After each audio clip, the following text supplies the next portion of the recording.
even see some Kaholasaurs here and there. Hey, why don't we try to get a picture with one or two of them in the wild? Well, they're so cute. They probably won't do that. Right? Huh? What's happening over there?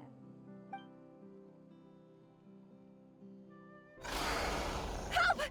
Somebody help us! Ah! Wild Kaholasaurs are actually biting people! Yeah, those two are in trouble! The legendary traveler and her trusty sidekick Paimon will not stand by idly!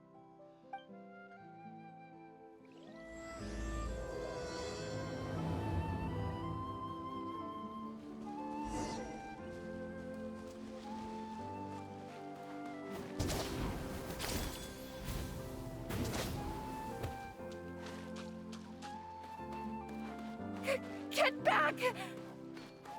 Don't panic! Just hang in there! Finally, someone's coming. Please help us!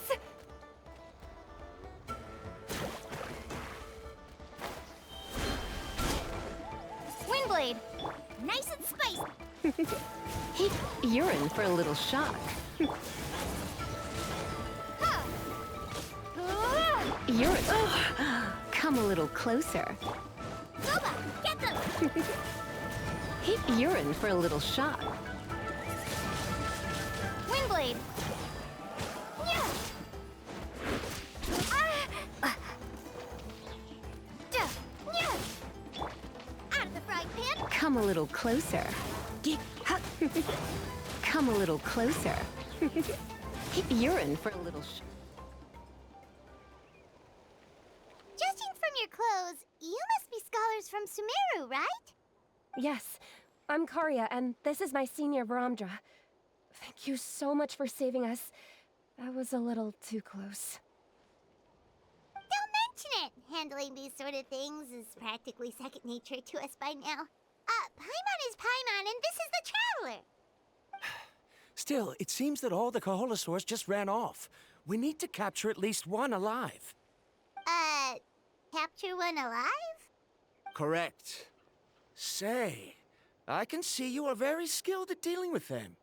Do you think you could use me as live bait to help us capture one? I will pay you for the effort. Well... Apologies. Varamdra has been hyper-focused on his research. So please, don't be too hard on him. Oh, no worries. But why did you approach a whole group of wild Kaholasaurs, and what's this talk about capturing them? Paimon's pretty sure that's not what they're trying to do. I'm sure we must look very silly. The fact of the matter is that we're searching for a mysterious island from a certain legend. It's said that a very important clue about the island can be found on Kaholasaurs, so approaching them without the help of a guide from the people of the Springs was certainly an unwise choice on our part. A mysterious island? Yes. There is a legend from the people of the Springs that mentions a mysterious island, and Varamdra believes the key to his research can be found there. Are you certain you two won't consider my proposal to capture one? Some proposal? There's no way we'd be willing to use a person as live bait! Then I suppose discussing it any further will just be a waste of time. I must come up with another solution. Varamdra! Oh, all right. You did rescue Karya and I just now, and I suppose I should express some gratitude. Thank you very much. A little awkward, but Paimon will take it. We should move on, Karya.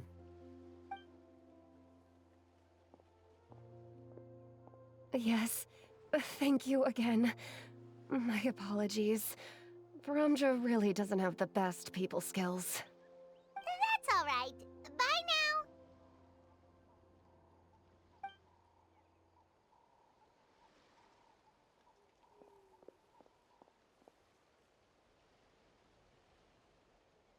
You really don't see a pair of adventurers like those two every day. But anyway, Paimon's really curious about that mysterious island that lady just mentioned. Yeah, who knows? There might be treasure! After all the amazing places we've explored during our adventures, finding some mysterious island should be a walk in the park for us. Oh, you're right. The lady mentioned that the mysterious island is related to a legend of the people of the springs. So maybe we can start by asking some of them about it. Time's ticking. Let's get started on our next adventure. But the real question is, who should we ask? That's an idea. If anyone, the chief of the tribe should know the details.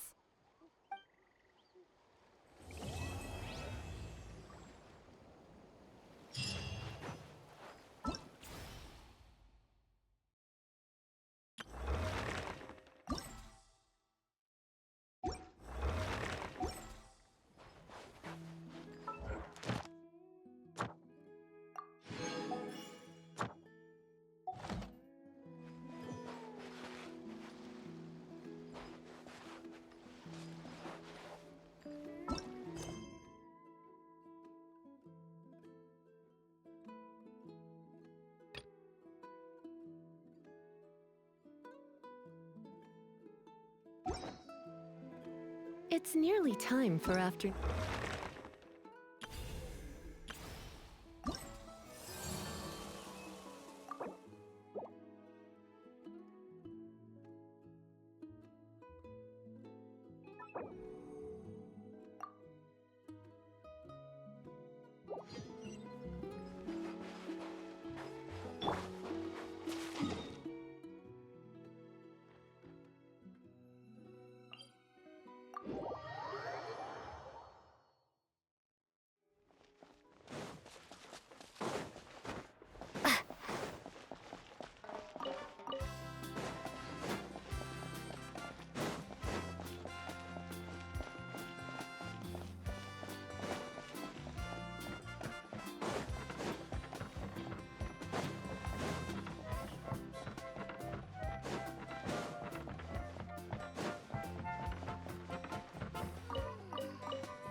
Someone looking for me?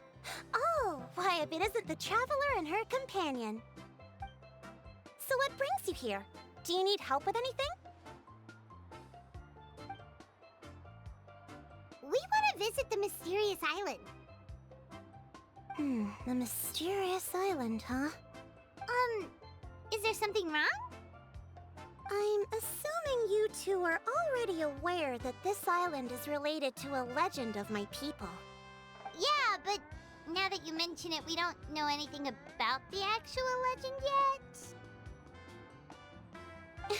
Then allow me to explain it to you two. It is said that the first chief of the people of the Springs was the most outstanding guide in all of Natland. He discovered many deserted domains and found countless treasures. But to prove himself once more, he embarked on yet another journey in search of a legendary, mysterious island. He endured many hardships along the way, but he persevered and managed to reach the destination. The island emits a golden light where countless treasures are buried. But instead of claiming the treasures for himself, he left behind a trail of clues that lead to the island. Since then, many people from later generations have undertaken the challenge of finding the island. After all, to find the island is to find riches and glory. Oh, that makes sense! So could you tell us how to get to that island? Oh, Paimon gets it! This is like a big secret for the people of the spring, so you can't just tell anyone, right? On the contrary, it's quite the opposite. The legend and the clues needed to find the island are all already known to the public. Oh! Well, then what's the problem? Well, I'm willing to answer your question in exchange for a favor. What do you think? Sure thing! But what do you need us to do? Then you have my thanks. allow me to tell you some details. I'll be honest, there are some among the tribe who are of rather base character. Not long ago, I received a report that a few of them were working together to scam visitors. As the chief of the tribe, I was very ashamed to hear of this. It's really hard to believe that could happen. They are targeting tourists who wish to visit that island. According to my sources, they would trick tourists into believing they are trustworthy guides before luring the tourists into spending a fortune for the sake of reaching the island. They run a pretty sophisticated operation. They would always claim the scammed money is some kind of legal travel expenditure, so it's hard to use that to directly convict them. So, I was hoping to find someone who could approach them and pretend to get scammed. Doing so would allow us to gather the evidence required to bring them to justice. The problem is, they would certainly recognize anyone associated with me, which is why I haven't been able to carry out the plan yet. Oh, Paimon understands now! We're the perfect bait because we're both tourists. Exactly!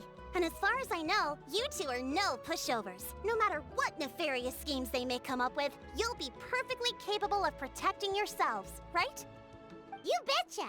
If it's just a few scammers we're talking about, she'll take them all down! Wonderful! Then here, please take this. Whoa, that's a lot of Mora! Did we already earn a bonus? There will be plenty of rewards if you manage to catch those scoundrels. This Mora, however, is for other purposes. I'm sure some spending will be required on your part before they lower their guard. I certainly wouldn't expect you to pay out of your own pockets. So please use the Mora as needed, and collect as much evidence as possible. No wonder you're the chief. Seems like you've already thought of everything. Okay, we'll take it from here. I've marked the location of the scammers on your map. I'll leave the rest to you two.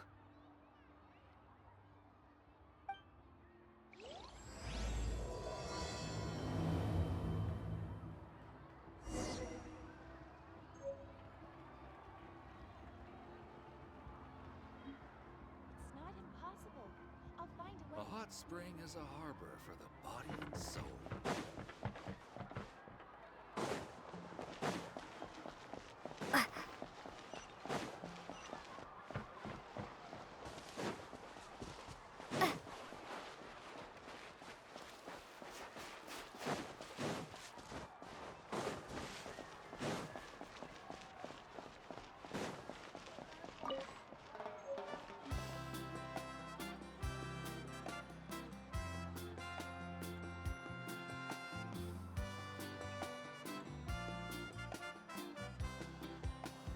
This should be the place.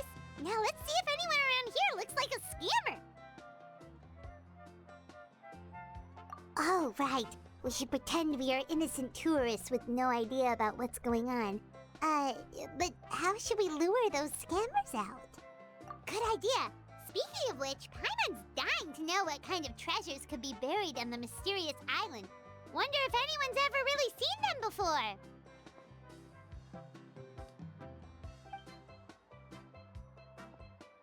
Ah! Are you two visitors from afar looking to visit the mysterious island? Oh, looks like we managed to lure them out already. Oh, pardon. Is something the matter? I just happened to overhear you two talking about the mysterious island. I assume you two must be tourists, brought here by the legend and looking for the island. Am I right? Hello, Paimon is Paimon, and this is the Traveler. That's right. We were just getting ready to look for that island from the legend. In that case, as a qualified guide, I certainly cannot allow you to embark on such a dangerous journey. Uh-huh. As the legend says, if you can manage to reach the mysterious island, riches and glory will be yours for the taking. Be that as it may, the journey to the island is full of untold perils and dangers. It would be nigh impossible for any average person to reach the island. But you are in luck.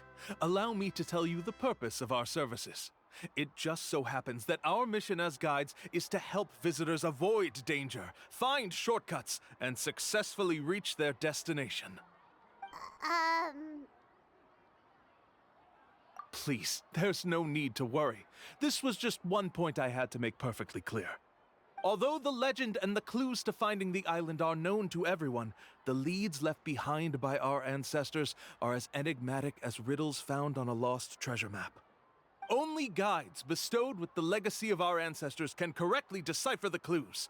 Tourists who rashly embark on their own often wind up lost and encounter unnecessary dangers. Huh. He actually sounds pretty convincing.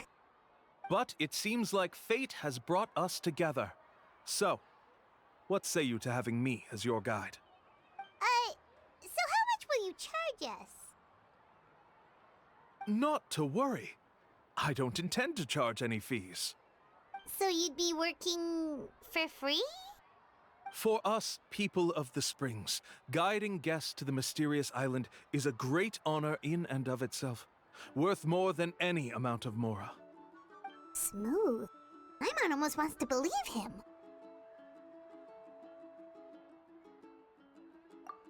All right, thank you. Then please, guide us onward. Of course. Please, follow me.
Are you two here to take pictures with the Koholosaurs?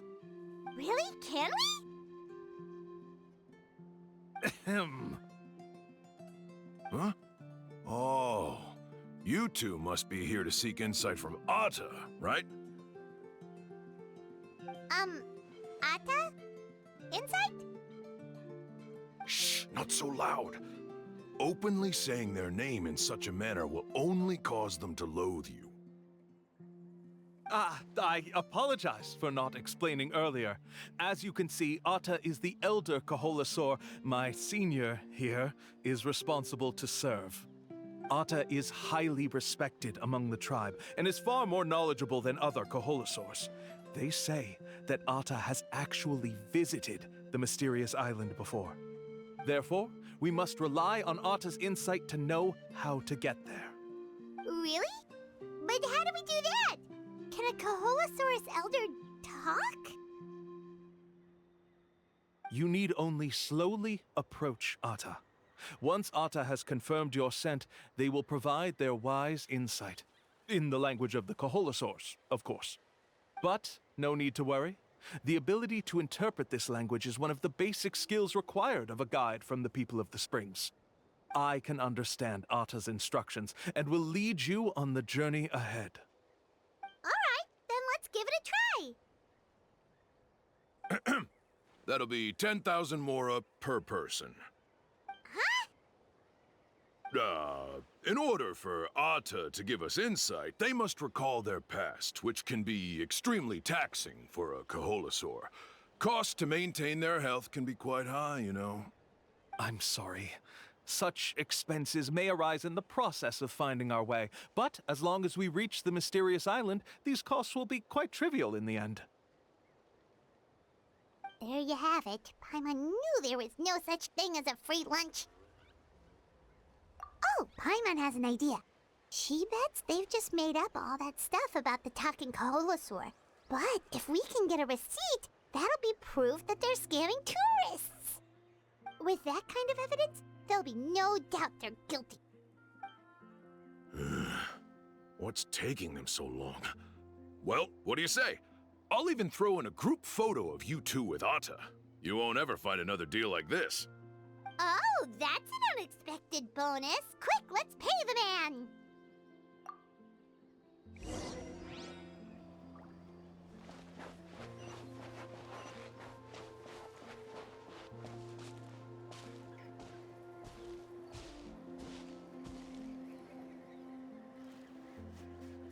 Oh, Atta really didn't try to bite us at all. You can also pose now if you'd like a photo together. Okay.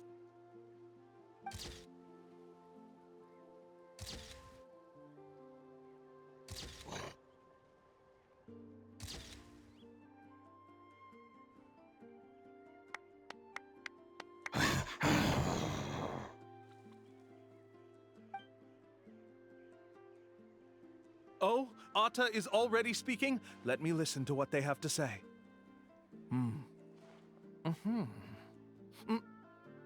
Oh, I see.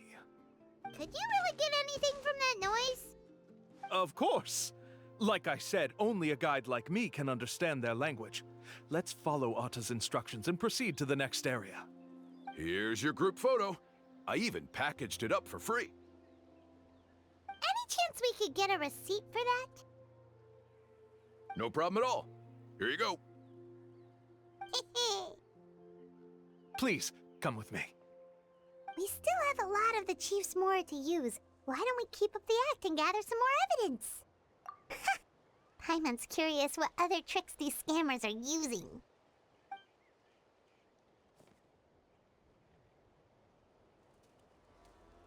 These guys are going way too far. He keeps coming up with some far-fetched reasons to make us pay for everything. With all the evidence we have now, we could bring him straight to the chief and he'd definitely be convicted. But after handing over all that Mora, Paimon kinda wants to see if he'll actually take us to the island or not. Sorry to keep you waiting. After all the clues we've gathered, I've managed to find a shortcut to the island. Oh, alright, then let's get going!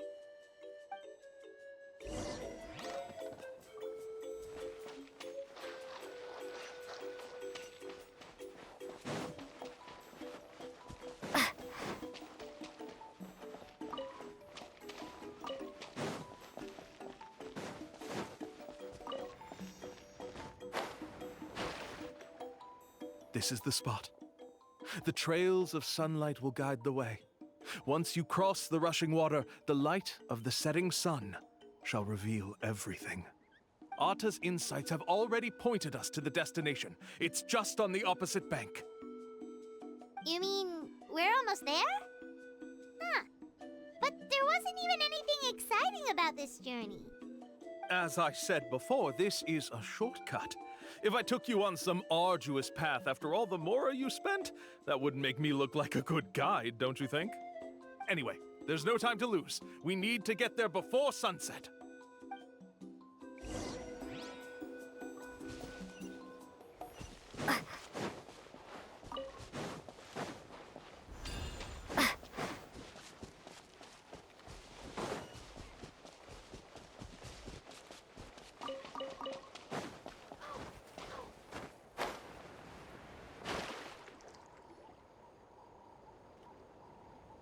According to Atta's insights, this is the place. We're here.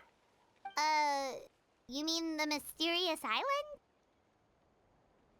Yes, I've led you to the island just as I promised, which means it's time for me to say goodbye. Hold on! Are you serious? This is supposed to be the island?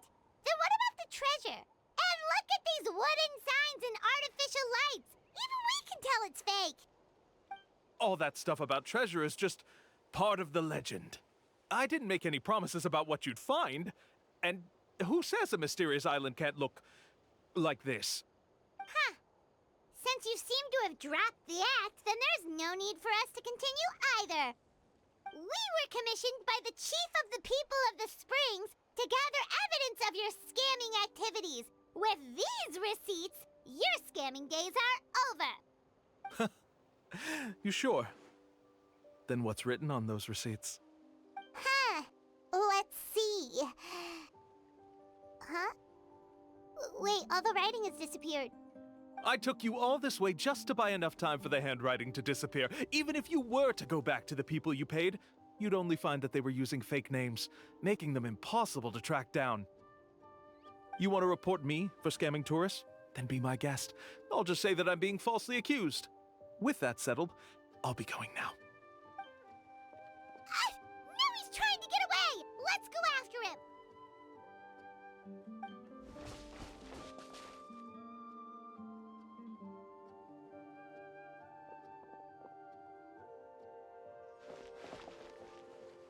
It's the chief! What's the chief doing here? I had dispatched others to secretly trail you.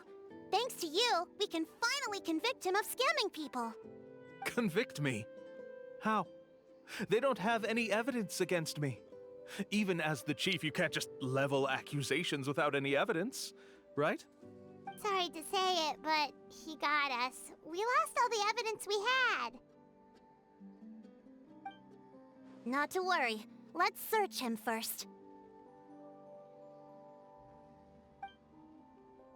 Hey, what are you doing? Keep your hands off me!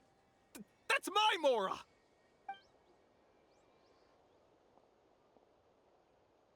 Yes, I see the mark. Looks like you already split the Mora before you let them here. What do you mean? The Mora that the Traveler and Paimon were using today were all provided by me. They all have a special mark on them. You... So, there must be an explanation why the Mora that should have been theirs ended up in your hands, right? There are no receipts to prove that any transactions took place, and you yourself just denied that there was a scam. So did you then take the Mora from them by force? Take Mora from others by force? Oh, that's an even more serious crime than scamming! You... Ugh. All right. Sure, I admit that I coaxed them into spending a few times, but I wouldn't go as far as calling it scamming. We have witnesses standing right here, you know. Fine. Yes, it was all a scam. Woohoo! No wonder you're the chief of the tribe! I still don't understand how so many people have been getting duped by them. You need only stop and think for a moment to see through the whole thing. If he claims to be able to find a shortcut to the mysterious island, then why hasn't he just gone there and claimed the treasure for himself? Why even bother guiding others there? That's a good point. Speaking of, have any guides from the people of the Springs ever found the treasure of the mysterious island? I can answer this question along with your previous one about how to get there. The answer is actually very simple. There is no shortcut to the island, and most people don't even meet the requirement to ever reach it. If you don't meet this single condition, then even guides from the people of the Springs, despite all of their abilities, will find it difficult to overcome the obstacles along the way. Which is exactly why, even though the clues to the mysterious island are open to the public, few have ever made it there. There's a requirement? What is it? Let me ask you something first.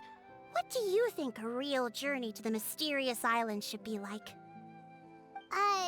It should probably involve overcoming a lot of hardships with your companions before witnessing some breathtaking sights, uncovering a really touching story, oh, and scoring some super cool treasure at the end. And therein lies the key point. Overcoming hardships with your companions. It's said that when the first chief set out to search for the island, the ones who accompanied him were not clients nor tourists, but his closest friends. The legend also mentioned that only those willing to entrust their lives to one another will be able to reach the island together. Therefore, the requirement to reach the island is journeying with your closest friends. The kind of friends you would trust with your life. So that's the key. From what I can see, you and Paimon are exactly those kinds of friends. The kind that would trust each other with anything. But, unfortunately, neither of you are experienced guides. And if you were to hire someone else, then I'm afraid you could probably never place your lives in the hands of someone you met on a pure monetary basis. That's true. But don't feel discouraged. I believe that this beautiful land that I call my home will not disappoint you. Whether it's remote islands or ancient ruins, I'm sure they can also provide you with plenty of exciting adventures. And let me tell you a secret. The elders once told me that beneath these very ruins lies a way to reach the sky! Or maybe someone already discovered that. No matter. If you two want to go adventuring elsewhere, I can also give you some suggestions. Yeah, thanks for that. But knowing us, we don't give up so easily even when a place is supposedly impossible to visit. Oh, I can understand. I won't stop you if you're still interested in finding the island. I just recommend finding a guide first who you could trust with your lives. A guide we could trust with our lives? Oh, who knows when we'll meet someone like that around here? Yeah, Paimon has a good feeling about this. Then let's go check out some of the other places first. It appears you've already made up your minds. Then I'll be taking my leave. My assistants will pay you for all your help. Thanks again. Okay, bye-bye!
a whole new Paimon after those 2 days in the hot springs.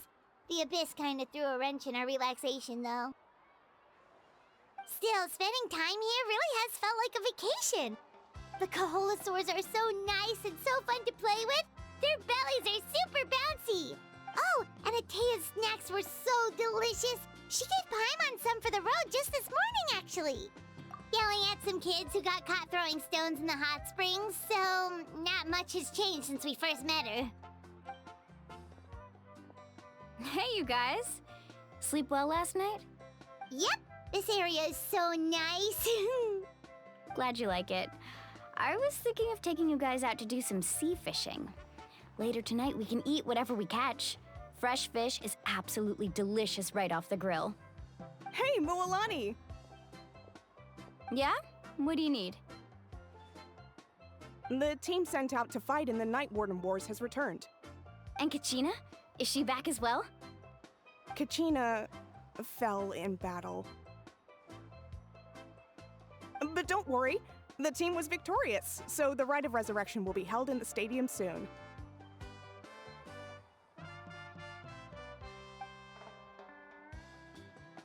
That's a relief. The Abyss is cunning, and it was her first time. Mistakes are bound to happen. Exactly. She deserves to hold her head up high. All right, thanks for letting me know. We'll head out in a bit. Jeez, she sounded a little anxious there. Had me thinking it was bad news for a moment. Mualani, you said the Abyss was cunning just now, but it seems like the Abyss just wants to destroy everything. Like, think about all those monsters that attacked your tribe. If there really was some sort of cunning plan, wouldn't it make more sense to send them to attack Kachina and her small team? Not that Paimon wants them to be in any more danger, it's just... Relax, I get it. The Abyss is difficult to understand, that's for sure. At a glance, it certainly seems like the only goal is total destruction.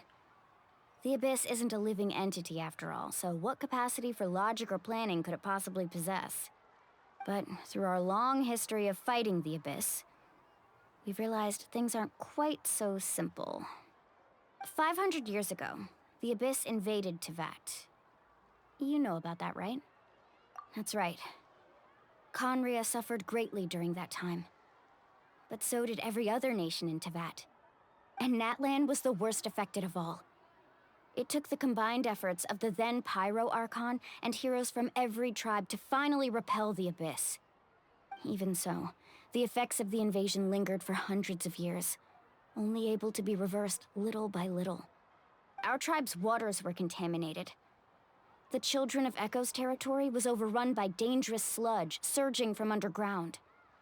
Unrelenting black winds tore across the lands of the Flower Feather clan. It was like each disaster was designed for a specific tribe. Exactly. We once thought that the Abyss's desire for destruction was a sort of primal instinct, but its methods are, in truth, marked by intelligence.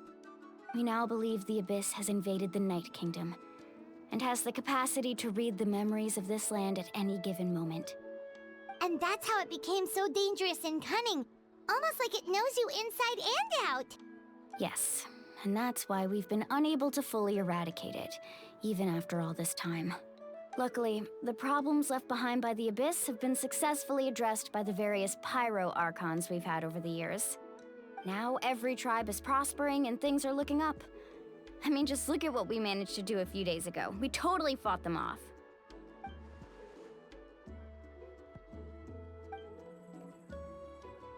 You must have had to sacrifice a lot to get to this point. Every battle, every sacrifice is in pursuit of a future where we get to stop fighting. Responsibility, duty, unavoidable burden. Everyone in Natlan views the war differently. But I believe we will be rid of the Abyss one day. And the efforts of all who fought against them will become a story for the ages. To think that my name could survive in ballads passed down to future generations, it's kind of romantic. Everyone has something that drives them forward, you know? We have to. Not only for ourselves, but for our future. Anyway, let's head to the stadium. Our fishing trip can wait until Kachina's back with us. The sea's not going anywhere.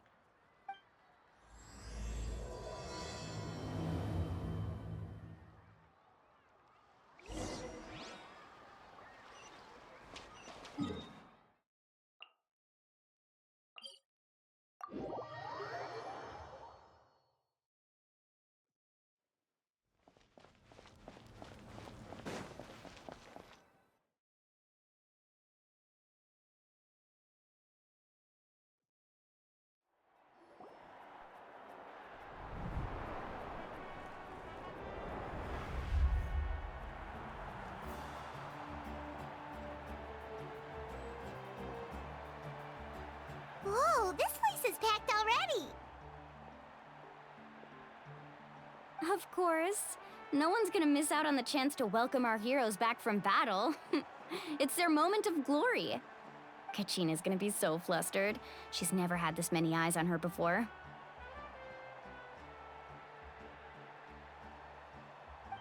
Yeah, she doesn't seem like the kind of person who likes being the center of attention.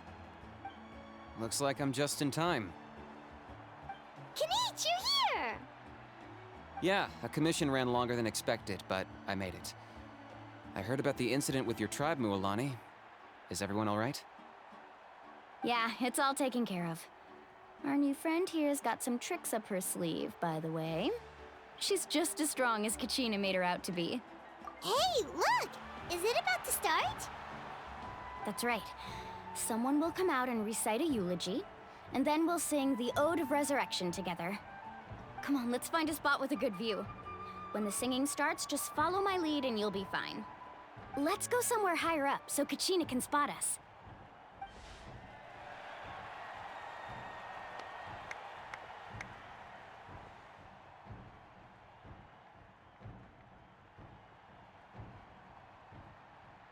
Warriors of Natlan, heed the call of life. We are the inheritors of memory and legend. Those who grew alongside sun and wind. Those who forged our own destiny and future. That is Natlan's fire, the lifeblood of our nation.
I could not find Kachina within the Night Kingdom, or locate her ancient name.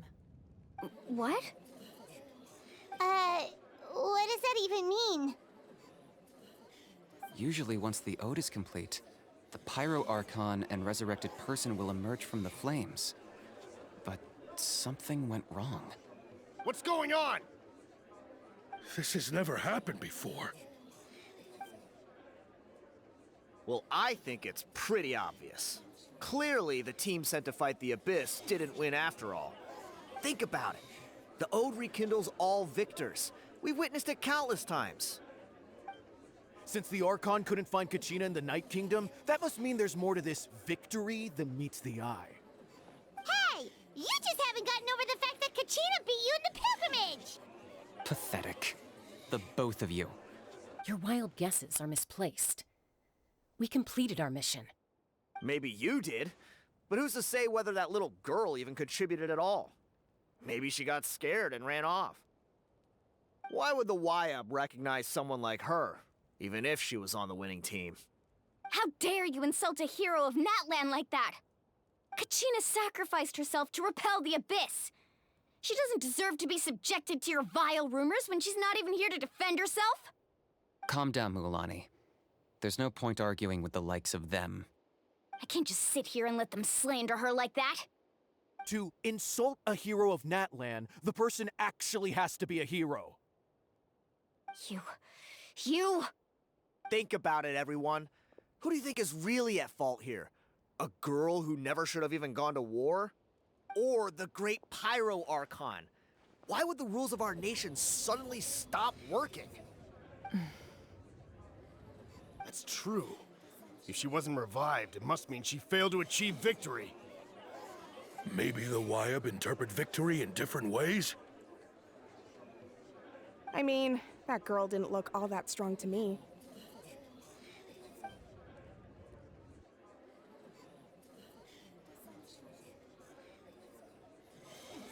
Kachina wouldn't have run! That's not like her at all! No, she's been waiting for this moment for too long. No matter how daunting the situation, no matter how scared she might feel, she's always the first person to stand up and face it head on. We don't even know what happened, so don't you dare try to use this as an excuse to vent your anger or slander her reputation. Fine. We'll find out what happens soon enough. Then, we'll see who truly deserves glory. That's enough.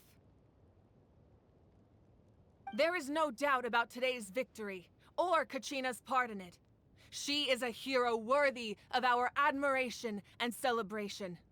However, the failure of today's ceremony is undeniable. Kachina has not been rekindled, and I offer you all my deepest apologies as I continue to investigate this matter.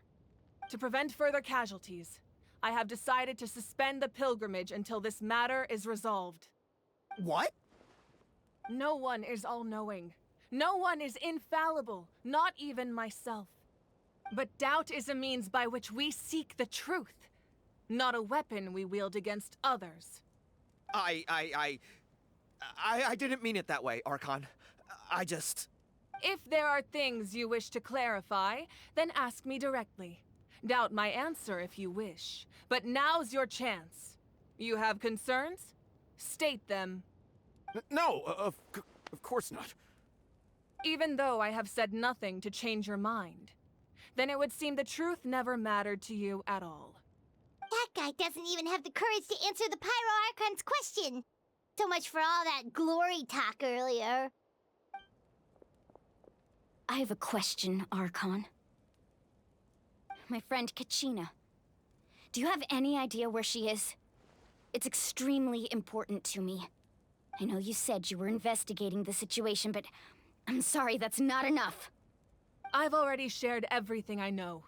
If you want to learn the truth and rescue your friend sooner, you should join the investigation. So, what do you say? Of course I'll join. In that case, come see me in the speaker's chamber. We should join them. Oh, and if it's not too much trouble, could you drop by as well, Traveler? I'd like to have a chat. Rest assured, everyone, I'll keep the tribal chiefs informed on the progress of the investigation. Once again, I apologize for the outcome of this ceremony. If there are no further questions, let's part for now. Did she just ask us to come along? I believe she did. Let's go. I'd like to know what's going on myself.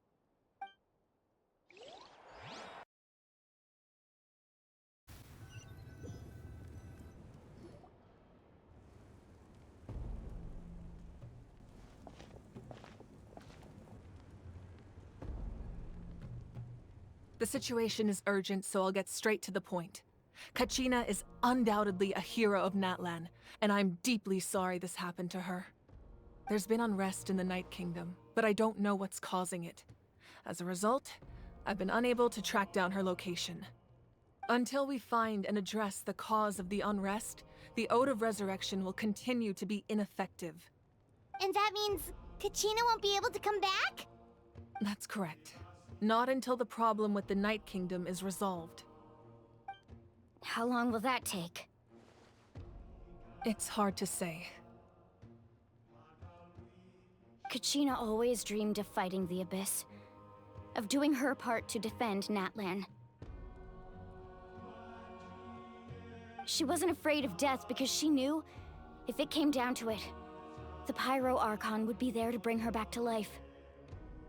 Whenever we sat down together, exhausted from training, she would always hum the Ode of Resurrection. She was supposed to come back to us.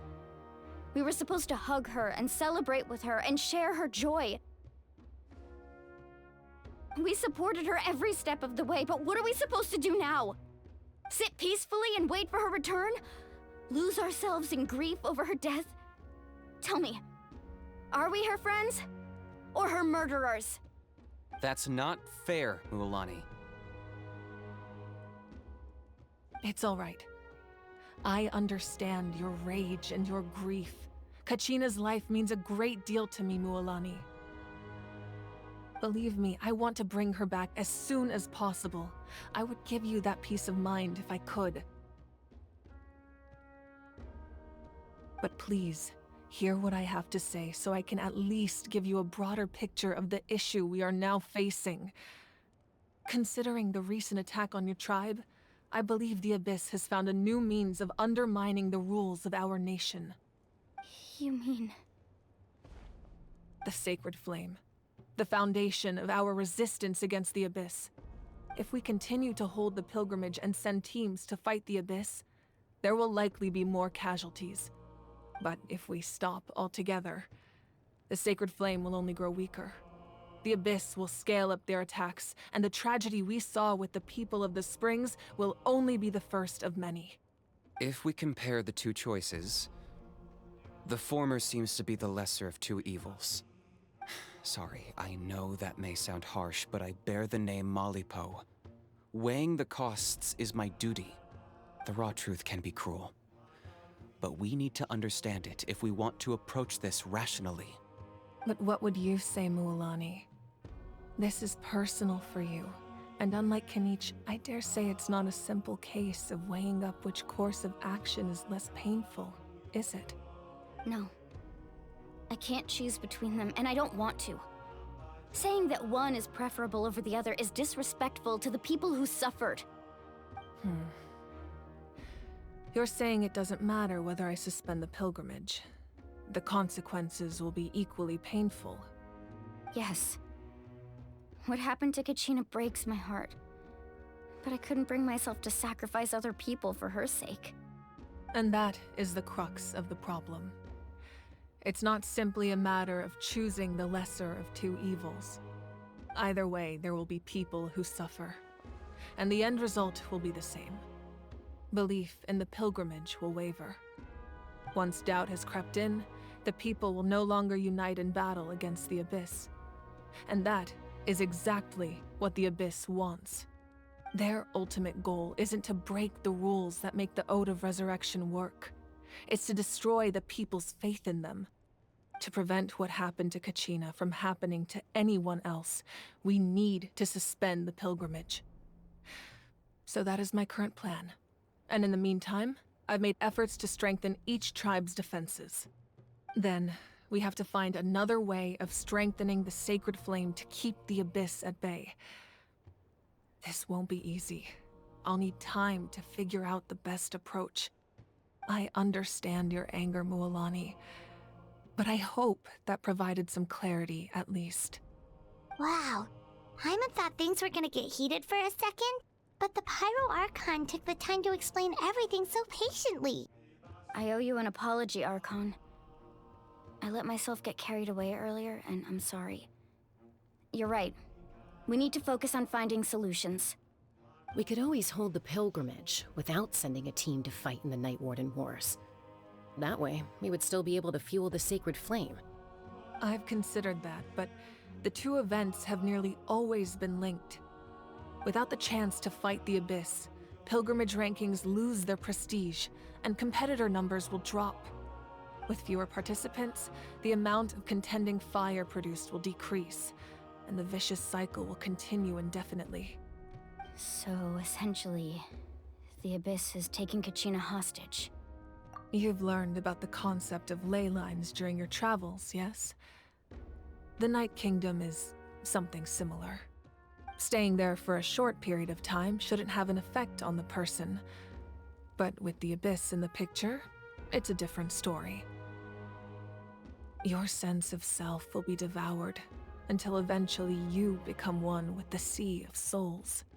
Imagine pouring a cup of water into a rushing river. You can try to scoop up another cup, but there's no chance it will be the same water you had before. I won't sugarcoat it. That is the danger Kachina is currently facing. Just like you said, Archon. Both of these problems need to be addressed. You can focus all your efforts on dealing with the Sacred Flame. I will go search for Kachina. The Abyss poses the same threat to you as it does to her. It is very possible you will not return. Knowing that, do you still choose to go? Kachina's waiting for us to rescue her. That's all that matters. I failed to protect her during our campaign, but I can make it up to her now. I choose to go as well. Traveler? What do you think? Understood. Then I'll support you in any way I can. The Masters of the Nightwind have a technique that can extract an ancient name from the ley lines. If we can find Kachina's ancient name, I can use the link between them to pinpoint her position within the Night Kingdom. Then comes the hard part. You need to visit the Night Kingdom in person and rescue her. But isn't the Night Kingdom a land of souls? Can we even go there? Under normal circumstances, only the consciousness can enter. But there is a way to go there in person. However, know that the Night Kingdom will attempt to repel you, and the Abyss certainly won't leave you be. That's fine by me. Same here. Fighting the Abyss is nothing new for me. So, Paimon's the only one who's scared? Well, if you're going, Traveler, Paimon's going too.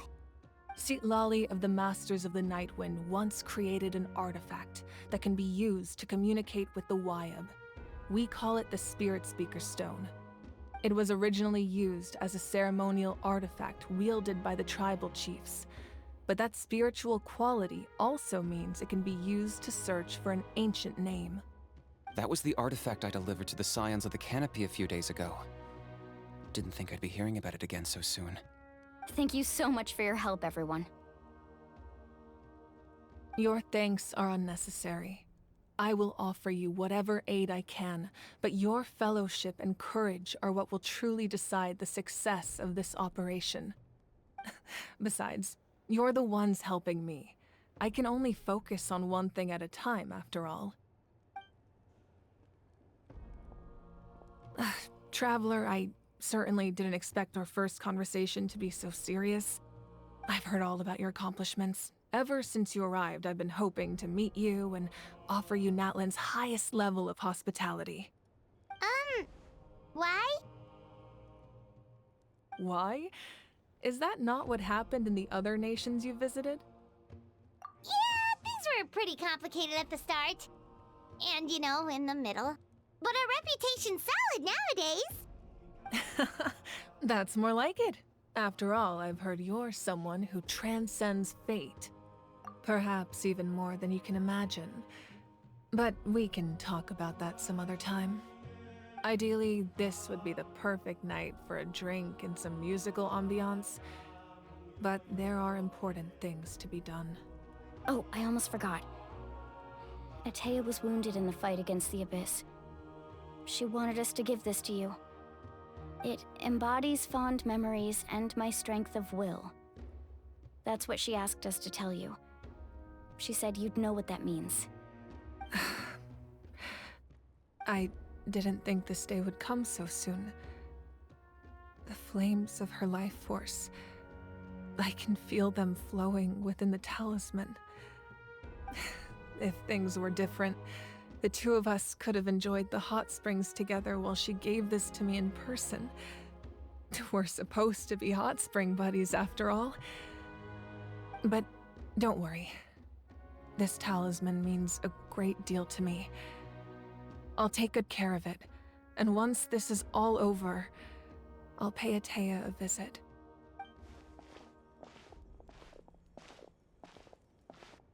You said you didn't want to jeopardize the production of contending fire. But that's not at all why you decided to suspend the pilgrimage, is it? You're right. Even now, the production of contending fire is far from sufficient. The gradual corrosion caused by the Abyss has resulted in a massive shortage of pyro energy, and we're currently at the breaking point. As things stand, the pilgrimage is a lost cause. Suspending it allows us to save our strength to defend the tribes.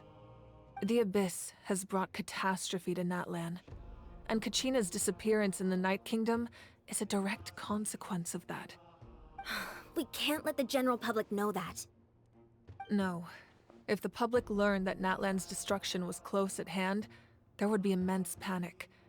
But if I said nothing at all, they would have continued to question the integrity of Natlan's heroes. Another simple choice. The latter was clearly the better solution. But you chose otherwise. I have never subscribed to the belief that the right choice is the one with the fewest sacrifices. Let's go. There's still a way for the sacred flame to last a little longer. You mean? Yes. Come with me.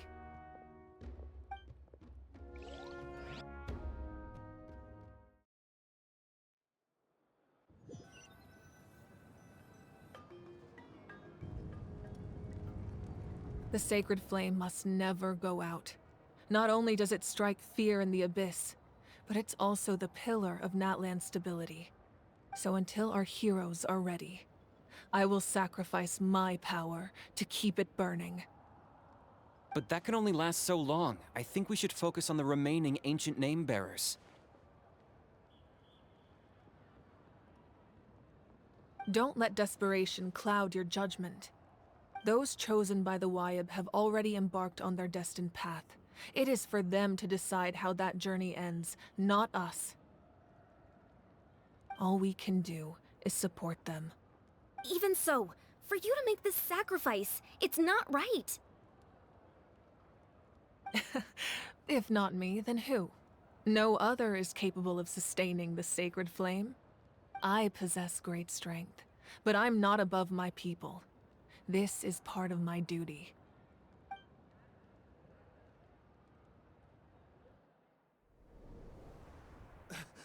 Archon, it's the Fatui!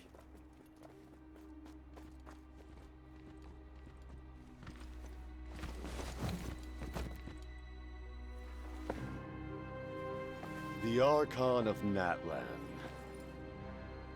A force to be reckoned with. The secret of the ley lines is no secret to me. Long have they been destined for ruin. And since the oath made 5 centuries ago remains unfulfilled, what use is the Gnosis in your hands? I don't know what you mean. But it sounds like this is about more than the Tsaritsa. In times of crisis, someone must pick up the mantle of salvation. Your plan has reached an impasse, and now it falls to me to create new rules for Natlan. But before the dawn of a new age, the old must be destroyed.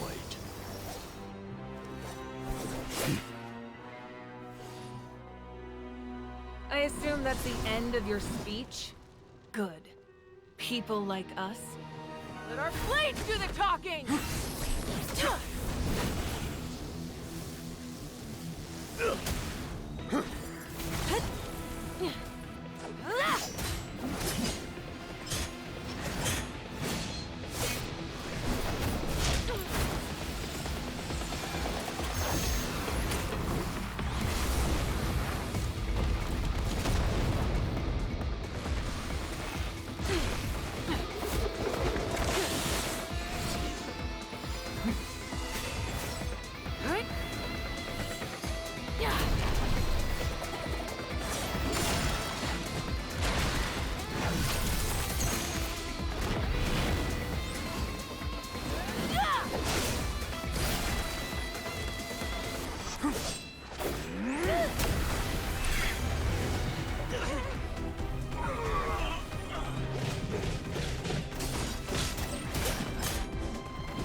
Masters of the Night Wind.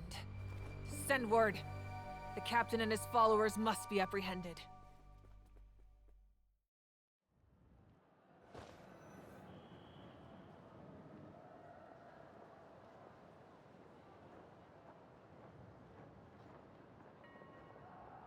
Are you alright, Archon? He was a formidable opponent. Exactly what I would expect from the first of the Fatui Harbingers. I never imagined someone could match you in combat. If the Tsaritsa sent him here, why would he bring up what happened 5 centuries ago? Yeah. And how much does he know about Natlan? The Harbingers are all driven by their own personal goals. The only purpose that unites them is collecting the Gnosis. But I'm sure the captain has his own reasons for being here as well. Whatever his motive, we should shift our focus to the Fatui. If they attack again, and we're not prepared, we're done for. No, we're running out of time. The wound I inflicted should hold him back and weaken him for the time being. Besides, I'm sure you noticed, the power that came to his rescue just now came from the Masters of the Night Wind. In other words, there are traitors among us. Not necessarily. This could prove to be a very valuable turn of events. When we exchanged final blows, I sensed an unusual presence within him. I'll need to investigate further. Kanich, go to the Masters of the Night Wind and look into who could have aided the captain. Speak to Sitlali. She should know. Of course, I'll head out right now.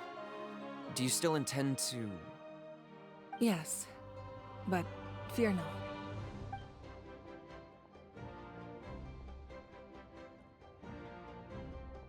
Natlan's strength has never rested solely in its Archon.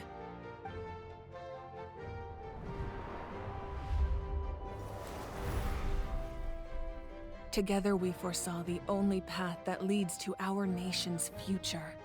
We must trust in that vision now.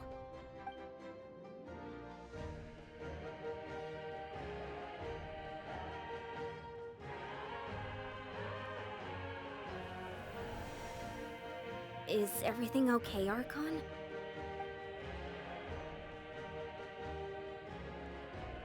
Completely fine. Just lamenting the fact that I never got a picture when I could still turn my hair into flames. Too late now. I just hope the others have a safe journey.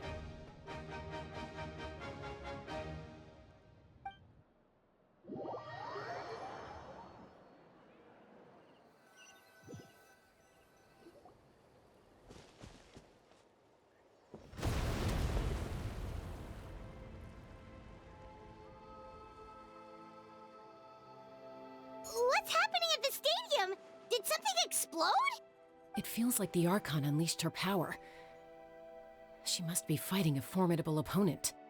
Should we go back and check what's going on? Have faith in the Archon. She wouldn't lose in a one-on-one confrontation. Once we find Kachina's ancient name, we'll head right back. Okay, let's just keep climbing. Paimon really hopes nothing goes wrong.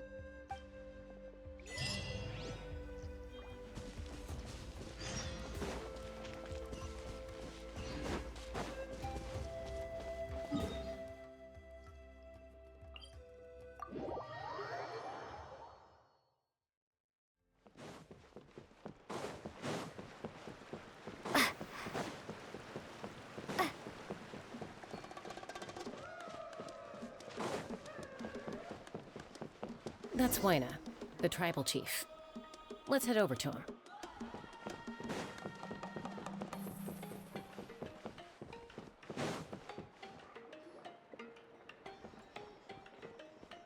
Chaska. Nice to see you again, Waina.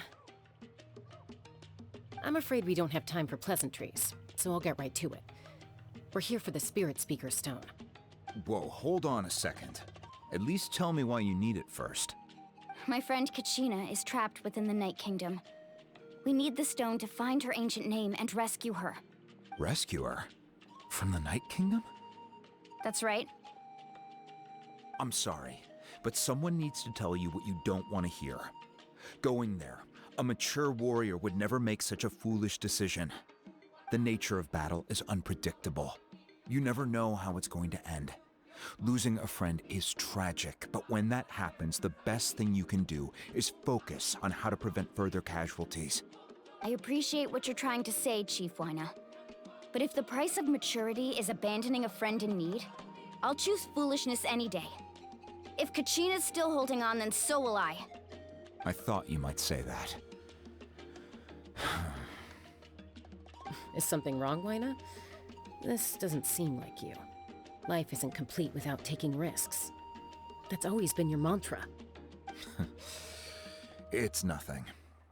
The Night Kingdom is a dangerous place. Can't blame me for checking if you were up to the task. If you're that determined, far be it from me to stop you. Here's the stone. Keep it safe, okay? It's not like we have a spare. Thank you. Huh. Seems like you two go way back. But aren't you from the Flower Feather Clan, Chaska? Oh, Chaska's a peacekeeper, so she's famous throughout the tribes. She's always the one people call to resolve conflicts, so we slowly got to know each other that way. Her younger sister Quichi's always hanging around our tribe, too. She's helped us out a lot in the past. Oh, you have a younger sister? Yes, I'll introduce you to her sometime. But let's get back to business. Wyna, how do we use the stone? As you probably know, your intended destination is completely different from the real world. The Night Kingdom is like a river flowing with concepts, and the ancient name you seek is like a tiny fish swimming downstream. In that sense, the stone is like a fishing boat drifting down the river, but the boat alone isn't enough. You need a fisherman experienced enough to steer it in the right direction. We couldn't do that ourselves? With a little practice, I'm sure you could. You have the strength and the talent. If you want to make sure this works, though, I could recommend someone to you. Who? Vichama, a legendary warrior and scout from our tribe. He's got a keen eye and a well-honed intuition. Even his ancient name means to seek. If you're fishing for a name, you're gonna want him on the boat. Vichama? Why does that name sound familiar? He's one of Auntie Atea's hot spring buddies. I've heard stories about him. Where can we find him? Ever since Malko passed, he spends most of his time gazing out at the scenery from the cliff tops. Follow the path that way, and I'm sure you'll find him. Thank you. We'll go look for him there. Good luck. I hope everything goes well.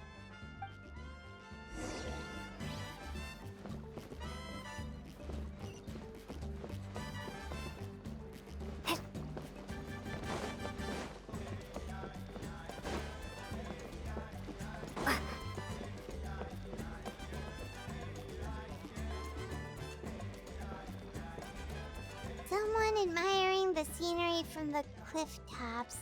Ah! That must be him! Hello there, are you Vichama? That's me. Did you need something?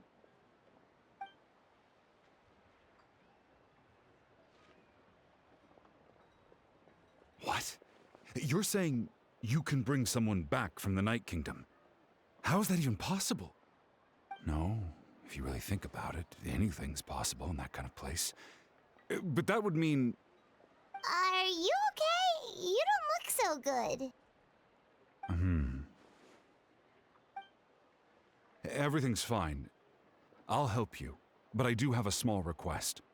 After I help you find Kachina's ancient name, I want to use the stone to look for my friends as well. Your friend? Oh, why not mention someone named Malko? Is that who you're talking about? Yes, but I'd rather not get into it if it's all the same to you. That's not a problem. We agree to your request. Yeah. Since you're helping us find Kachina's ancient name, it's only right that we return the favor. Then we're agreed. Can I have a look at the stone?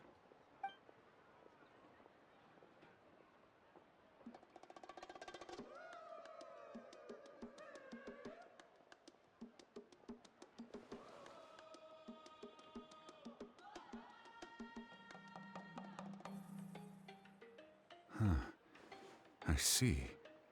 From what I can tell, it functions almost like an abyssal pylon. Both connect the Night Kingdom to the living world. Once the connection is established, the abyss will come surging through the opening like a predator honing in on the scent of blood. So we have to be sure not to use it in a tribal settlement. Wow, you got all that just from looking at it? I just picked up on the basics, really. I still have no idea why it works. You said someone named Lali invented this. They must be a genius. I'll go find an open area and start setting things up. In the meantime, I need you to get 2 things for me. We'll go right away. What do you need? First, I'll need some hook ropes. Pretty much every store around here carries them, so no need to go anywhere special. Oh, and I need to build a net out of them, so make sure you get a good amount. Wait, are you saying you're going to use a real net to catch Kachina's ancient name? How does that work when one's tangible and one's not?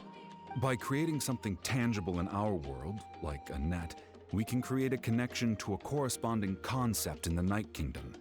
Basically, I'm going to use the concept of a net to catch something equally intangible, an ancient name. Oh, I see. What about the second thing you needed? Right. I need 2 chunks of obsidian.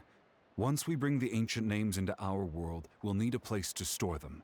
Normally, you can only get obsidian from the Children of Echoes, but I heard there's a traveling merchant from that tribe around here somewhere, so maybe you can try your luck there. Gotcha! All right, let's split up. See that clearing? Let's meet over there when you're done. Oh, and you can send someone with me if you want. In case you're worried I might take the stone for myself. What do you think, Chaska? There's no need. Lena spoke highly of you. That means you're trustworthy. I appreciate it, even though that doesn't mean much to me anymore. Anyway, it'll take some time to set everything up, so no need to rush. I'll see you in a bit.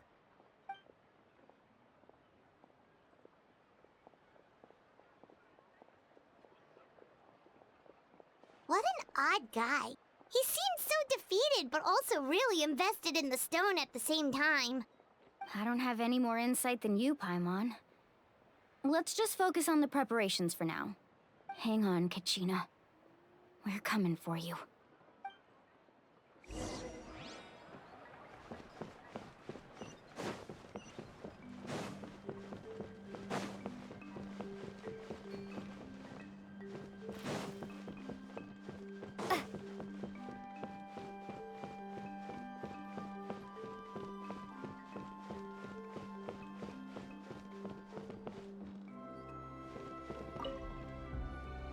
Hello. Do you have any hook ropes for sale? Hook ropes? As in rock climbing equipment? Yes. How much for your whole stock? Oh, the whole thing? Let me see. That would be 30,000 mora in total. Deal? Deal. Wait, really? What, you want me to drive down the price? We just need these as fast as possible. Thanks. Oh, no problem at all. I'll even pass along some information on the house. These ropes are usually used by rock climbing enthusiasts. If you want to learn, Roka's the person you want to ask. All right, that's everything. Here you go. Now we need the obsidian. Let's go talk to the traveling merchant Bichama mentioned.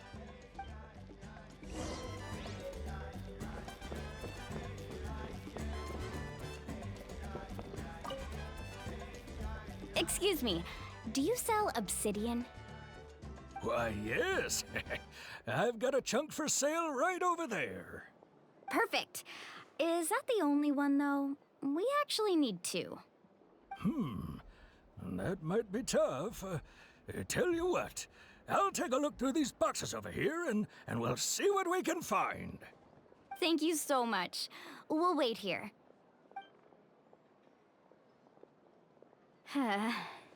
Relax. Everything's going according to plan. I know, it's just... I could tell Vichama feels the same way about his friend that I do about Kachina. I hope this chunk of obsidian isn't the only one. Kachina always carries all sorts of shiny stones with her. If I was the one trapped in the Night Kingdom, she'd have a whole pile of obsidian ready in a heartbeat. Well, would you look at that? I did bring an extra. Here you go, young lady. How does it look? Perfect! Thank you. How much do I owe you?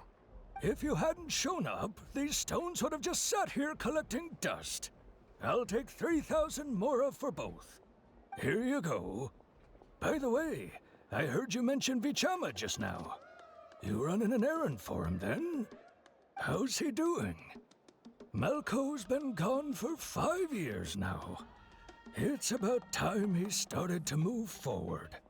Do you know what happened between them? I heard about it in passing while I was out drinking one night, but I don't know all the details. Vichama and Malco grew up together, and even made a name for themselves together. Malco was an amazing fighter, capable of knocking out multiple opponents in a single hit, while Vichama excelled at scouting and analyzing the battlefield. The two made an excellent team, and managed to beat back the Abyss several times. 5 years ago, they both emerged triumphant in the pilgrimage, and were placed on the same team to fight the Abyss. But on the eve of battle, the Abyss launched an attack on their tribe, and Vichama suffered an injury to his leg while attempting to rescue someone. Then what happened? The team agreed that he couldn't fight the Abyss in his condition. Vichama didn't argue. He knew going to the front lines with an injured leg would make him a burden in battle. So they raised the issue with the Pyro Archon, and she agreed to let him stay behind. It's just... Malco and the others ended up facing hordes of abyssal monsters in numbers that far exceeded anyone's expectations. The team made an error in judgment, and they fell to the onslaught. Vichama went into a deep depression after that. He blames himself for everything. Oh, you're not wrong. But it's possible he chooses to blame himself. Not because he did something wrong, but because he wasn't able to do anything at all. I've tried convincing him to move forward, to stop dwelling on the past.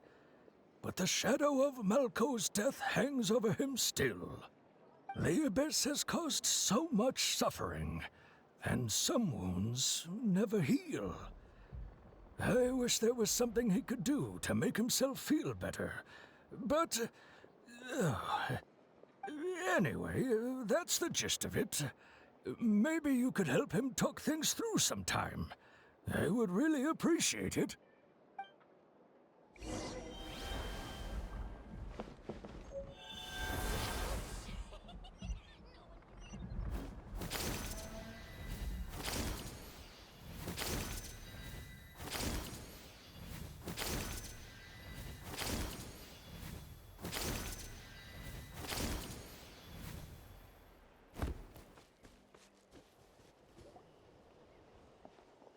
Did you get everything? Yep, it's all here. When do we start? I've made all the necessary adjustments, so we're good to go. As agreed, I'll help you find Kachina's ancient name, and then you return the favor. Go ahead. Yes. After Malco fell, I scoured the battlefield to see what happened. It turned out he wasn't bested by some impossibly powerful foe. He was dragged to his grave by the sheer number of enemies. If I had been there, I would have been able to sense the danger. I could have warned them not to advance. I've always blamed myself for what happened. But when you told me about Kachina, I realized there's a chance Malco might also be alive, fighting for survival in the Night Kingdom.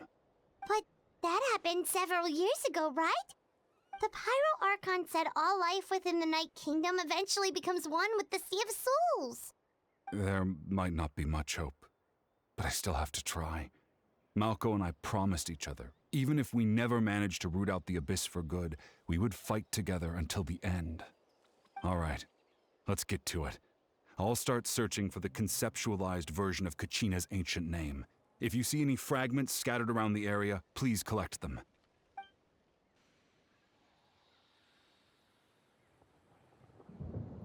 Make sure you prepare yourselves for battle. As I said, the stone will link the mortal realm to the Night Kingdom. The Abyss will likely emerge in response. Look at the...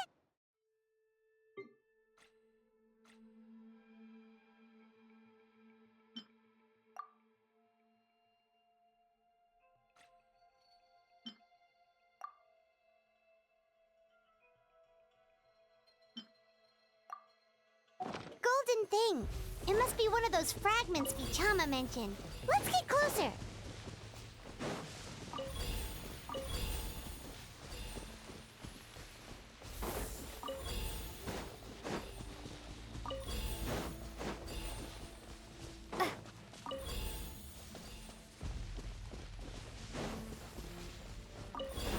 Whoa, monsters incoming! Watch out, everyone!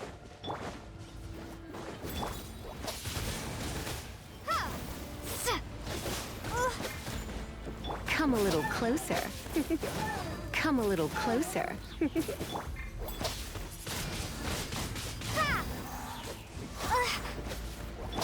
Let the show begin. Come. You're in for a little shock. You're in for a little shock.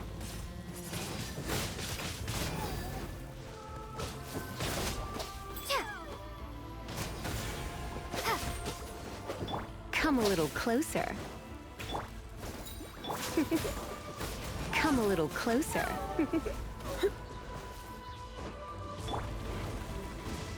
Let's dance. La, la, la, la. Windblade. Try not to enjoy the...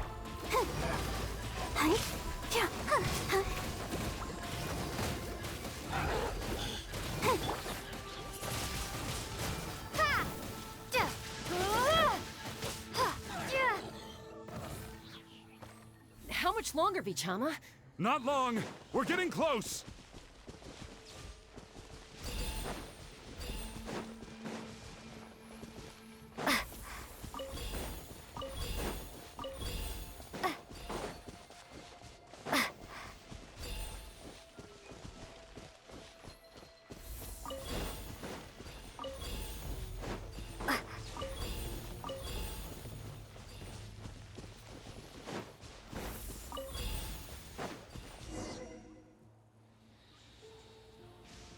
Vichama!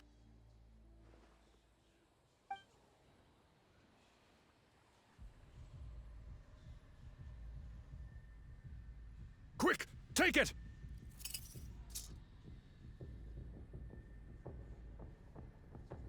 I found Kachina's ancient name. Hang in there, Malko. Just a little longer. Something's not right. The power of the Abyss is getting stronger. The Abyss is corroding his body.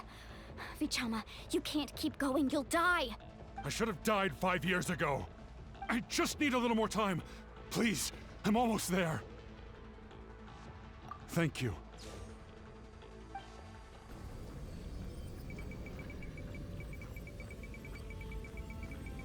Whoa, watch out! The power of the Abyss is strong.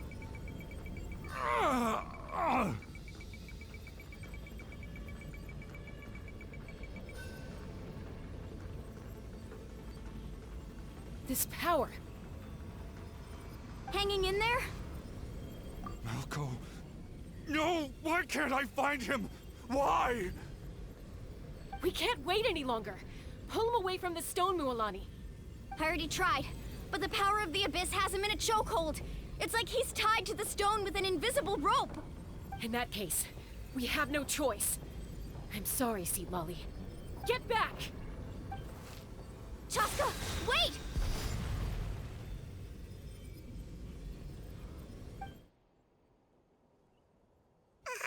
Ouch! What happened just now?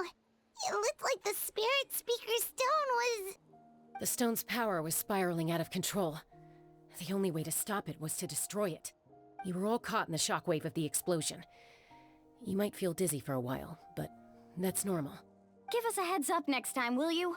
You're lucky we managed to dodge it in time. I thought I said to get back. Yeah, barely a second before you made it go poof. Not everyone has your reflexes, Chaska. We were this close to getting dragged into the explosion. Okay, I'll be more careful next time. At least Kachina's ancient name is still in one piece. Wait, where's Vichama? Vichama! Vichama! I couldn't find Malko's ancient name. It must be completely gone by now. Once your ancient name disappears, there's no coming back. From the very beginning, I knew there was a slim chance, but still. And now... it's too late to save him. From the minute he left that day, it was already too late. Vichama. I'm sure he's heard enough condolences over the years. Let's just give him some space. Huh? What's that in your hands, Vichama? It looks like something's glowing. Huh? This is...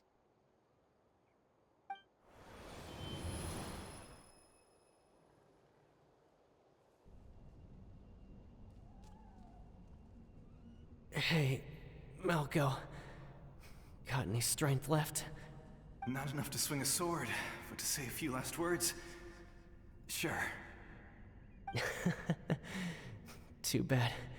No one will get to hear them. I never thought I'd actually die on this mission. Not that I'm afraid to die. It's just... hard. Thinking about my mom's face when she hears the news. Guess I have something to be thankful for then. My parents died a long time ago. They won't have to mourn me.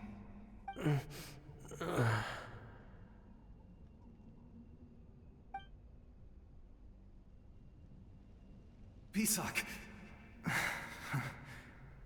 Always had to beat me at everything, didn't you? Right to the end, you were never one for goodbyes. Maybe you're right. Maybe no one will get to hear our last words. But just in case... Vichama, I'm so glad you didn't come with us. Don't be sad. Just keep on living. For the both of us.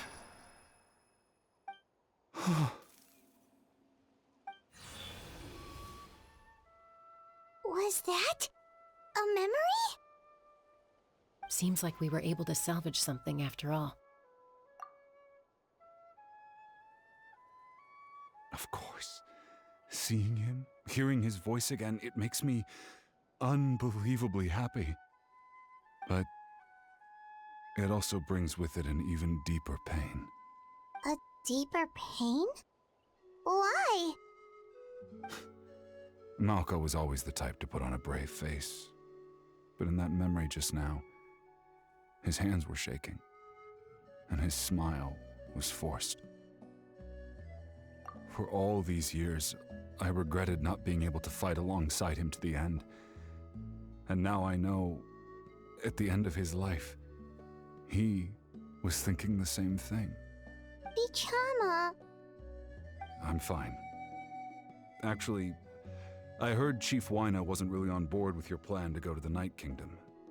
When you asked for my help, I hesitated too. I knew helping you find your friend's ancient name meant leading you one step closer to danger. But I also understood why you had to try. Everyone has regrets in life, but not everyone gets the chance to make up for them. Once allowed to fester, guilt strips us of our most valuable qualities as warriors. In that sense, we might as well choose the braver path from the very beginning. If I could do it all over again, I would have followed Malko to the front lines no matter what. Even with an injured leg, there were still things I could have done. That way, even if the outcome stayed the same, I still would have fought alongside him to the end. There are critical junctures in life, and if you don't seize the chance to act, there's no going back. That's something I had to learn in hindsight. But you're still at the crossroads of your journey, so I hope you can walk away without regrets. Thank you, Vichama. I feel even more determined now. Kachina will come back to us. I'll make sure of it. I promised I would find her, and I intend to keep that promise. That's good to hear. Strange. My body, it's... Once abyssal corrosion enters the body, a portion will fuse itself to your internal organs. Even though the Traveler possesses powers of purification, the corrosion can never be fully eradicated. Thanks to her, though, you are only briefly exposed.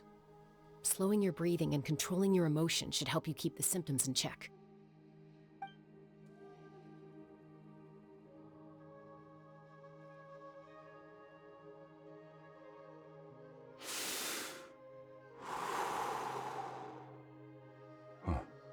That does make me feel better. You seem very knowledgeable about all this. Just speaking from experience, that's all. Anyway, we've recovered Kachina's ancient name, so we're off to a great start. Let's get Vichama back to his tribe and tell Wyneth the good news. Oh, and apologize for destroying the Spirit Speaker Stone. We had no choice, though, so he'll probably understand. Right?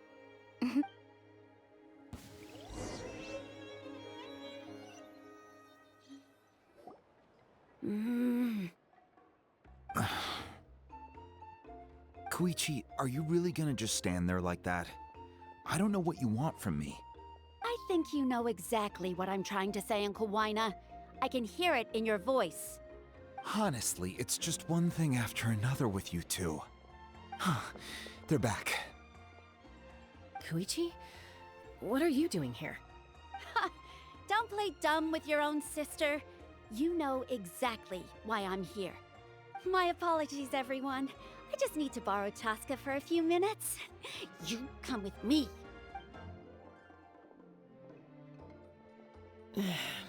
I'll be just a moment. Who was that? Koichi, Chaska's younger sister. Although the two aren't actually related by blood, it's kind of a long story. It's not really my story to tell, but I guess it's not a secret. You see, Chaska was actually raised by cuckoo sores. She was afflicted with a rare disease when she was a child, and abandoned in the wild as a result. The Abyss found her out there, all on her own, and tried to devour her. But in the end, all that did was trigger her will to live. That strength of will pushed her to survive. But it also planted a seed of conflict within her. Eventually, she was adopted by the cuckoo sores. Wherever they went, she followed, getting into fights right and left. For some reason, Paimon can totally imagine that.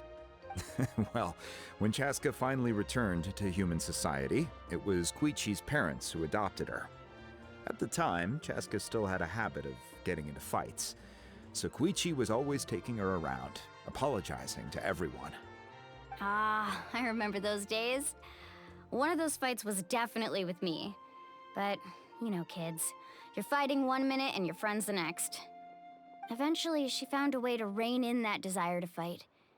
And now she's who people call to resolve conflicts. She's known as the Peacemaker. It sounds like she still argues with Koichi, though. Don't siblings usually stop fighting when they get older? That's partly my fault. Koichi asked me to stop Chaska from doing anything dangerous, but you probably know by now, once Chaska makes up her mind, there's no changing it. Oh, I get it. No wonder you tried to talk us out of going to the Night Kingdom.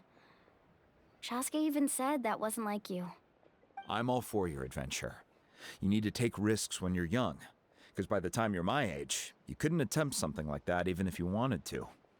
Better try now than live with regrets later. That's what I say. Still, I can understand where Koichi's coming from. In the end, nobody wants to sit back and let a loved one put their life on the line.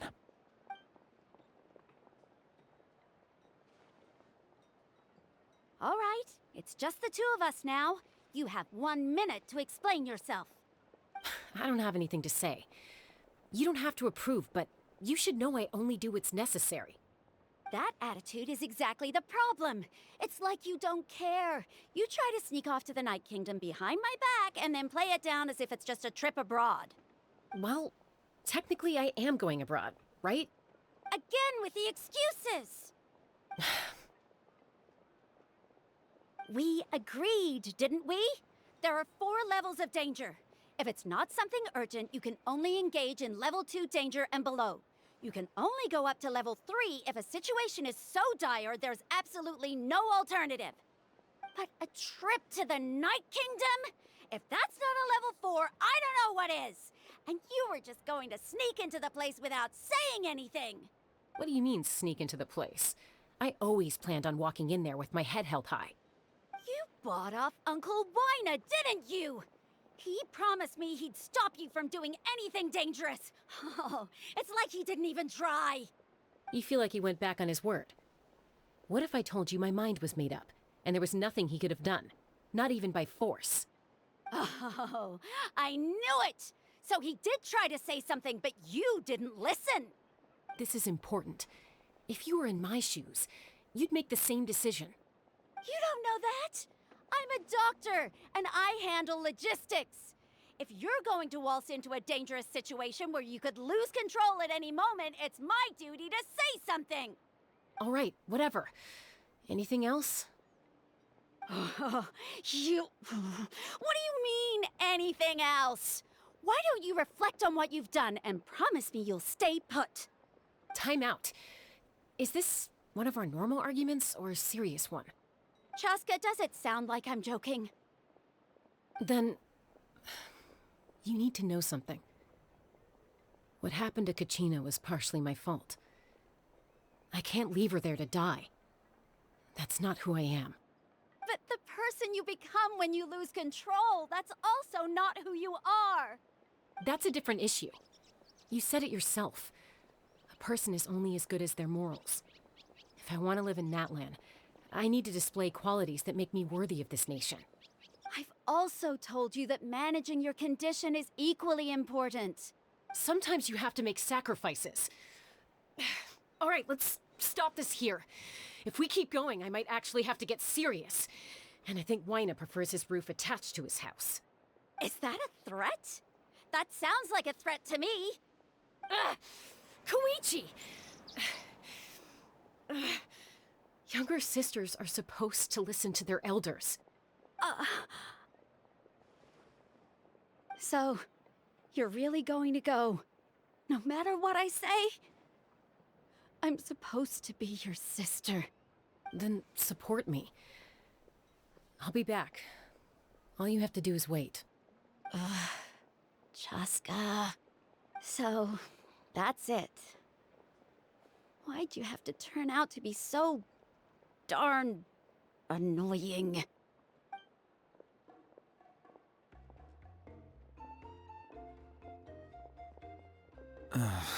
You two are something else. Something you wanted to say? I know you aren't related by blood, but you two sure are similar. Really? You know, I said that very thing to Koichi not too long ago, and she reacted the exact same way, down to the very tone of voice. It's not my place to get involved, but I will say this. Try to spend a little more time with your sister. You're tough kids. That doesn't mean you have to go it alone. Thank you. Anytime. All right. If you're done with the Spirit Speaker Stone, you might as well hand it over. According to Kinich, it's an important ceremonial artifact, so it'd be safer to keep it with me. About that. If only Tone Deaf Bard was here, he could have repaired it just like the Holy Liar. It might be in a few more pieces than you remember. Huh?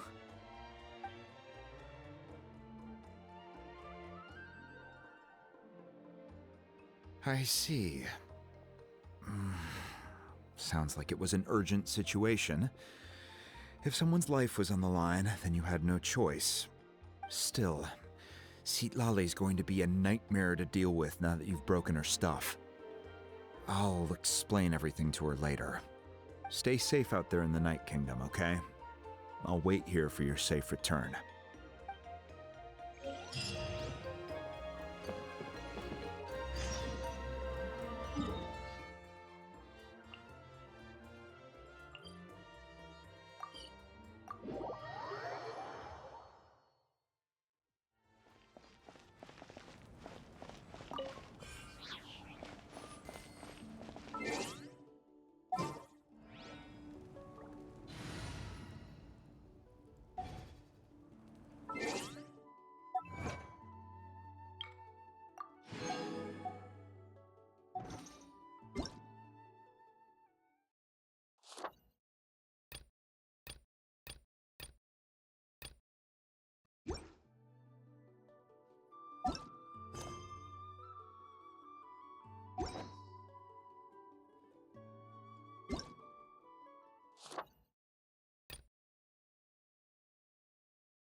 on Kachina's ancient name, too!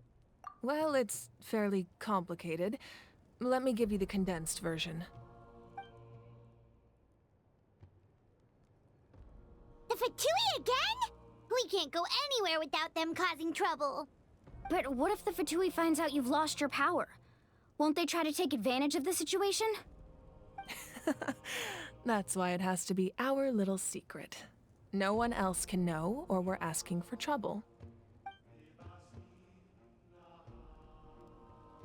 Look, I wish I could offer you some sort of consolation, but I won't lie to you. With multiple factions closing in, there's nothing comforting about the situation we're facing. Still, all you need to do is focus on your goal. You can leave the complicated matters to me. I can also step in on the Pyro Archon's behalf. There's a limit to what I can accomplish, but I'll help you however I can. There's no need to be so modest, Yan-san. Your incredible strength has long been a well-known fact. You're the pride of your tribe. Archon, I'm sorry about before. You have so much on your plate, so much that you have to worry about. But all I could do was focus on my own feelings. You have nothing to be sorry about. We all get overwhelmed by our emotions, myself included. Your reaction to Kachina's disappearance, I understand that feeling very well. Well, now that we have Kachina's ancient name, let's go track her down. Follow me.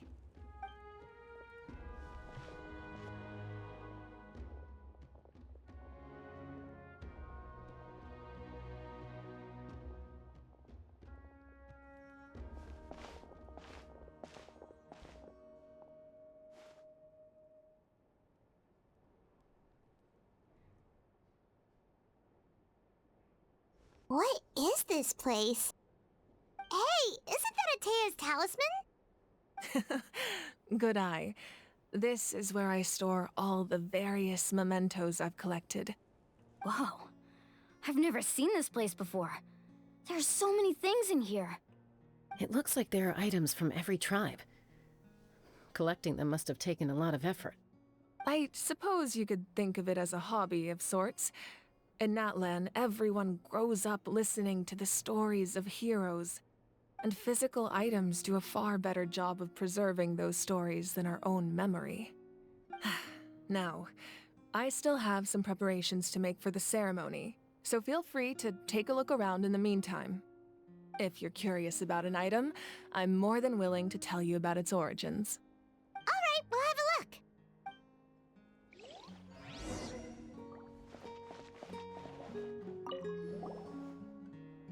Hey, there's a fishing rod here. It must have belonged to the people of the springs. That's right. It belongs to a legendary fisherman named Matavaru. I have his entire set of fishing equipment, actually. He and I met in a tavern. He told me about a particular kind of giant fish and his meticulous plan to catch it.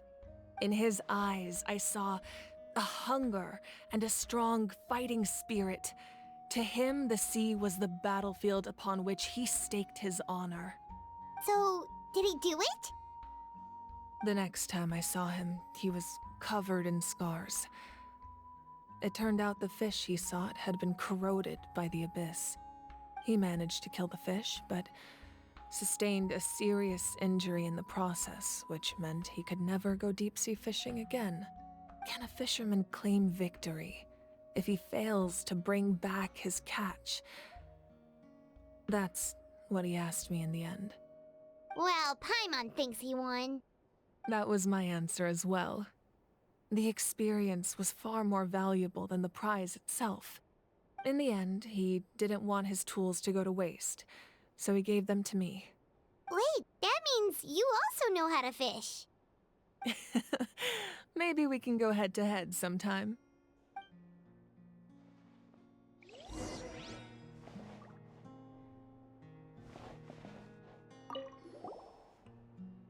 This is Atea's talisman. I'm sure you're familiar with this one already. Atea was rarely ever without it. The talisman brought her a lot of luck in battle.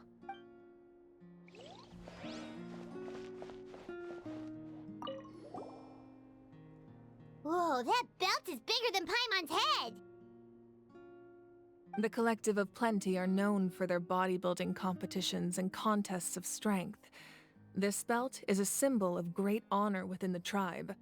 The association with strength might also have been the reason the original belt was extremely heavy. It was difficult for even 2 people to lift. And even if a warrior had the strength to put it on, wearing it for any length of time would still leave them gasping for breath. Sounds like it. So the owner of the original belt, Kitera, commissioned a craftsman to make a copy identical in appearance but far lighter in weight. That is the belt you see before you. He would often wear this version when training in order to protect his waist. Or he made a lighter version so he could wear it all the time and show it off.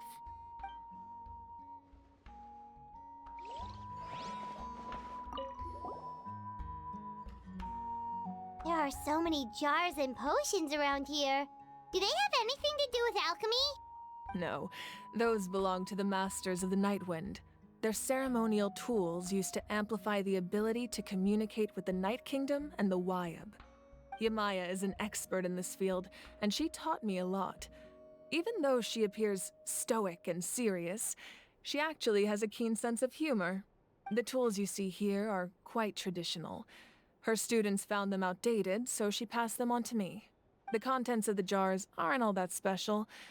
Oh, except the big jar in the middle. That's what she really wanted to give me. Ooh, must be something really cool. What's inside? Grape juice. Huh? It's quite tasty, although probably expired by now.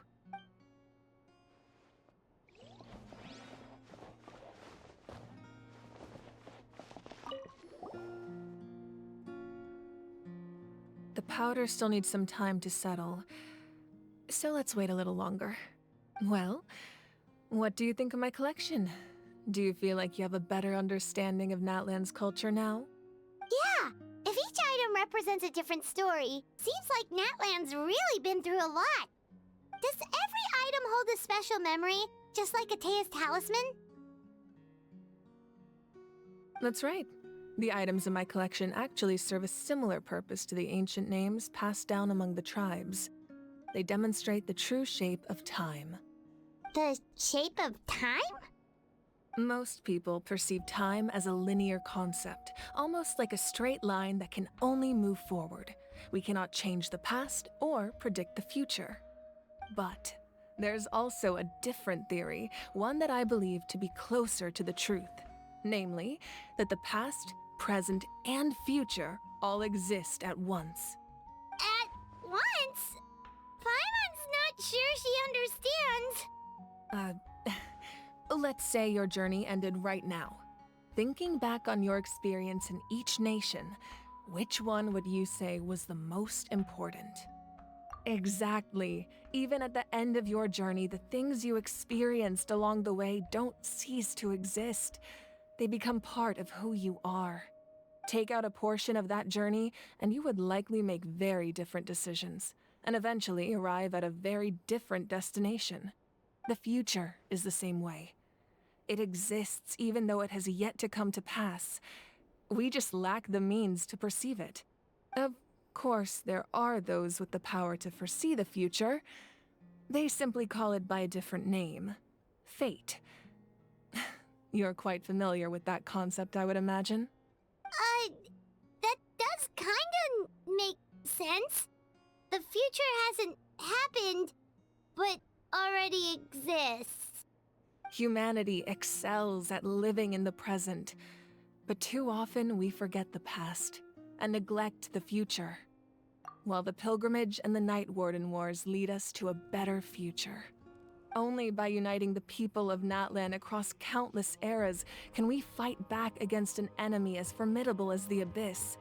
To come up with such a set of rules, the first Pyro Archon must have possessed a level of insight I can only imagine.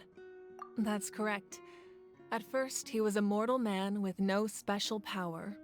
After he ascended to the Divine Throne, he used it to borrow power from the heavens and establish the rules of Natlan. Namely, a framework through which ordinary people can ascend to Archonhood.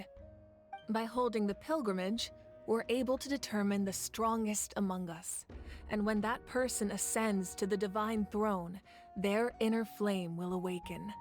In addition, the sacred flame will grant them significant knowledge and memory of this land. After all, that's how I came to know everything I just told you. So, it all comes down to the power of the divine throne and the rules. Wait, is that a family portrait? Yes, that's my mother, father, younger sister, and the little saurians we raised. I turned a piece of my dad's leather armor into a canvas and commissioned a famous artist to paint our likeness. Your sister is so cute! It looks like the two of you are really close. Paimon was having a hard time thinking of an Archon as an ordinary person, but seeing this portrait, it kind of makes sense now. It really doesn't look like there was anything special about you before. Oh, wait, is Paimon allowed to say that? A little late for that question, don't you think? Sorry! Paimon's so sorry! Paimon's mouth works faster than her brain sometimes! It's all right. I'd never get upset over something like that. No matter what others may say, my past is a precious part of my identity. I'm forever proud of the life I used to lead. Becoming the Archon doesn't mean you sever ties with your family. The position just comes with a lot of responsibilities, so it impacts how often you get to see them. My father made the most delicious stew, so my sister would often bring me a large pot of his cooking, and we would sit on a blanket and eat it together. One time, we didn't close the door securely, and the saurians we were raising ran into the room and knocked over the entire pot. My sister immediately burst into tears. The two troublemakers were going for the meat, but when they saw my sister's distress, they froze on the spot. I still remember the way they laid there, sulking like a pair of children, even after making such a mess. It was frustrating, but in the end, all I could do was comfort my sister and move on. Wow. Isn't that what being a family is all about? I think about that story a lot, actually. As the Archon, I made a vow to defend this nation, and experiences like that, they remind me exactly what I'm trying to protect. Well, what happened after that? This portrait looks pretty old. Your sister must be all grown up by now, right? I believe she ended up working as an architect and artist. She built many houses and crafted many beautiful works of art. Anyway, that's enough about me. Now that the powder is settled, we can begin. Ian-san, Mulani, Chaska, over here, please. Place the ancient name up there, and then we'll begin.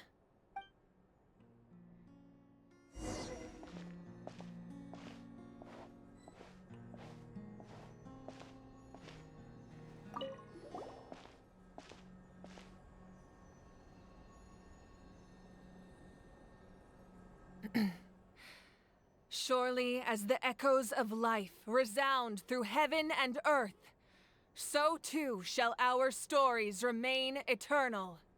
Ancient name, take us to your fated bearer. Allow her to answer our call.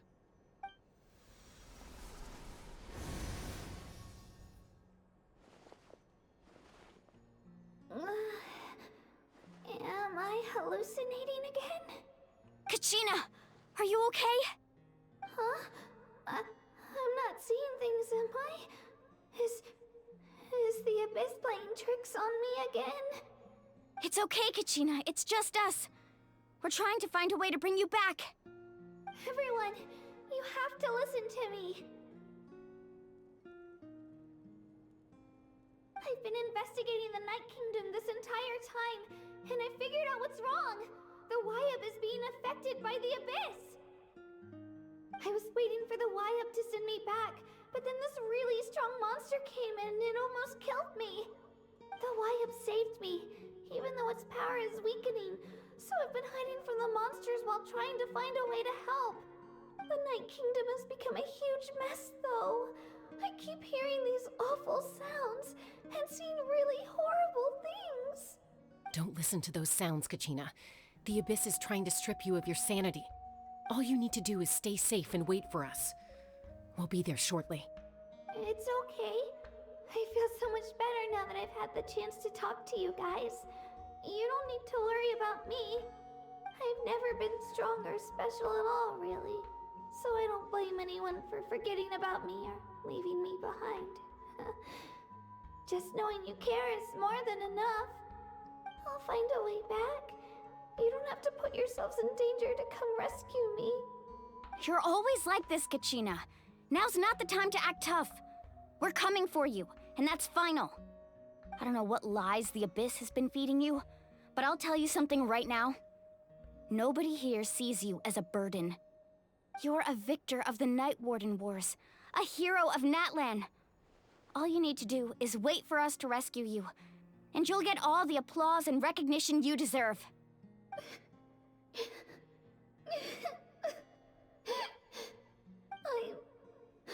I'm really scared.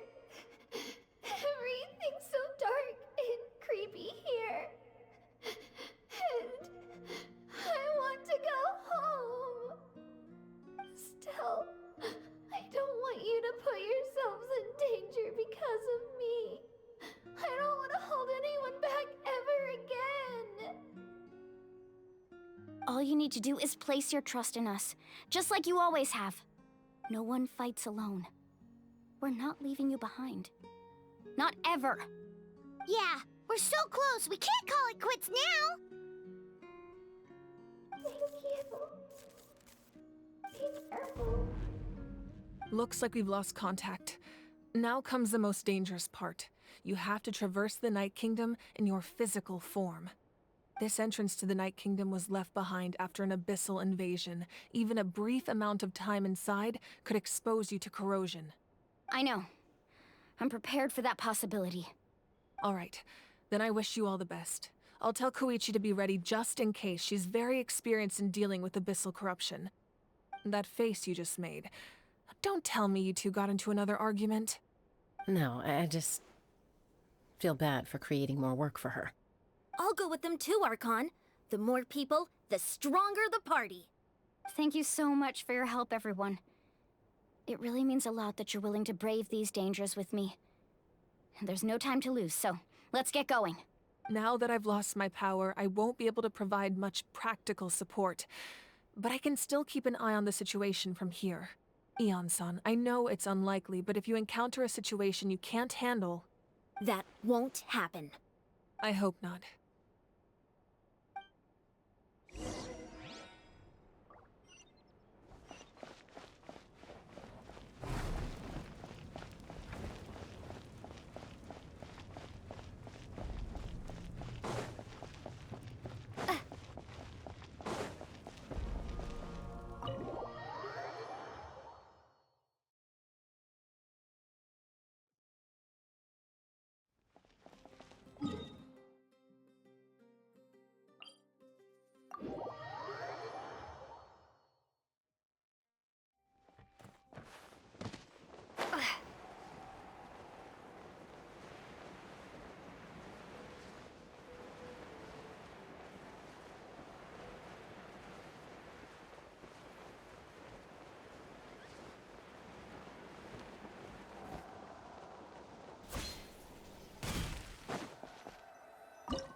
So we're underneath Natlan right now? It looks nothing like Paimon was imagining.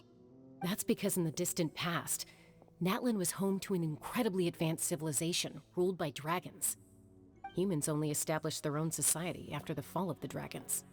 So these are Saurian ruins? Wait, you mean like the elemental sovereigns? They had their own advanced civilization? Yes, a really long time ago. Very few records have survived until now, so no one really knows what the devices here are for. These ruins have been abandoned for a long time, But with the recent increase in Abyss activity, the installations around here have somehow been activated again. So what you're saying is, we're not in for an easy trip to the Night Kingdom. No. It's going to be obstacle after obstacle from here on out. Why are you all laughing like that? It's creeping Paimon out. It's the pre-adventure excitement kicking in, right guys? Of course. I'm eager to get started. Then let's go. We won't let anything stand in our way.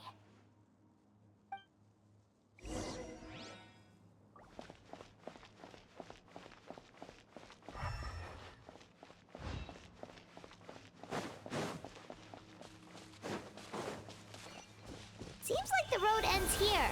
How should we get across? As a professional trainer, I think you could stand to build up your endurance, Paimon. Professional trainer? Paimon thought you were a warrior from the Collective of Planning. Well, that goes without saying. But I actually work as a sports coach. I provide professional guidance for many of Natlan's popular sports. And I don't just mean physical training. I design nutrition plans as well. Ah, so basically no sugar, no soft drinks, no grilled meat. Yeah, we'll be here all day if you list them out one by one. It's much faster to just focus on what's good for you. Such as? Vegetable juice. Want some? You know, Ian-san, Paimon feels like the two of us might not see eye to eye.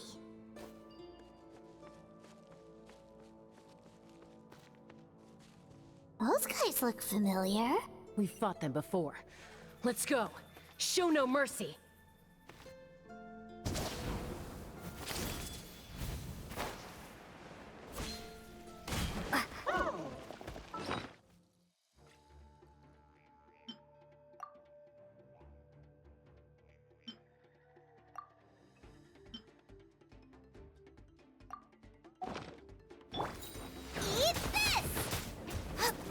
Come a little closer.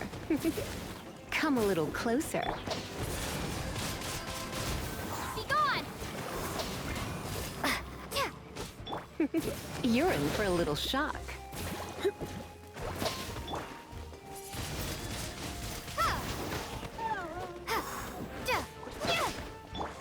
Out of the frying pan. You're in for a little shock. Come. Windblade!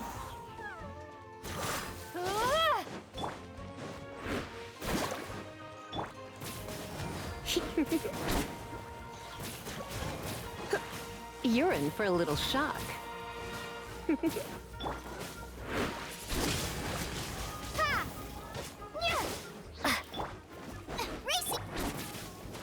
Come a little closer. Windblade!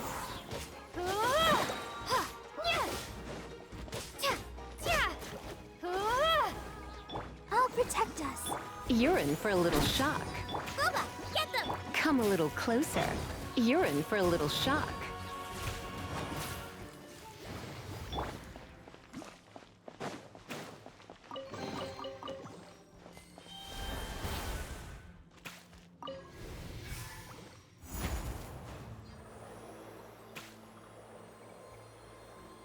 Whoa, the place we need to go seems really high up.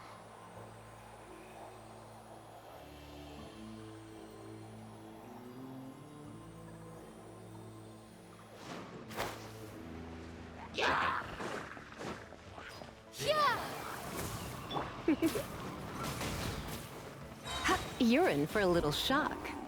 Surrender and I'll be... Let's dance.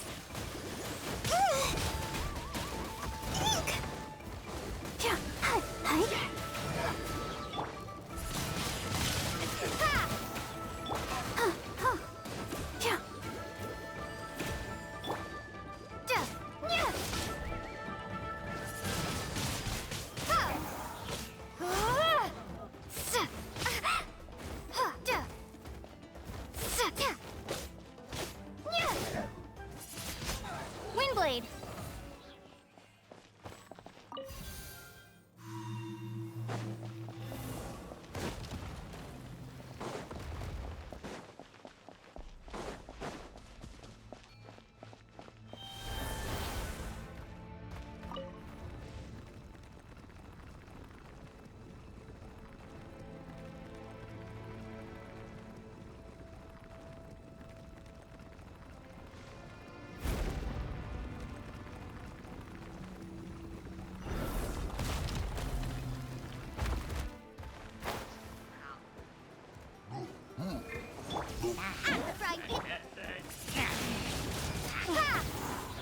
Come a little closer.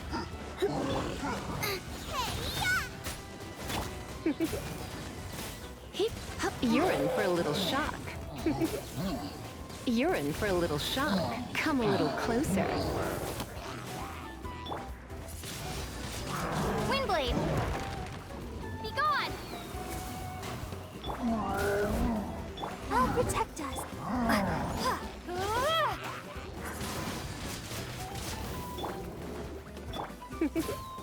You're in for a little shock.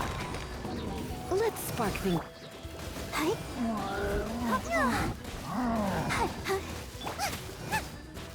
Nice and spicy.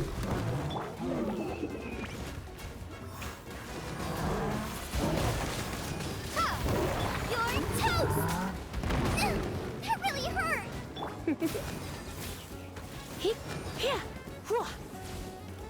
Come a little closer.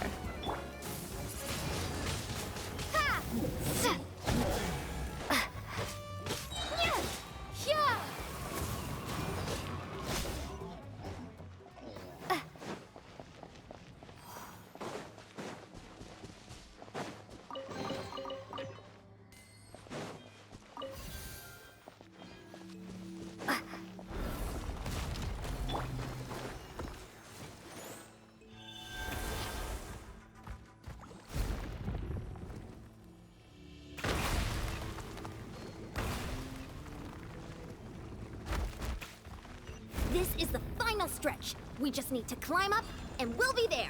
Nothing to it. Easy for you to say.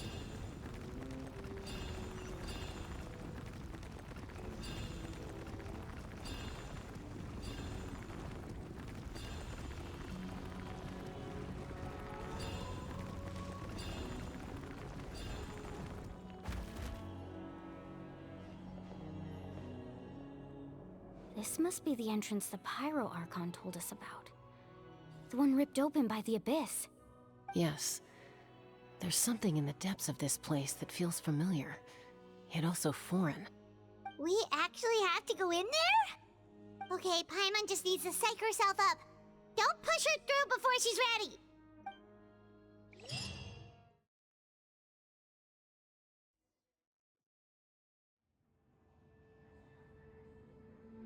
Hey! You don't have to drag Paimon! You're pulling too hard! Looks like we made it. This is the Night Kingdom. It looks so different from what I imagined in the stories. That overflow of energy is probably what trapped Kachina here in the first place. From this point forward, everything we know about the real world no longer applies. Anything can happen here. Paimon's more worried about how we're gonna make it out. We obviously can't go back the way we came. Do you see that patch of light on the ground? It's shining down from that fissure in the sky. Oh yeah, right in front of us. So that's coming from up there? Oh, it's so high up. Did we really fall that far down? Just like I said, our real-world knowledge doesn't apply here. We fell all this way, yet came out completely unscathed. If this was the real world, we'd have to climb our way back up to the entrance. But here, all we have to do is stand underneath the light and offer a prayer. That's it? Right. We still got a job to do. So that means all we need to do is find Kachina and bring her to this location. Exactly. This light is streaming in from the real world. It's a link between the two realms. The terrain looks difficult to navigate, and the visibility's not great either. How are we supposed to find Kachina in these conditions? Yeah, these floating black things don't look super friendly either. Those are all manifestations of abyssal power. Be careful. Ghost! A talking ghost! Calm down, I'm here to help. You're the ones who helped Vichama, right? Yes, I'm Vichama's friend, Malko. I was completely lost to this realm until I sensed a mysterious power calling out to me. It's like it was seeking me out, attempting to reassemble the pieces of who I used to be. Of course, it could only do so much. I'm sorry I can only appear before you in this imperfect form. No, we should be the ones apologizing. If the Spirit Speaker's stone hadn't become corrupted by the Abyss, We could have done much more, but we had to destroy it. Otherwise, Vichama and his tribe would have been in danger. Of course. Thank you for protecting him. I never imagined that, even after all these years, he'd still take such a risk for me. Under the power of the stone, it felt like our souls were connected. Turns out even our regrets were exactly the same. Whether in triumph or death, you want your best friend by your side. Exactly. That may not be in the cards for us, but it's not too late for you. You're looking for a young girl from the Children of Echoes, right? She's being chased by an embodiment of abyssal power. I'd like to help her while I'm still in this form, so follow me. Be careful. This place has been severely corroded by the abyss. Paimon didn't realize it had gotten this bad. It's like a seething volcano ready to engulf our world at any moment. Ouch! Quick, get back here! You can't... Stick close to me. My power will be able to ward off attacks for the time being.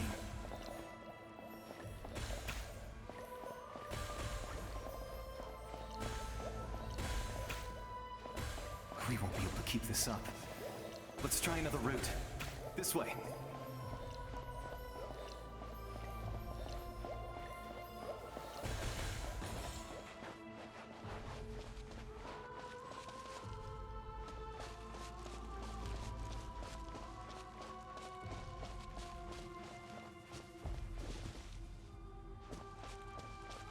Not good. More monsters. We shouldn't waste our time on them.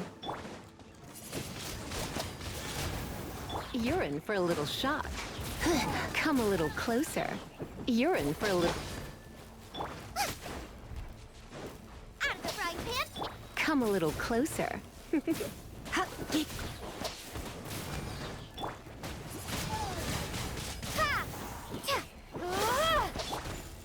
Try not to enjoy... Let's dance! Huh. Hi. Wingblade! Come a little closer. Hit!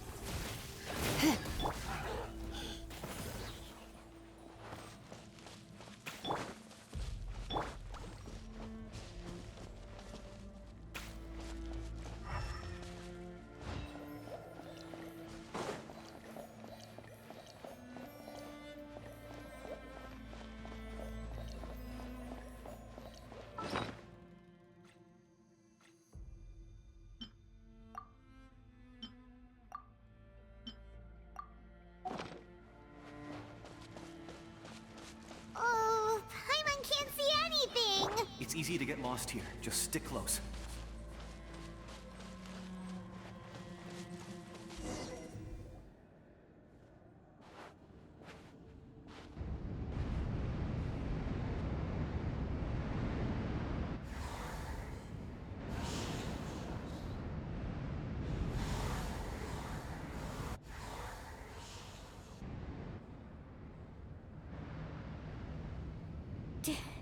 Did you hear that? What? Never mind. It was probably just my imagination. Don't scare Paimon like that! I heard it too. It was a voice from the abyss. What did it say? Doesn't matter. It certainly doesn't harbor good intentions.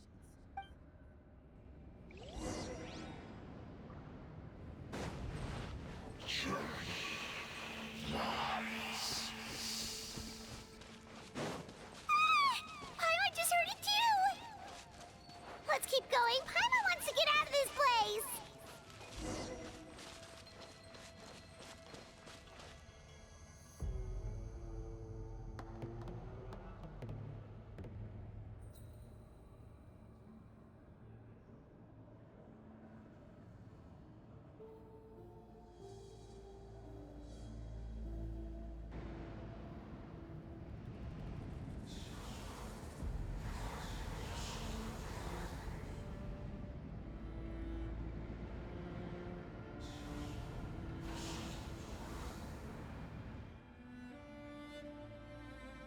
We're here, Kachina!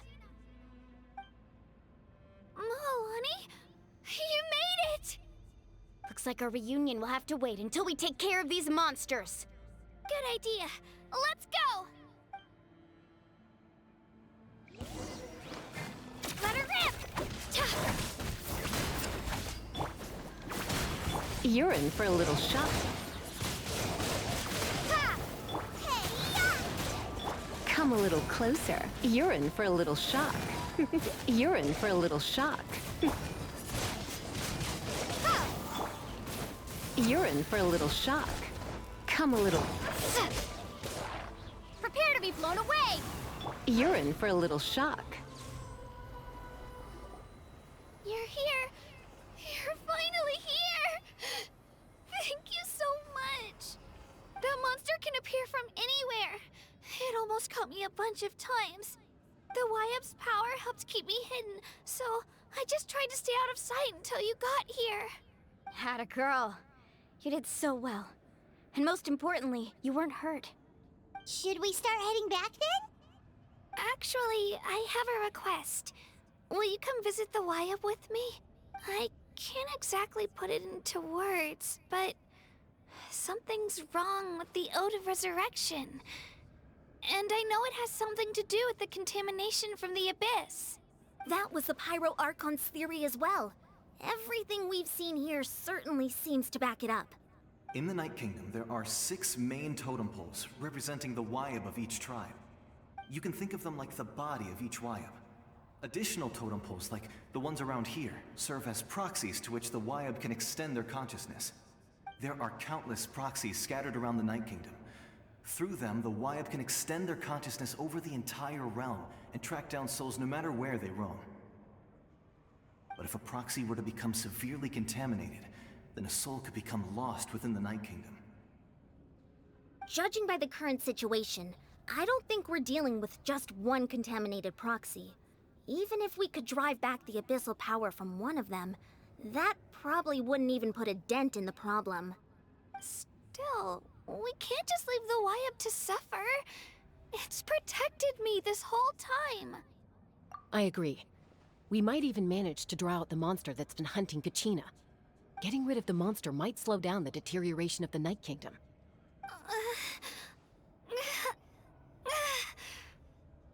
Kachina? What's wrong? Nothing. Just a headache. And that voice again, telling me to abandon the YUP and leave this place. Maybe we really should leave. Kachina's already been here for too long. No, I'm fine. I don't plan on listening to that nonsense. I can hold on. Just up ahead. I'll lead the way. Besides, I can still fight, so please, help me out a little longer. Listen to me, Kachina. We'll come with you, but that's because we want to help the YUP, not because we have something to prove. You don't have anything to prove either. It's okay if you reach your limit. We'll be there for you. All right. The sooner we get this done, the better.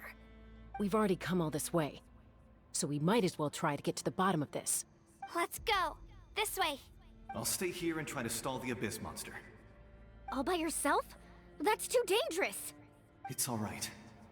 I may not be as strong as that monster, but I'm definitely more familiar with the area. Besides, I don't have much time left. If you're anything like my friend, I'm sure you're not particularly fond of goodbyes. So go. Achieve your goal, and return to the world where you belong. Thank you for everything. You're a true hero. Thank you. No one fights alone. I'll protect us. Does your head still hurt?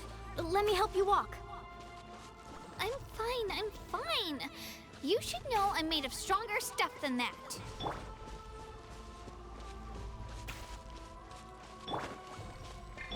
Ready, steady, go!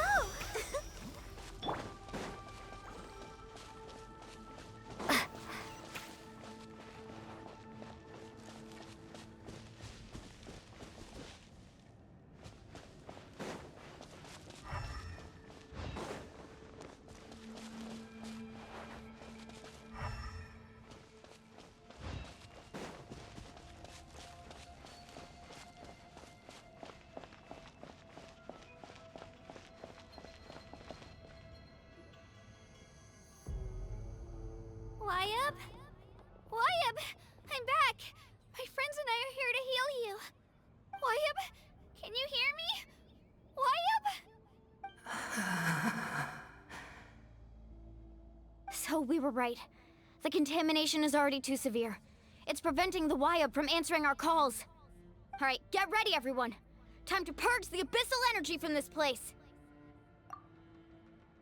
Careful. We've got company. Already? You really think that puny soul could slow me down? Courage in the face of futility is pure folly. He tried to get in my way, so I disposed of him. You killed Malco? He would have dispersed with or without me. Rather than worrying about him, I would urge you to focus on yourself. You may have defeated others of my kind in the past, but underestimate me now, and it will be to your peril. No, the power of the Abyss is intoxicating. The destruction it seeks captivates like a masterful work of art. I strive only for the opportunity to see it up close. I thought this naive little girl was an exception, but it turns out humanity is full of lambs willing to offer themselves up to the slaughter. That is the tragedy of your short lives. You understand nothing of all-encompassing power. Ancient names, pride, friendship, all empty ideas invented to give you a false sense of self-worth. They possess no power at all. The Pyro Archon created those grandiose ideals out of pure selfishness. Anything to avoid sharing power. Anything to avoid handing over the primordial gift to ordinary people like you. Don't believe me? Then ask yourself, why is the Pyro Archon strong beyond measure, while you, Kachina, remain so pathetically weak? Kachina! Give me your hand.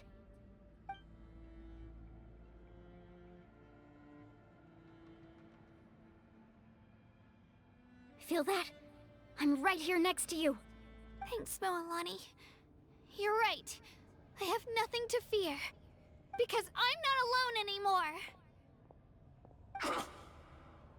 You're right. Maybe comforting ideals don't have any power. But you also couldn't be more wrong.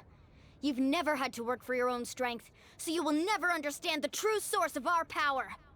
What? The courage we have to stand before you and not back down? It comes from our friendship. The power lies not in the ideal itself, but in our commitment to upholding that ideal, and in our decision to stand together and fight! Well said!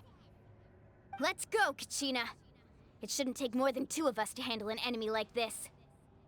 Sorry in advance, but you deserve what's coming to you!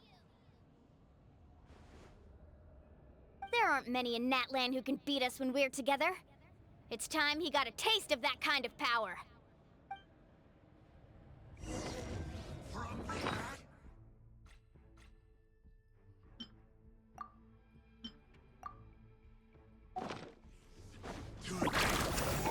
Let's shred, Sharky!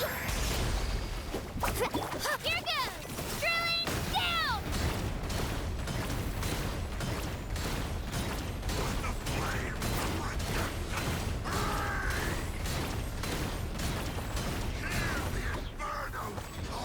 Let's ride! Check this out! Best of luck! Oh! Let her rip! Woohoo! Need a surfboard?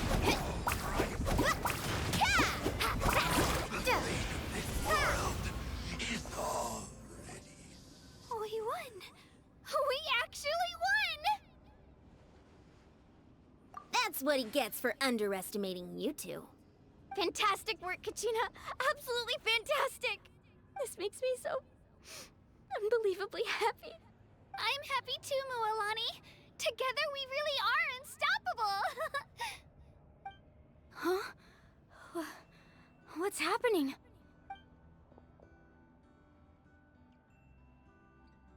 My ancient name is glowing? But I thought I didn't bring it with me. It's probably a projection from the real world. But that doesn't explain why it's glowing all of a sudden. Wait, does that mean you're...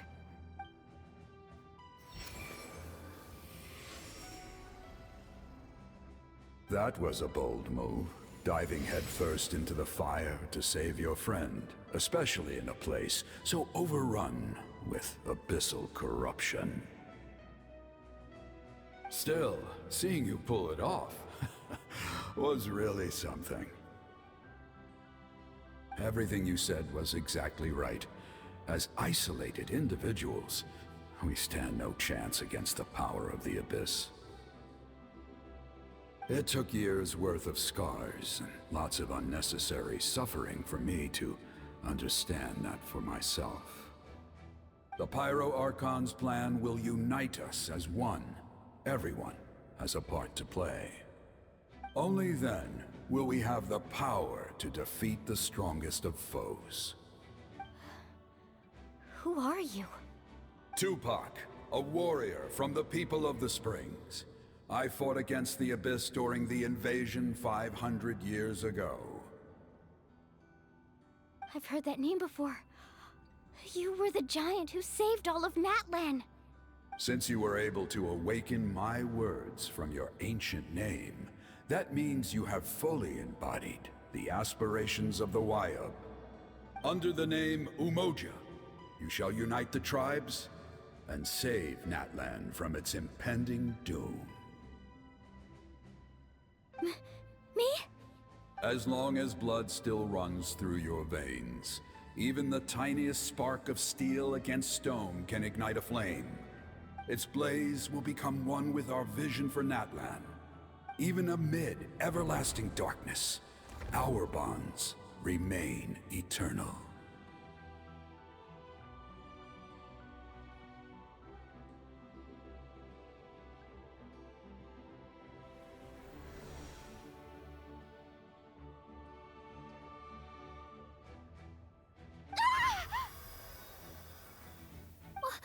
What's wrong, Mualani? So many memories.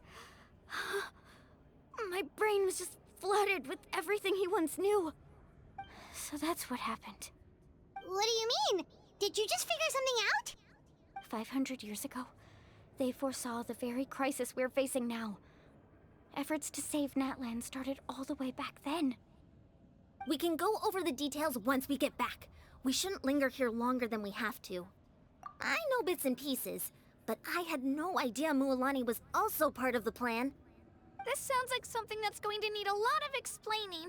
Let's focus on saving the Wyab first.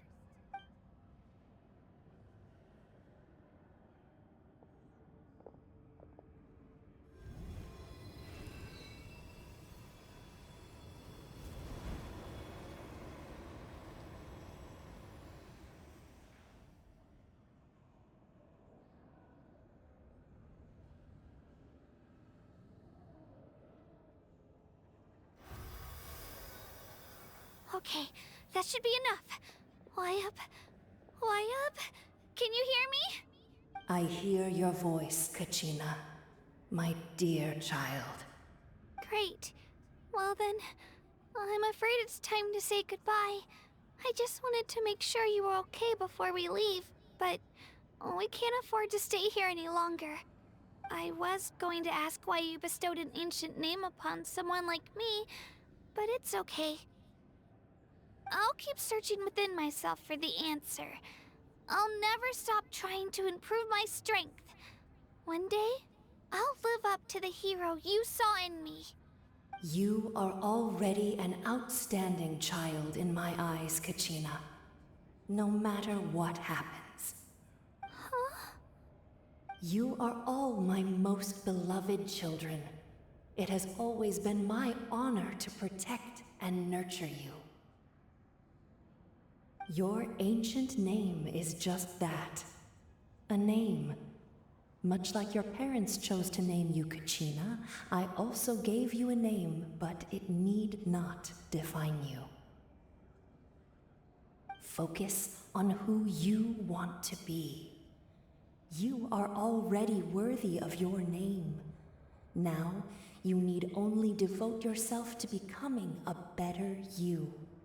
The story of your ancient name is for you to continue.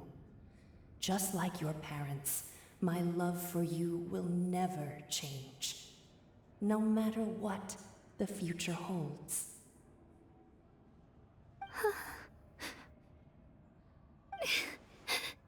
Thank you, Wyatt. It gladdens me to see the Pyro Archon's plan move another step towards completion, but it is time for you to leave this place. The situation here is getting worse. Go now, my children. Save Natlan on behalf of all you hold dear. I know we've never met before, Wyatt, but I just wanted to say thank you for encouraging Kachina. It was exactly what she needed to hear. Whoa! What's going on? An earthquake? We're out of time. It's the power of the Abyss. Quick, we need to run!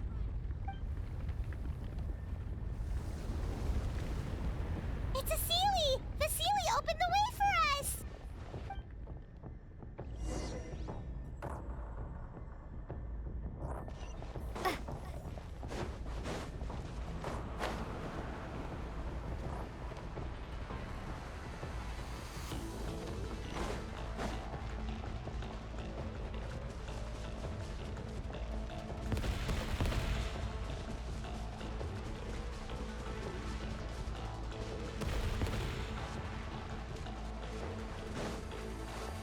The opening in the sky!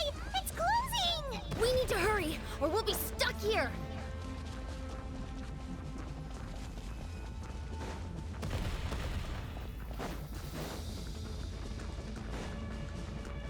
Watch out for the falling rocks! Quick, through the middle!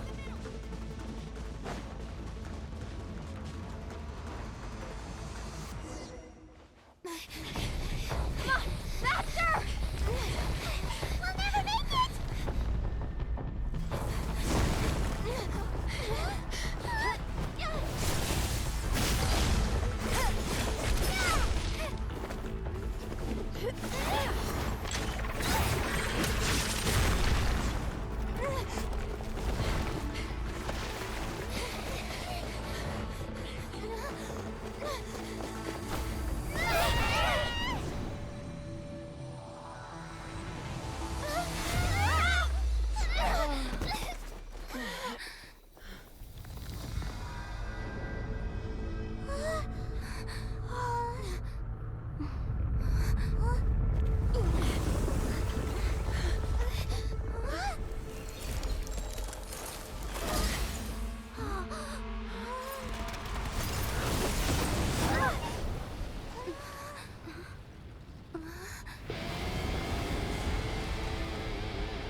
You've done well.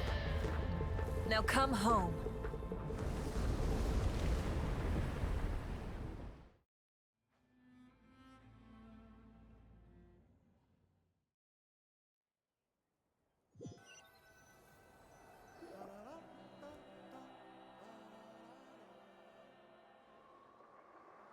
We're back! The Pyro Archon saved us. But she's not here. Yeah, didn't she say she used it all up? She's still in the Speaker's Chamber. What we saw in the Night Kingdom was just her consciousness. So you're saying her consciousness did all that? Every great display of power comes at a price.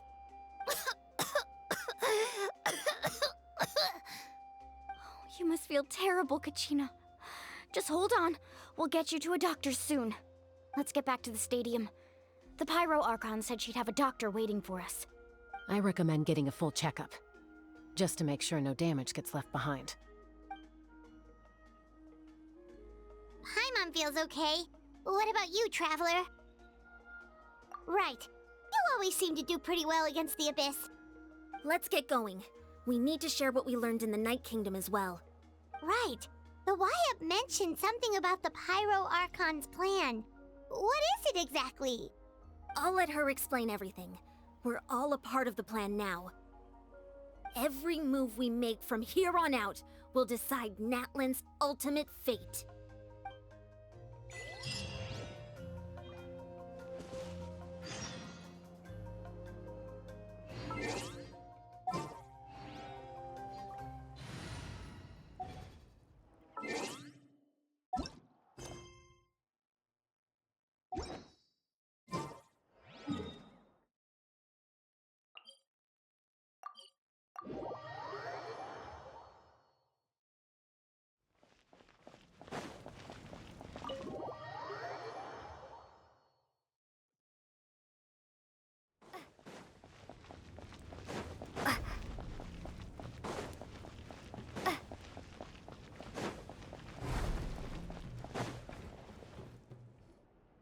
Huh. There's a lot less stuff here than before. It's good to see you all here in one piece. I know you must have a lot of questions, but let Koichi check you over first.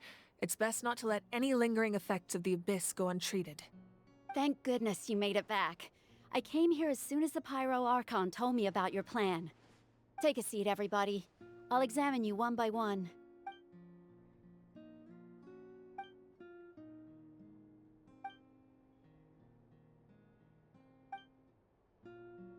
All right, that should do it for now. But just to be safe, I'll perform another checkup in a couple of days. I have to say, though, I've never seen anyone react to the Abyss like you, Traveler. It's like you're completely immune to its power. She's always been special like that. She can even purify its power. Wait, now that you mention it, Paimon doesn't think she's affected either. Given the current situation, that ability will likely play a great role in the events to come. Of course. I still have patients to see, so I'll head out. Thank you, Koichi. All right, all right. We might not see eye to eye, but we both had good intentions. Just give it time. I'm sure we'll figure things out between us one day. Yeah.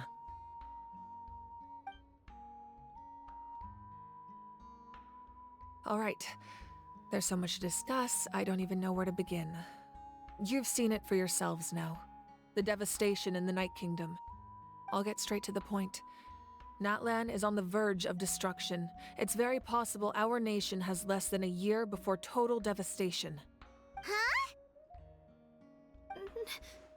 No. That can't be true, can it? That's right. But I've only ever disclosed that fact to the handful of people working with me to save this nation. Our looming destruction is not a recent development, but the inevitable conclusion of the disaster the Abyss initiated 500 years ago. Mualani told us a little bit about that. 500 years ago, all the nations of Teyvat were invaded by the Abyss. Unlike the other nations, Natlan never had stable and deep-rooted ley lines, so we suffered the worst of the invasion. The battle against the Abyss was exceedingly long and brutal. In the end, victory came at the cost of our civilization and countless lives. Even then, it took centuries of solving the disasters caused by the Abyss to finally achieve the peace we know today. And still, this is but a superficial victory. The forces of the Abyss have merely been driven back underground. Their threat to Natlan remains as real as ever. I'd never have guessed.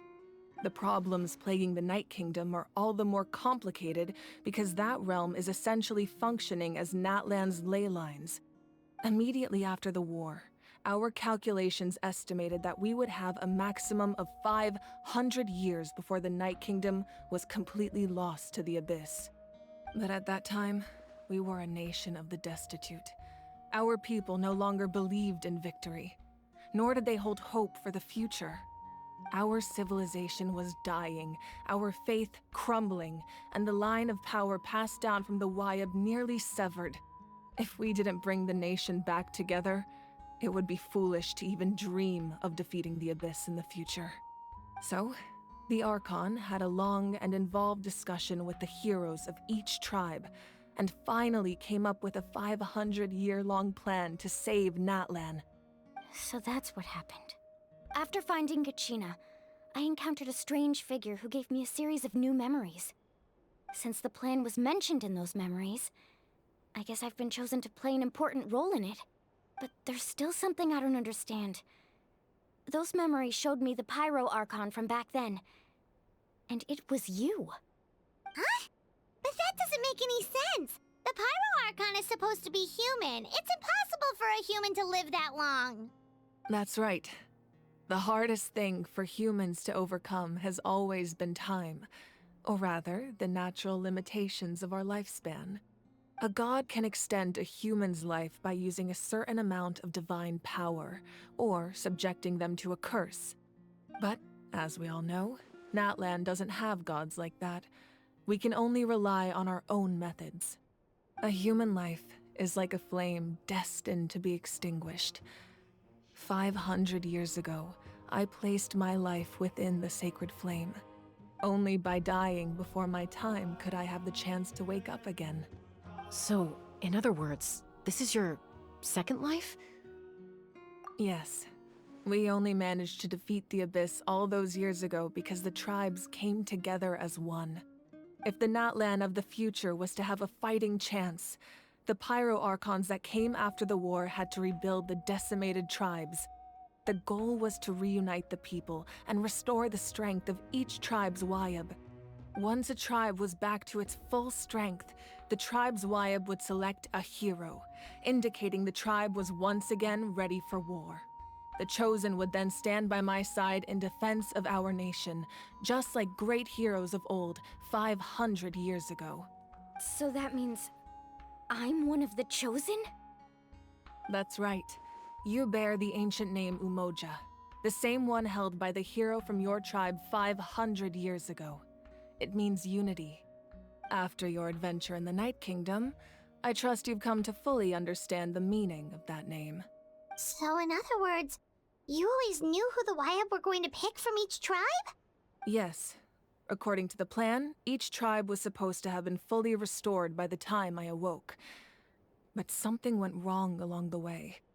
The 6 heroes successfully inherited the ancient names from 500 years ago, but the intel regarding the plan wasn't passed on to them. Once again, it comes down to the deterioration of the Night Kingdom. Communication between the Sacred Flame and the Wyab has been blocked. Just like how the Ode of Resurrection failed to bring Kachina back. Exactly. It's just another tactic the Abyss is using against us. The Abyss may not possess intelligence, but its methods certainly aren't easy to counter. If we want to unblock that information from being passed on, my presence alone isn't enough. The ancient name-bearer must establish a greater connection to their name. So, I've tried my best to help them from the sidelines. Currently, Shalonin of the Children of Echoes, Kinich of the Scions of the Canopy, and Iansan of the Collective of Plenty have all been acknowledged by their names. During your adventure, you too earned the acknowledgement of your Wyab, Mualani. In the process, you gained the memories stored within your name. Well, we have less than a year! Yes, but we have no choice. We cannot start the plan until all the heroes have been gathered. That's also why I haven't been able to take action despite the urgency of the situation.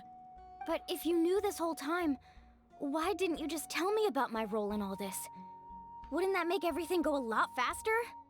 Perhaps, but the opposite could also be true. Knowing your destiny too early could mean failing to realize your full potential. Just like your determination to save Kachina, I hope your commitment to this endeavor comes from your own strength of will, rather than a sense of obligation. So I suppose you're not going to tell us who the final 2 heroes are then? That's right. Their time is yet to come. Putting pressure on them beforehand will only hinder their development. I can only trust in the judgment of the Wyab. I have never believed I could solve this crisis alone. In fact, it was precisely because I chose to trust and rely on others that we managed to get this far. Natlan's salvation lies not in its Archon or any singular individual, but in us all. You're quite perceptive, aren't you? I thought I might get away with avoiding the topic. Huh? Oh, right! All of the stuff you stored here before, where did it all go? Even though I sacrificed my power, I still needed a contingency plan to ensure you would make it back from the Night Kingdom. After all, I was the one who allowed you to take that risk, and Mualani has an important role to play in my plan. In addition to their sentimental value, the items I stored here held a much more important purpose: fuel. Fuel? Ah, so back then, that's why you... Yes. The stories embodied by those items are certainly important, but there's an even more significant trait they all share. Every item belonged to a hero of Natlan. Over time, they became imbued with a certain amount of contending fire from being carried in battle. On their own, each item's power is limited, but together, their combined effect can prove quite useful in a dire situation.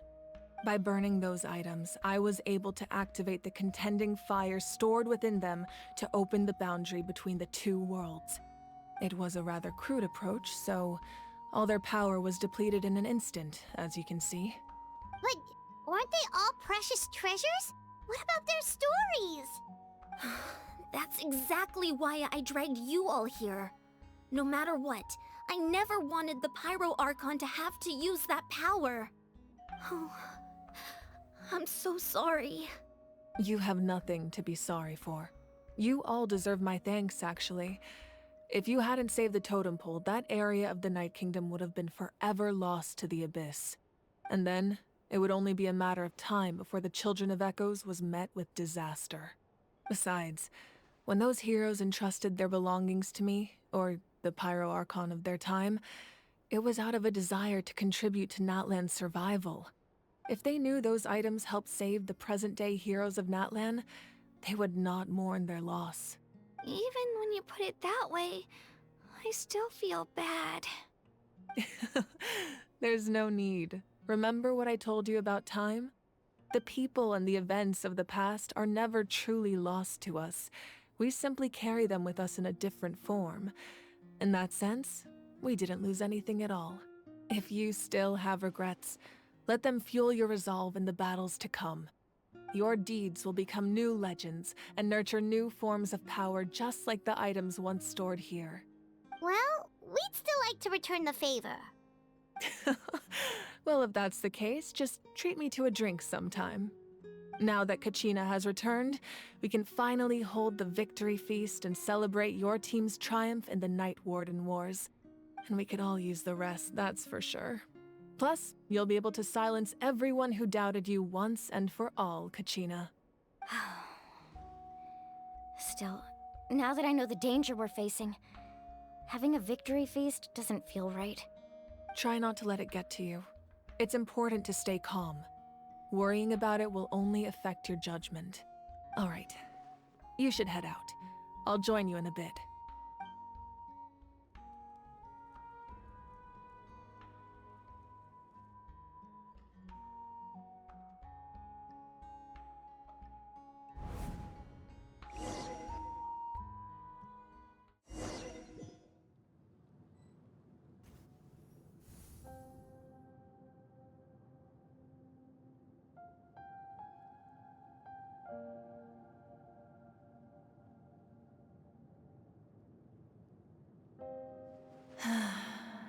When I was young, I used to sit by the hot springs and listen to the stories of warriors from all over Natlan.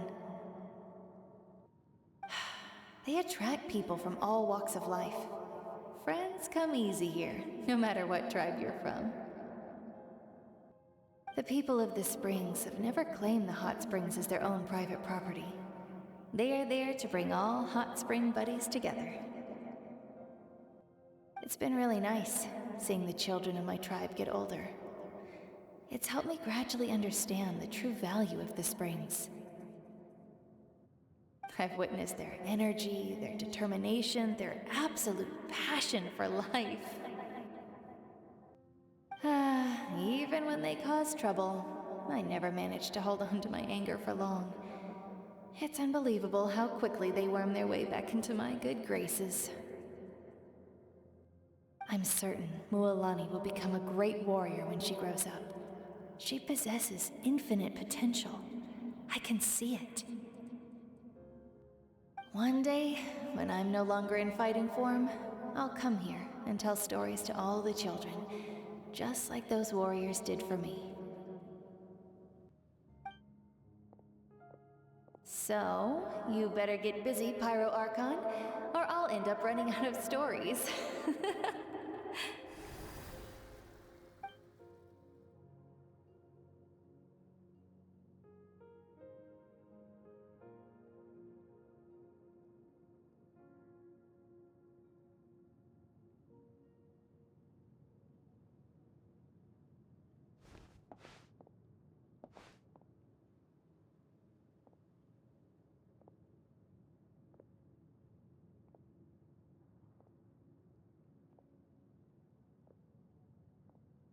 Our nation is engulfed in darkness. Our tribes stand divided, and yet you promise victory in the distant future. The Abyss is a cunning enemy, one that I faced in battle many times.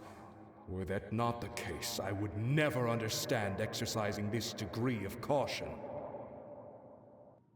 My rage will never know absolution, and my power will no longer aid you in victory. But you came to me because you knew you could convince me with just a single sentence. I understand your choice. The heroes of today will forge the path ahead with blood and fire. Just remember to earn us the victory we are owed.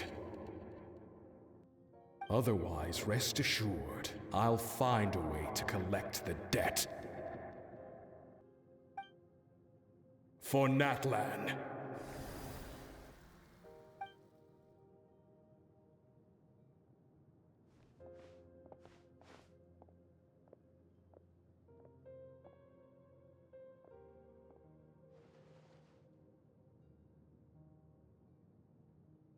So, you're gonna head 500 years in the future to serve as the Pyro Archon again? But what about the you from right now? You're just gonna die? You can't ask her those questions and expect her to answer, my dear. The decision is hers to make, and she deserves our support. We will do everything we can to rebuild the tribes. Don't you worry. Even across time, we will all do our part to fight for Natlan's future. Yeah, Mom's right. We'll always believe in you, sis. Oh, seriously though, Dad should be here. Where is he? I imagine he didn't know what to say, so he chose not to come at all. Don't take it to heart, my dear. That's just who he is. Just remember, no matter what happens in the future, we will always love you.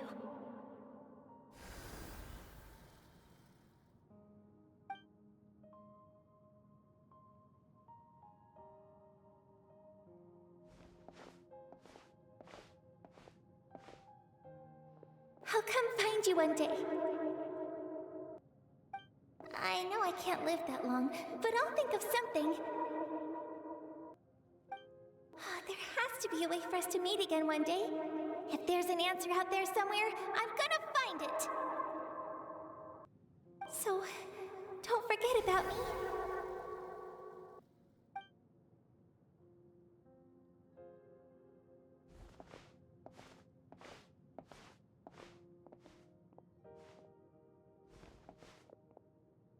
If that's your decision, then you have my full support, Archon. May our children live to see such a lovely son. For Natlan! No one fights alone.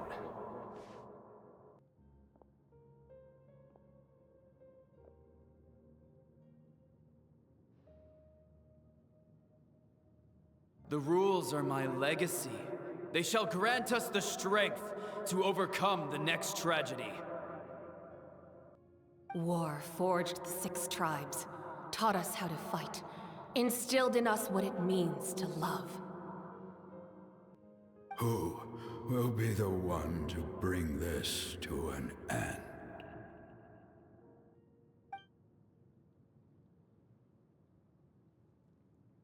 We are the inheritors of memory and legend. Those who grew alongside sun and wind. Those who forged our own destiny and future. That is Natlan's fire. The lifeblood of our nation.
You here for the victory feast too?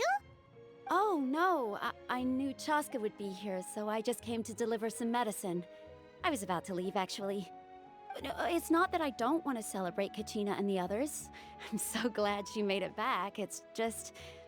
well, I'll make things awkward if I'm around my sister right now. Ah, well, you two had a fight, so Paimon can understand. She didn't cause any trouble during your trip, right? Yeah, she was super helpful. She gave us a lot of useful information about the Abyss. That's good. That's all I needed to know. Is there a reason you asked? You were pretty outspoken when we first met, but now it's like you're holding something back.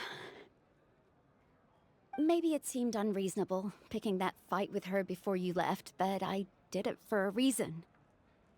Her impulse to fight is extremely strong. Her mental strength helps her rein it in, but she still loses control sometimes. I had no idea what you might face in the Night Kingdom, so I didn't want to take any chances. So what you're saying is... Okay, so maybe it sounds a little stupid, but it works pretty well. It helps her keep her cool for a little while, at least. Anyway, I'm just glad you were able to make it back safe and sound. That's all I wanted. But do you really have to go that far? Can't you just talk it out? No way. Chaska never opens up about her own pain, especially to her family. She can't learn about this, or it'll be even harder to help her. I appreciate the understanding, and don't worry. I'll find a way to help her ease this burden. Anyway, I need to get going. Enjoy the celebration. Oh, and if you ever need a doctor, you know who to find. Huh. Who would have thought there was a deeper reason behind their arguing? In the end, it's all the Abyss's fault. Paimon's had enough of them.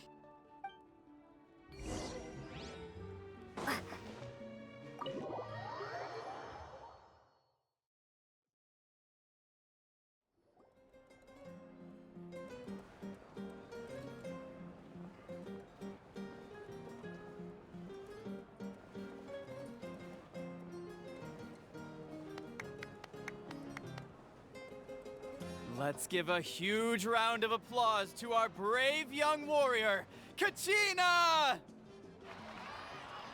Woohoo! Well done, Kachina.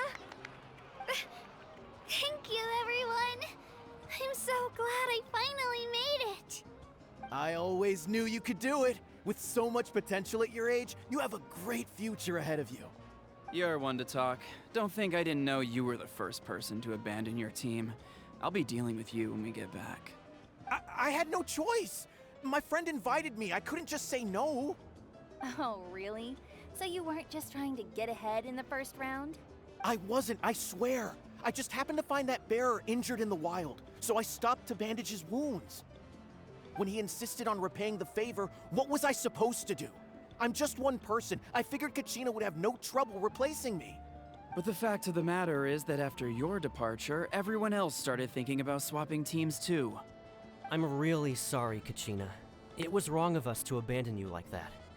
It's amazing that you still made it all the way through to the Night Warden Wars. That's the highest honor. So, what about you guys? Did you make it far? Our team captain drank too much the night before the competition and turned up late to the stadium on the day. We got disqualified. Serves you all right. No sympathy from me. Alright, I'm alright. There's no need to be like that, Uncle Pakal. Dear friends, I'd like to say a few words. Firstly, I'm grateful to my friends and our great Archon for helping to bring me back. This traveler and her companion Paimon are some of the strongest people I've ever met. If they were allowed to participate in the pilgrimage, I have no doubt that they'd win the whole thing. They've agreed to let me learn from them. With their help, I believe I can become even stronger still. And let's not forget my good friends, Moalani, Chaska, Kanich, and Ayan-san. They all helped the Traveler and Paimon figure out a way to bring me back from the Night Kingdom. They too deserve to be called our heroes, so please give another round of applause for them. Thank you so much! Well said! I'll drink to that. How does it feel being a hero, Kachina? To be honest, it's a bit overwhelming. It all just feels so surreal. Well, you better get used to it. Next up, undefeated champion! Hey, please don't make fun of me.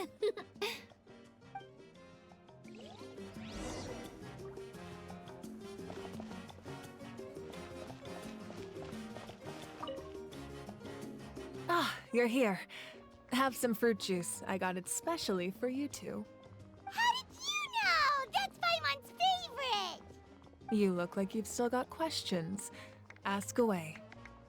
Because they had their own lives to live. The thought of telling them, abandon your families and everyone you love, and come with me to the end of time, for in 500 years Natlan will be destroyed, it seemed too cruel. You could just as easily point out that everything in this world would come to an end eventually. But life is short. And beyond a point, it just doesn't seem real. Imagine if I said, let's leave right now, and go save the sun because it'll flame out in a few million years. It would sound quite ridiculous. I couldn't make them shoulder that burden with me. Besides, every generation will have its heroes, this one included. The plan could still work without them. Or, of course, without me. But since I was the one who came up with the plan, I felt duty-bound to see it through to the end. Paimon's suddenly remembering that portrait in your room. Was that your family from back then? Yes, it was. So when you asked me who my sister grew up to be, the truth is that very little information survives. From what I've been able to piece together, I can conclude with a reasonable degree of confidence that she ended up as an architect and artist. She played an instrumental role in rebuilding the scions of the Canopy tribe, designing and building many houses. But of course, none of her buildings are around anymore. Still, it was an impressive achievement, and I'm very proud of her. You feel loss keenly. It seems to stir up feelings of regret in you. But this is something I have long since come to terms with. This is a war, and there can be no war without loss. I am already far more fortunate than those who lost their lives to the Abyss. The people of Natlan look to me as their Archon, and the weight of their expectations is mine to bear. I must see our fate through to the very end, no matter what I may find there. Yeah, doesn't that mean the way everything ends has already been written, including your plan? I suppose, but so what? Don't forget, time takes many forms. The past, present, and future coexist, and all are equally important. Even if the future ends in destruction, there's still no reason to give up on the here and now. And it's precisely because we humans cannot know our fate that we will never give up on our struggle. This is a pivotal moment. We are still 2 heroes short. Well, 3 to be precise. There's one further hero who I'm hoping to get on my side, whatever it takes. Your resistance to the corrupting power of the Abyss is truly remarkable. It would easily make you an all-important figure in the upcoming battle. If you agree to join us, you will not only gain my full support in your journey, but I will also forge a brand new ancient name for you. Ancient names can be forged?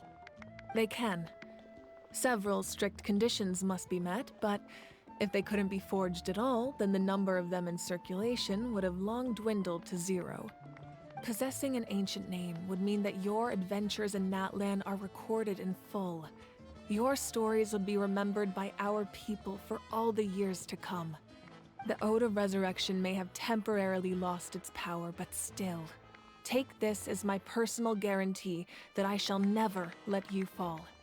Just like in the Night Kingdom, I will be there for you. That is a promise I will fulfill at all costs. This nation always honors its heroes. Yeah, we can't just ignore the situation here. Wonderful. Then I'll reach out to Shilonen right away. She's the one who will forge the name.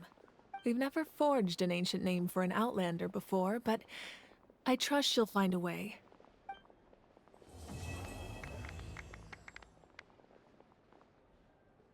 My lord, we've received word that the Pyro Archon has lost much of her power. Although your injury complicates things, this is most certainly the opportune time to seize the Gnosis. Victory and defeat are rules, not outcomes. I have never taken advantage of an opponent in a time of weakness, and I don't intend to start now. As for you, I must confess, I did not expect that little trick of yours to save the day. No matter how dense the fog, as long as the sun remains, we cannot turn day into night. She could have dispelled it. She simply chose not to. You don't have much time, and you're injured on top of that. What do you plan to do next? I'm beginning to see just how useful you may turn out to be. You heard something from here, didn't you?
After all we've been through recently, it sure feels good to come back to visit the people of the Springs. It's been a while since we last got in touch with Mualani. I wonder what she's up to now. Have Mualani be our guide. Oh, Paimon just remembered something! Do you remember that journey to the mysterious island that we were never able to complete? Yeah, that's the one! Paimon remembers the chief of the people of the Springs told us that we must find a guide we could trust with our lives. That would make Mualani the perfect choice, wouldn't it? We can invite her to be our guide and set off for the island! As qualified adventurers, we should never give up! Well, we should always keep the treasure in mind, shouldn't we? Come on, let's go find Mualani!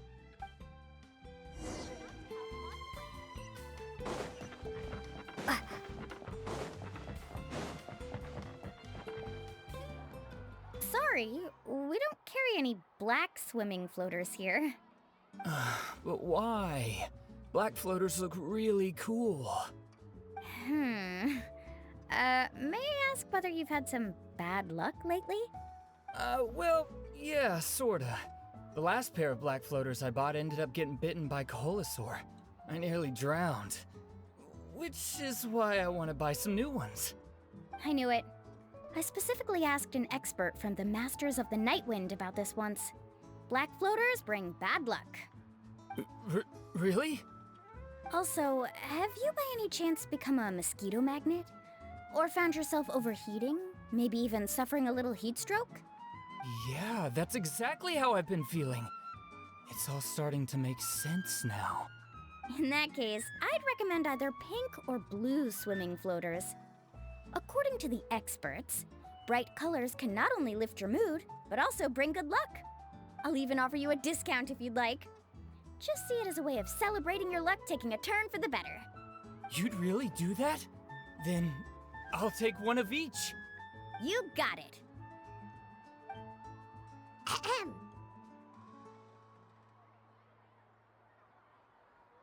Well, hello there! If it isn't the Traveler and Paimon. It's been a while, Mualani. Was all that stuff you were saying just now really true? Do pink and blue floaters really bring good luck? Of course. I know a friend who nearly drowned once, but because she was wearing blue floaters, a group of Koholosaurs came to the rescue and brought her back to shore. Whoa, for real? But let's get back to why you're here. Are you looking to buy some water sports products? Come on, don't be strangers now. I can give you whatever you need. You are guests here, after all. It's only natural for me to give some gifts to you. No, we actually came here to ask you to be our guide. Well, you've come to the right person. So, where do you want to go? We want to visit the mysterious island from the legend. A trip to the mysterious island? Oh. Do you have any concerns, Mualani? I assume you're already aware of how difficult the trip will be, right? Yep, your chief has already made that pretty clear. But with our adventuring experience and with you as our guide, we'll definitely be able to reach the mysterious island. Then I'll have to explain some things to you first. I learned all my skills as a guide from Uncle New, and he's the best guide in the whole tribe. But apparently, even he has never successfully reached the island. With a good guide to lead the way, a journey should usually be fun and pleasant. However, going to the mysterious island is different, and I don't know if I can guarantee that.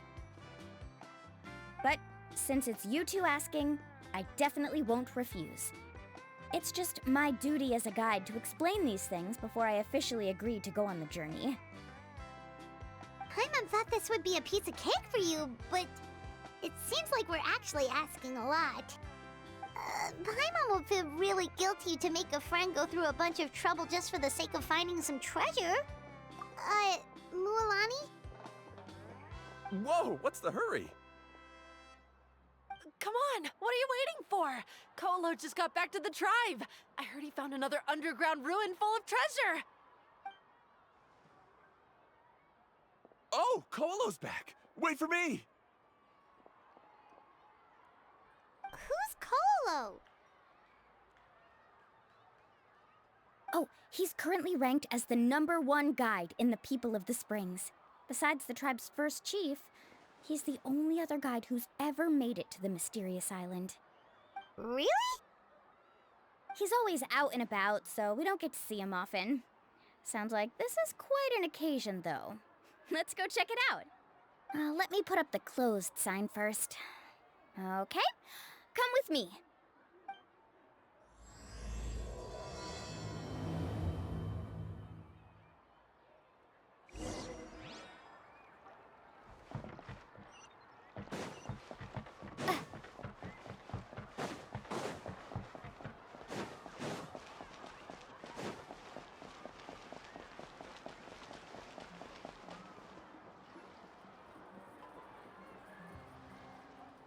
The crystals you asked for can only be found in caverns deeper than 500 meters underground.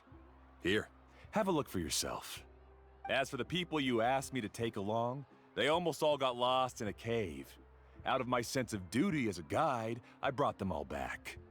Next time, just save the trouble and let me go alone. Indeed. Well done. No wonder he's the best. I wouldn't dare to go more than 200 meters down into a cavern like that. I wonder how much he made this time. Whoa, he really does sound like a super amazing guide. Do you think you could get some pointers from him, Milani? Who knows? Maybe he could save us some trouble on our trip to the mysterious island. Ko'olo always treats his experience like trade secrets.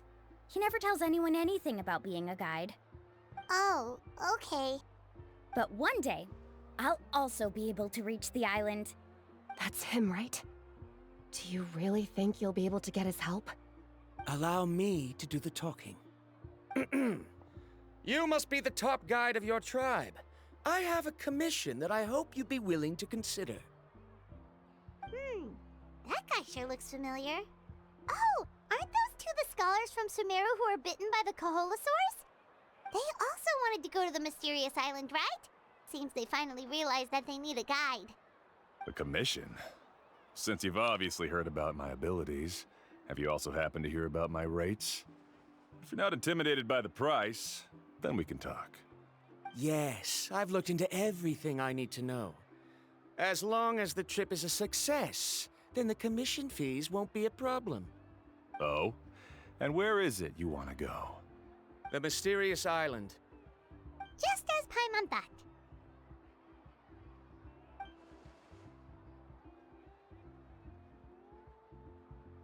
But first, please don't misunderstand. I'm no tourist. I wish to visit the real place. You hear that? He wants to go to the island. In that case, Ko'olo's the only one for the job. But the journey to the island requires a lot more than just a guide, right? Since you want to visit the real mysterious island, then I'm sure you've also heard about the requirement for our trip, right? Yes, I know. According to the legend, only those who are willing to entrust their lives to one another will be able to reach the island together. I must reach that island, even if that means putting my life in someone else's hands. I have made up my mind. Don't waste your words on me. The way I see it, the requirement is just a way to weed out those who do not have the skills to reach the island by themselves. You say you'd put your life in somebody else's hands? Ridiculous. Even if someone were to trust me with their life, they'd just be another burden. Let's look at it the other way around. Why would I place my life in the hands of someone whose abilities are far below mine? That is what the legend is really hinting at here. Many guides in the tribe have received commissions like this, only to end up bogged down by their incompetent clients long before reaching the destination. How do you think I reached the mysterious island? I made it because I chose to go alone. Well, I'm different. I'm no ordinary tourist. That doesn't make much of a difference to me. You'll give up halfway at best, which is a waste of my time. And a waste of your commission fees. I can tell you're just looking to explore something new. If that's the case, then you can find another guide in the tribe. For example... new student, over there. What's up with that guy's attitude? Paimon takes back everything nice she said about him. I have things to do now. Goodbye. Hold on, Ko'olo. What's wrong? I'm only introducing a potential client to you because I know you're a teacher. In fact, I'd say it's quite the opportunity. Never mind that for now. I don't agree with your views on the island. Uncle New taught me that... I know. You're just the same as him. You both obviously hope to prove yourselves, but still think that you have to follow the legend to the letter, waiting for a cumbersome client to find you before even trying to set off. Mualani? The rare ores I brought back are proof that I've been to the island. But as for New, where's his proof? Why don't you wait until he's actually found the island before you start using his views to refute me?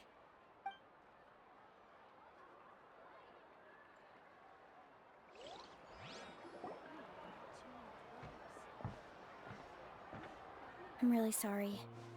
I just wanted to take you to see what the excitement was all about. I wasn't planning on getting into an argument with him again. That Colo seemed to harbor some kind of grudge against you, Mualani. Or maybe your teacher. I know. Quite an impressive achievement for my teacher, huh? Even the best guide in the tribe can't stop talking about him. Oh, Paimon thought you'd be more upset. Of course not. Uncle New has also argued with Ko'olo before. I've already heard the same words several times now. But it's hard to prove anything to him unless you've actually been to the island. That's right. It's just that I've always seen the journey as something super important and not to be taken lightly. I was really surprised when you asked me to be your guide today. After telling you about all the dangers with such a serious face, I didn't make you think that you're causing me trouble, did I? Actually, Paimon did think about taking our invite back. No, please don't do that. Actually, that is also a part of what Uncle New taught me as a guide. The difficulty of the trip is the very first thing that needs to be clearly laid out to the group. If you want a chance of reaching the destination together, you must first reach a consensus on the amount of effort that will be required. I always felt that my teacher is no less skilled than Ko'olo. But Uncle New has never been to the island, so Ko'olo always uses that to push us down. So, as Uncle New's student, I've always wanted to complete the trip to prove his skills. It's a pity that I've never had the chance. But don't you have that chance now, Mualani? If you'd agree to be our guide, we're completely willing to trust you with our lives. With the help of the renowned traveler and her trusty companion, you'll definitely be able to find the mysterious island. Then you can come back and teach that Ko'olo a lesson. Oh, Paimon. Come on, bring it in. Aw, you're making Paimon blush. Alrighty then. If we're gonna go, we should start preparing right away. I've already had the plans for this trip written out for some time. Come with me. Oh, it's that scholar guy. Paimon almost forgot he was still here. Scholar guy? My name is Varumdra. Please use it. I didn't expect to see you again, Traveler and Paimon. Oh, and it's that lady too. Hello again. Excuse me, Miss Guide. Since we've been referred to you, would it be okay for us to join your journey? I'm Mualani. Just call me by my name. As for whether or not you can come along, I'm sure you've already heard the requirements. We've only just met, and I'm not sure you're cut out for this trip. The path to the mysterious island is a grueling one. Oh. I admit that after coming to Natlan, I've encountered many things outside of my field of expertise. It's understandable you're worried that we'll slow you down. So how about this? We'll set off with you as ordinary travel companions, and I'll pay you the usual commission fees. But we won't officially be your clients. In other words, you needn't shoulder the responsibility of being our guide. And even if something were to happen to us, your reputation as a guide won't be tarnished as a result.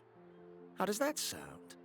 If you accompany us, then you are a member of the team. I could never agree to such a careless deal. Oh, don't tell me you think I'm the same kind of person as Ko'olo. So you still refuse? Fine. Kariel, put the more for the return trip in your backpack. Without a guide, the road ahead may be dangerous, so please don't follow me. Verandra? Now he wants to go alone? Why is this guy so obsessed with that island? Wait! Please don't do this in front of a guide. I can't let a tourist go on some dangerous journey all alone. Even my sweet mom would give me a harsh scolding if I ever let you do that. I'm so sorry for the trouble. Really. Don't say that. Although it'd be inappropriate to bring along two strangers I just met, there is another solution. How about this? Let's meet up tomorrow morning at the monument near the tribe's southeastern slope. I'll see you there. So you've decided to accept my offer? No. My plan is to use some of our time together to turn you from strangers into friends. The kind we can trust with our lives. That's your plan? Very well, then. Wonderful. On behalf of both Verandra and I, thank you so much.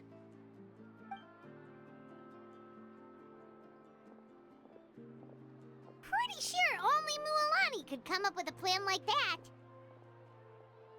We need to get started on our preparations. Come with me.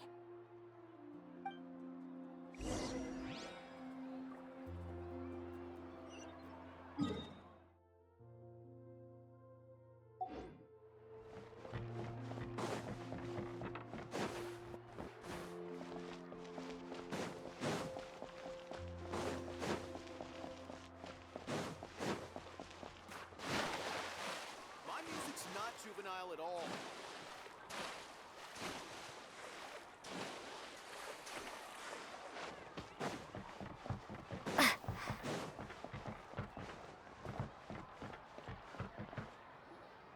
Hey, Alafa. I've got some business for you. We've been over this before. The name's Yellowfath. I know. It's just that Lafa sounds so much cuter. Well, since you're the customer here, I guess whatever floats your boat. I need a camping tent with all the accessories. Only the best you've got. Another commission, huh? Just so you know, a full tent according to your standards is gonna be pricey. Is your client covering the bill? How much are we talking? Don't worry about the costs. I'll take care of it. Oh, but that's not right.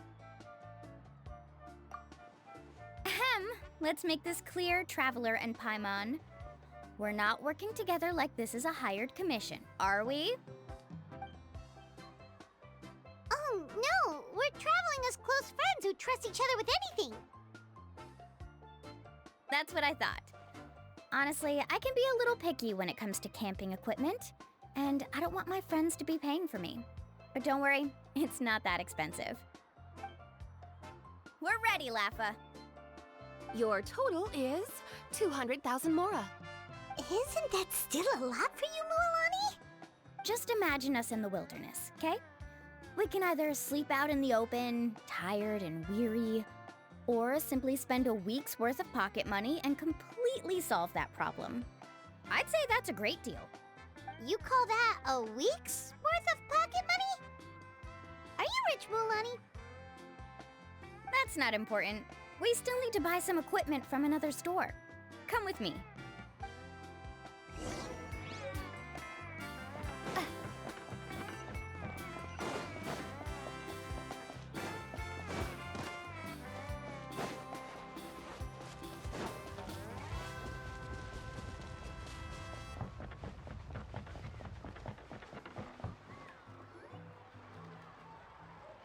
Afternoon, Uncle On.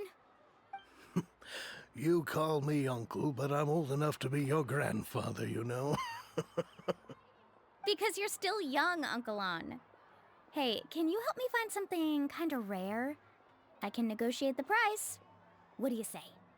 All right. What are you looking for? A record player. Specifically, the kind that's convenient to take camping. Oh, that model is pretty rare indeed. I thought it'd be nice to keep it as a prized collectible in the shop. Uncle On.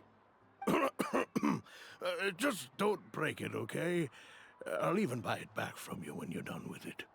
Thanks, Uncle On. A record player? Does that mean we need to buy some records too? Yep, and that's our next stop.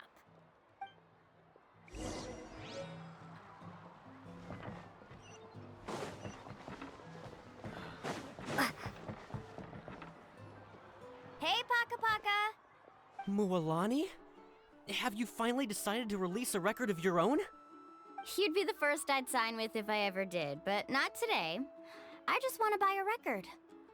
The one you've been keeping from customers and listening to in secret?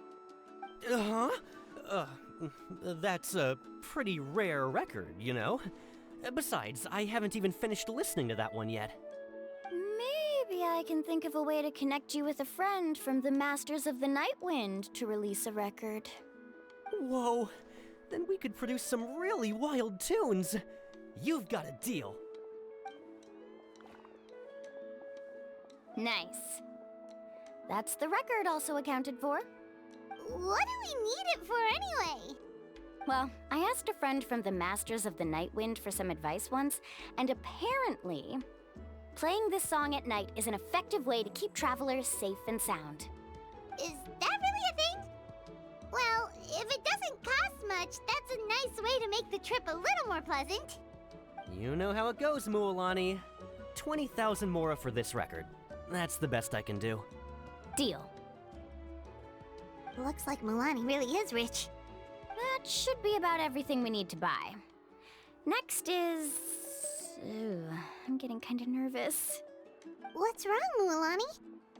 Next, I need to find my teacher and get the map to the island. Besides the legend left by the first chief, there's also a map. Well, not just a regular map, it's more like a treasure map. It's full of strange symbols, almost like it's a part of a big puzzle. Guides must draw from their experience to decipher the map's meaning and understand the route. The chief made several copies of the map and distributed them to the first members of the tribe. The copies were to be passed down to future generations, so usually a teacher will pass their copy to their student. Which brings us to today. The day I officially ask Uncle Nu for his copy of the map. Whoa. Hearing that is also making Paimon feel a little nervous. Sounds like it must be a pretty serious moment. Yes, but the thought of having you two by my side somehow makes me feel a lot better. We won't let Uncle Nu down, right? That's right! Let's go and find them together!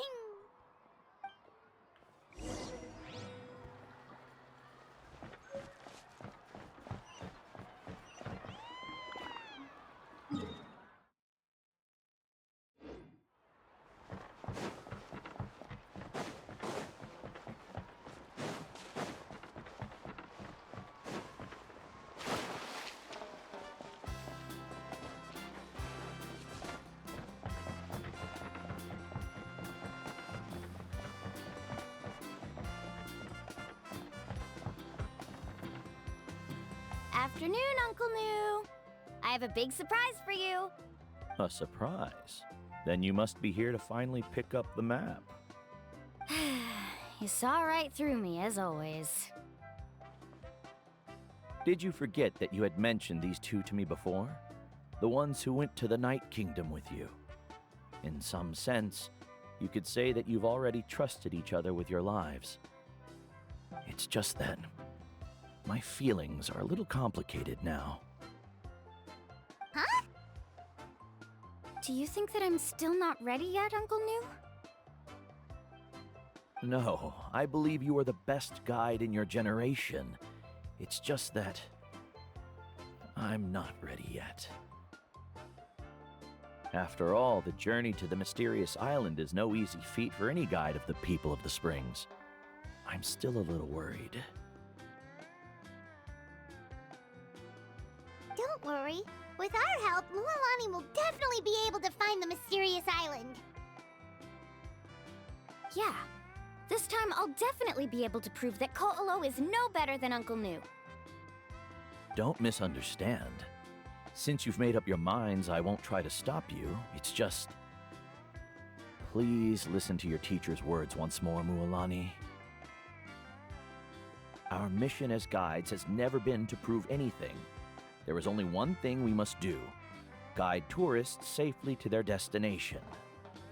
I understand, Uncle New.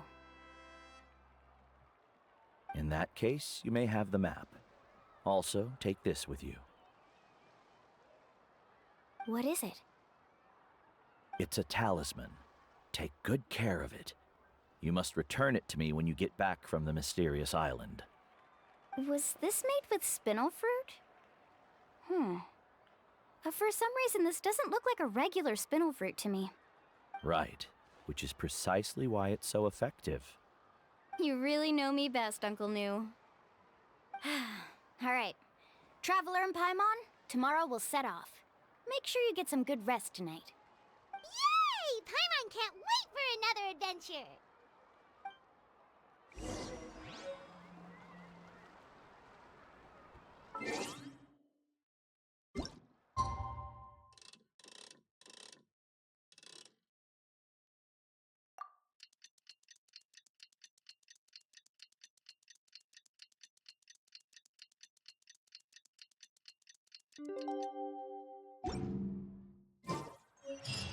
It's about time to meet up now. Let's head to the spot Mualani mentioned.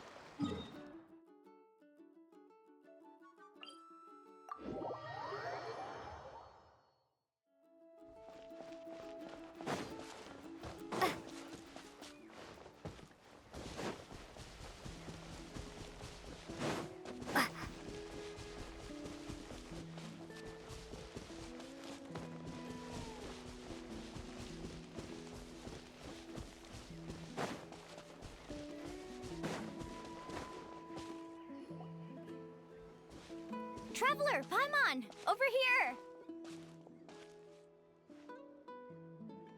You're here, Mualani! Oh, and those strange scholars are here too. Good morning, you two. Morning! So when are we leaving? Seems you're as excited as a child before the start of our journey. I just want to get down to business as soon as possible. You know this is no leisurely spring stroll, so I hope we can all act a little more professional. Don't worry, I'm a very professional guide. Our journey to the mysterious island has officially begun. Yay! First, do you all see the statue here? Uh-huh. Is it an important clue? Well, no, it's not a clue at all. He was the first chief of the people of the Springs who came back from the mysterious island and set up this place. It's a monument. The first thing we need to do before we set off is to touch the statue and pray to our ancestors. This will make our journey to the mysterious island smoother. Is there any theoretical basis to support that claim? A theoretical basis? No, but my teacher taught me it's an essential step before heading to the mysterious island. Very good. You didn't try to argue with me over something that you aren't knowledgeable about. That's very professional of you. Sure, but since this practice doesn't have an empirical basis, I won't be able to include it in my thesis. Come on, everyone.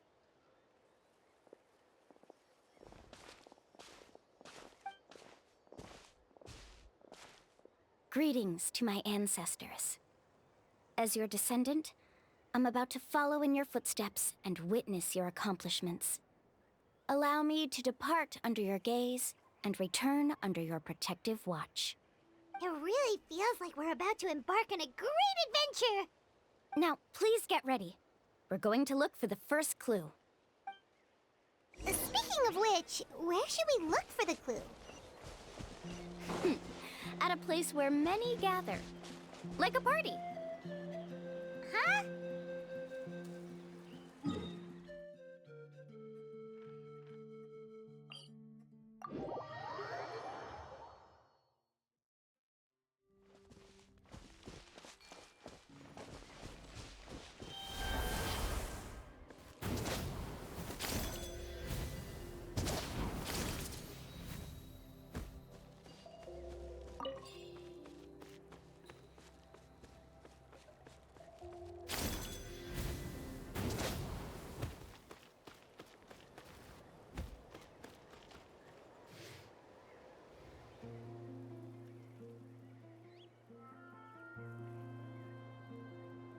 Wow, there are a lot of Kaholasaurs here.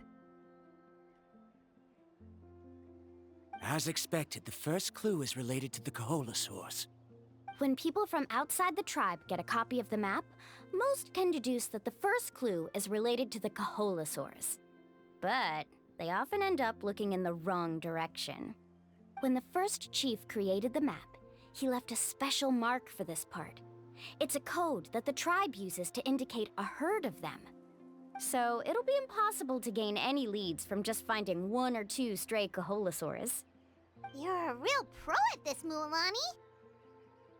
But according to the information I've been able to find, Kaholasaurs don't like gathering as herds unless it's to compete for the hot springs. So let me tell you a secret that only a guide from the people of the springs would know. It so happens that wild Kaholasaurs periodically gather in the valley up ahead. It's almost like how our tribe gathers together for festivals. Still, as soon as the season changes, the herd quickly disperses again. Unless you're a guide who's always running across Natlan, it would be very rare to ever witness such a thing. This is a thing?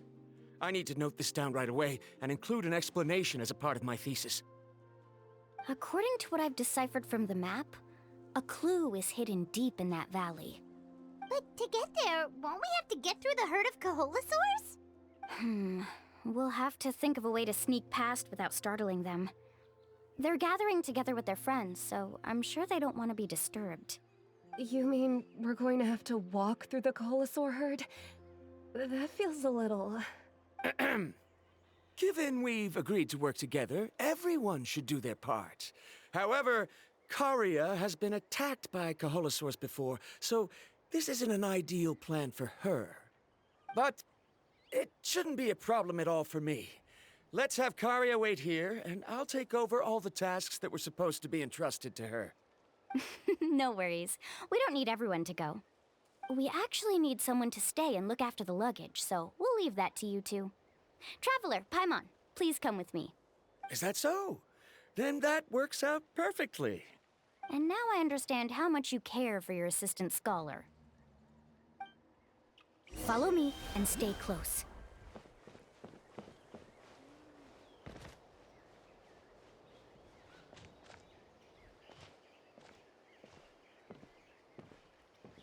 Oh no, we've been spotted. Let's back off and try again. These Kaholasaurs sure seem on guard. We'll never get through. Given you've already used the information provided by the map to deduce that the clue is in that valley, why don't you simply chase them away? You're pretty strong, aren't you? First of all, the elders of the tribe have always warned us to never hurt the Kaholasaurs. Doing so will almost certainly bring bad luck. And secondly, you can't just show up and intrude on others' gatherings, much less make them leave. That's just terrible. But on what basis? Okay, so can we figure out another way to enter the valley? There must be a way to enter the valley without startling them. It'd take a while for me to come up with a solution on my own, so I'd like to ask everyone to help come up with some ideas. Let Paimon think. Oh, is there a detour or another way around? According to the map, the clue is right in the middle of the Kaholasaur herd. Even if we try to approach from the other side, we'll just run into the same problem. This is tricky. Karia, I've noticed that you only talk when you're trying to help smooth things over between Varamdra and the others. I'm sure you must have some ideas of your own, so why don't you share them with us? Me? All right. When Varamdra decided to look for leads on the Kaholasaurs, I wanted to help, and so I also looked up some information about the creatures. I discovered something very interesting. We thought that the Kaholasaurs relied on their hearing to track their prey, but they also possess a very keen sense of smell. But I'm not sure how useful that information is. Oh, that was actually very useful, Miss Karia. You can just call me Karia. In that case, please stay here and keep an eye on the luggage. Traveler, Paimon, come with me. I've got an idea.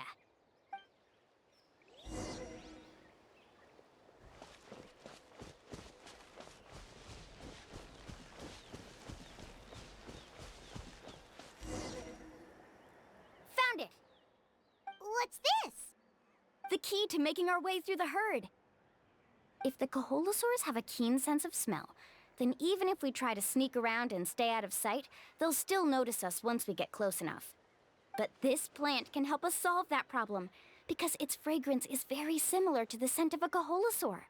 We can apply the plant's extract to our bodies and trick their sense of smell. So, we're gonna rub plant juice on ourselves? Don't worry, it's also good for your skin. Oh, Paimon feels all wet and slimy. Perfect. Okay, let's try to make our way through again.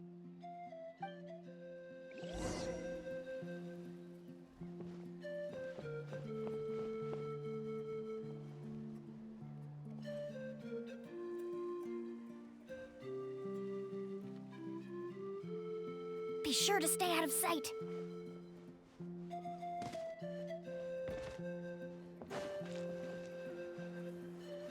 What's that sound? Careful! Oh, it's just a young Coholosaur. Don't worry, this little one doesn't pose any danger.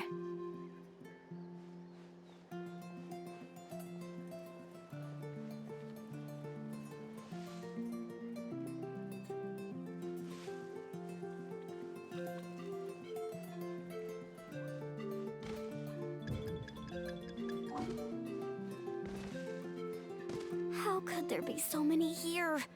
We can't get through! Oh, I have an idea. Wait here.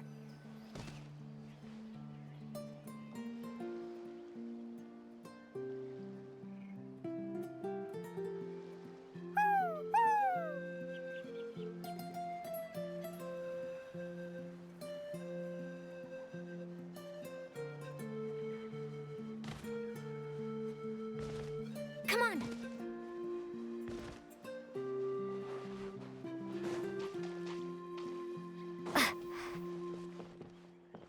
Careful! Don't startle them.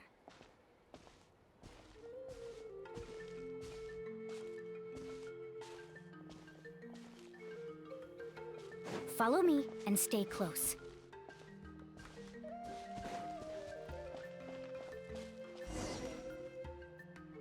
We must be getting close. Look, a bunch are gathering around that rock. What are they doing? Maybe when things start to get boring, they gather together and talk about something fun? Too bad I can't understand what they're saying.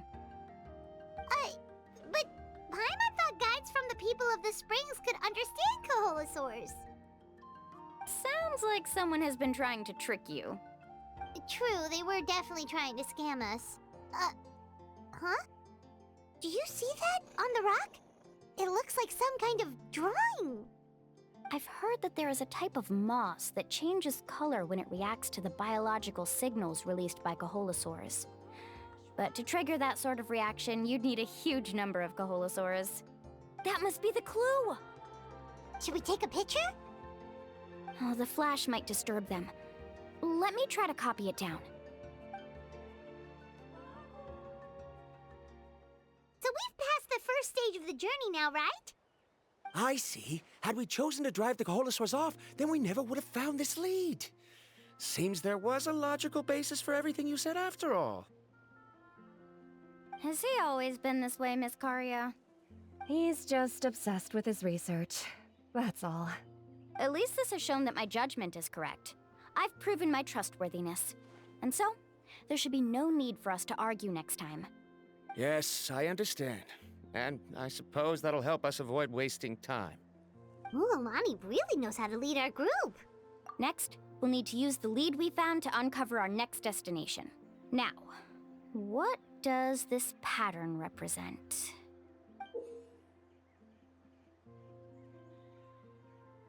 Hard to tell.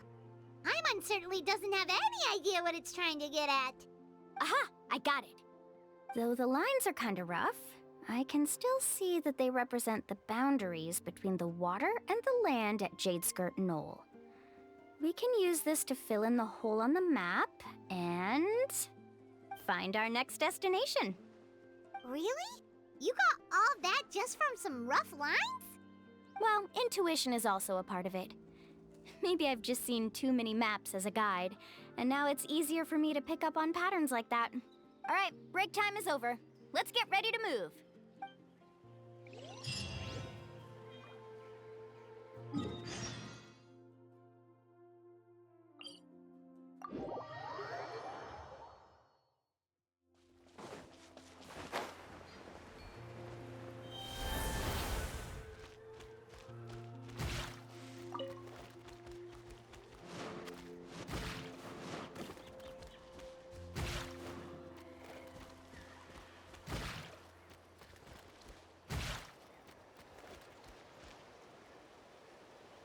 Okay, this is the place. So, where do we go next? I'm not completely sure yet. The map seems to indicate there's a mechanism here that crosses the water. But I still need to think about what these lines might be referring to. I knew it! My theory was correct! Sounds like he's got something to say again. If you have any suggestions, then please feel free to share. I believe the mechanism that the lines are indicating is a spirit way. That is a possibility. But I don't remember anyone from the tribe setting up a spirit door around here. According to my theory, it might not have been set up by humans. The dragons living in that land also used a similar device, long before the humans. Speaking of which, the spirit doors your tribe uses may have been built imitating the dragon ones. Oh, I remember now. Uncle New did mention this possibility to me before. After learning about the legend, I realized that it was connected to my research, and so I looked up a lot of related information. Even though I haven't found an exact route to the mysterious island, I'm fairly certain I've deduced the geographical features of the island's surrounding areas. Firstly, it's at an intersection between water and land, and secondly, there should be a high concentration of phlogiston. My research indicates that the Spirit Way was originally a natural phenomenon caused by the flow of phlogiston. Therefore, the area must contain many potential spirit ways, and the dragons who lived here in ancient times may have left behind some devices to control them. Oh, amazing! Now it all makes sense. Now everyone's contributing to the team. You flatter me. If my theory is correct, we should already be very close to the mysterious island. Once you've unlocked the mechanism, we'll be able to derive the island's location. All right. Then let's start searching for the dragon's spirit door. That's just a quick and easy name. I won't be able to include it in my thesis. Given the dragons used the device long before the humans, we should stick with a name that references no human concepts. Calling it a phlogiston node would be much more appropriate. Then let's start searching for the phlogiston node. Speaking of which, what does it look like exactly? If I'm not mistaken... Look that way!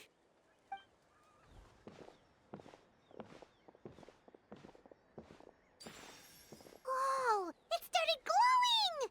This should be it, right? Looks like we can activate it once we get close enough.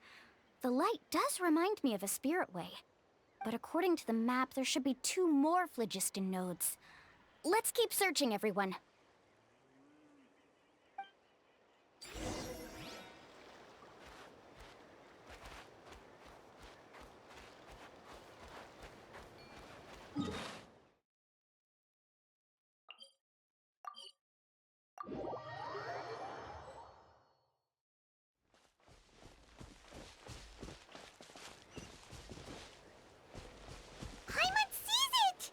Oh, but it's way up high.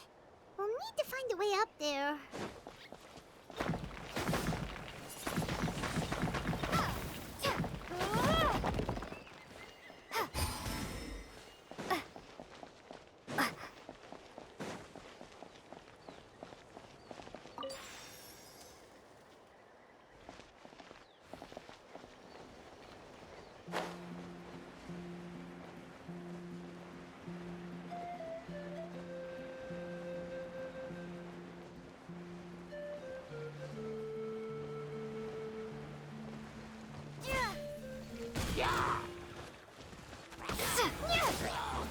Be gone!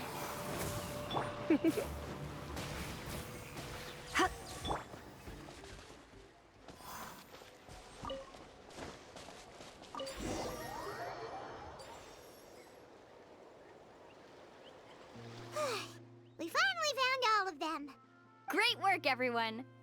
Okay, now first, we need to figure out how to control this thing. Its qualities are very similar to that of a man-made device, but it doesn't seem as intuitive to me.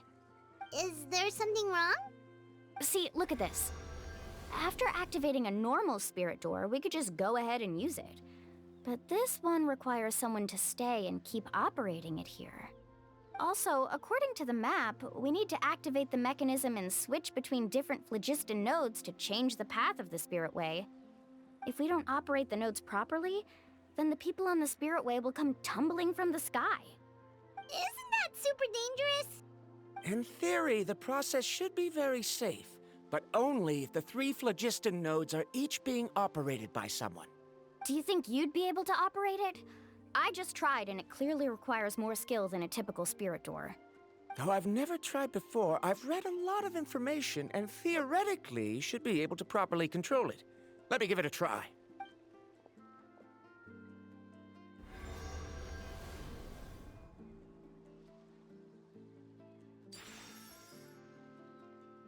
Huh? But in theory, this shouldn't happen. If Varamdra can't control it, then that also rules out me. Okay, well, how about you? After all the adventures she's been on, handling something like this should be easy peasy. All right, then it'll be up to the Traveler to stay here and operate the phlogiston node. I'll go activate the mechanism. I'll let you know when we need to switch nodes. Just make sure you quickly head to the corresponding node, and we should make it safely.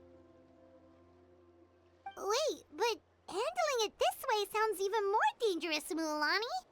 Don't worry. It looks like the spirit ways are all above the water. I'm pretty good at swimming, so I'm not afraid if I end up falling in. But it's so high! And you'll be falling so fast! If we don't manage to reach a node in time, or if we make a mistake, there's a lot that can happen! Do you still remember the promise we made before we left Paimon? Only those who can trust each other with their lives can reach the mysterious island. Since you two are willing to trust me, then naturally, I'm willing to trust you. Alrighty. Please be careful.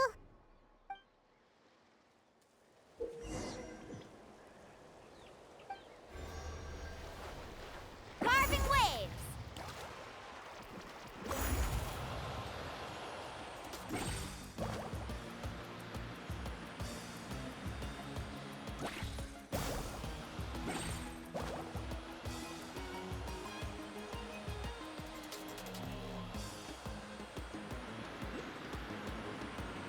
Now switch to the spirit way on the right!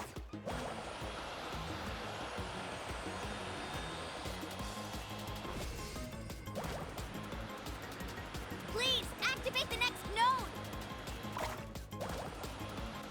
Paimon heard Mualani shouting just now. Let's go find the node we need.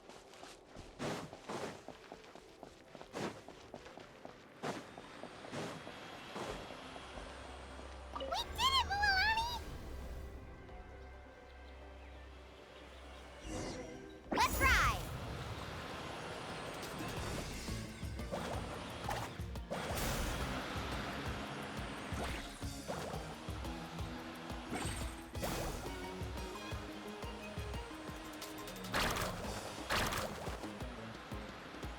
The path ends up ahead. Switch to the next spirit way.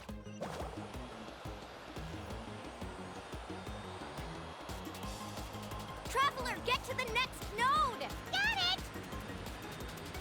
Paimon heard Mualani shouting just now. Let's go find the node we need. Mualani, we've taken care of the final node. Please be careful.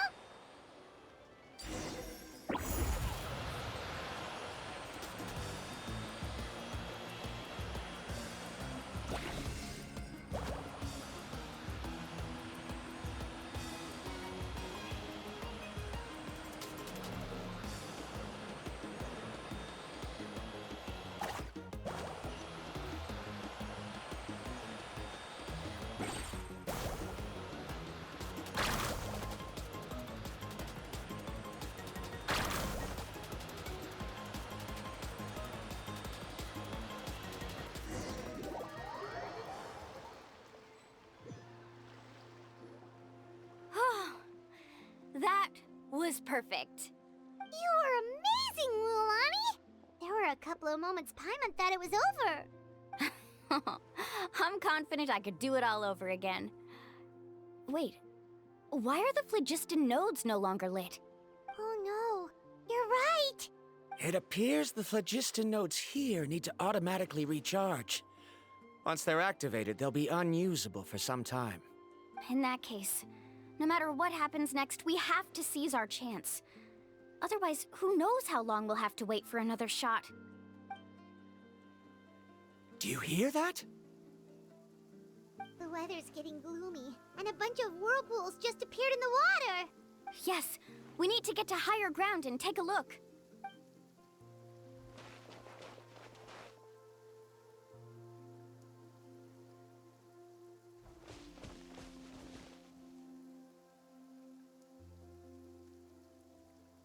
Hey, look over there!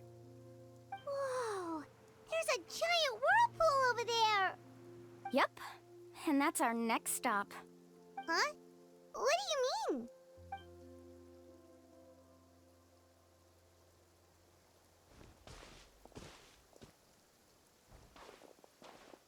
The info I deciphered from the map points to only one possibility. To reach the mysterious island, we must enter that massive whirlpool. No way! Forgive me for being frank, but as a guide of the people of the Springs, I'm sure you understand the danger of such a vortex even better than we do. Yes, I know. But whether it's the information deciphered from the map, or the direction of the spirit wave that I observed in the air, everything points to the path ahead being hidden in that whirlpool. And what if you're wrong? Paramdra. I'm not trying to be unreasonable. Unfortunately, I'm very knowledgeable in this area.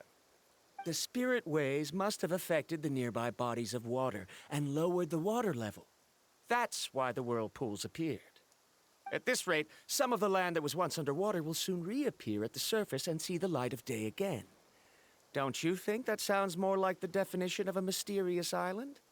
So, our goal should be the shallow waters. If we enter that vortex, the undercurrents will drag us to the bottomless abyss. He does seem to have a point. I can't find any evidence to refute your claim for the moment, but I still trust my judgment. Then it seems like it's time for our collaboration to come to an end. But didn't we all agree to trust each other? I have reached this conclusion based on my field of expertise, and I cannot deny it, even if you try to convince me otherwise. From now on, let us each choose our own way.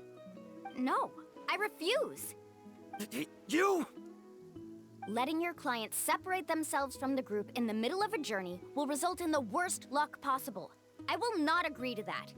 Then we can implement the plan I proposed at the very beginning. You're not my guide, and as such, you don't have to take responsibility for me. Oh, but you can't do that once you've traveled together as a group. If you were to leave now, we'll all be hit with bad luck. It's now beyond both our control. How about this? You and Karia wait here. We'll go first and investigate the whirlpool. I know you like to explain everything with theories and logic, so let me build my case first, and then I'll come back to convince you. Well, Traveler, Paimon, let's get going.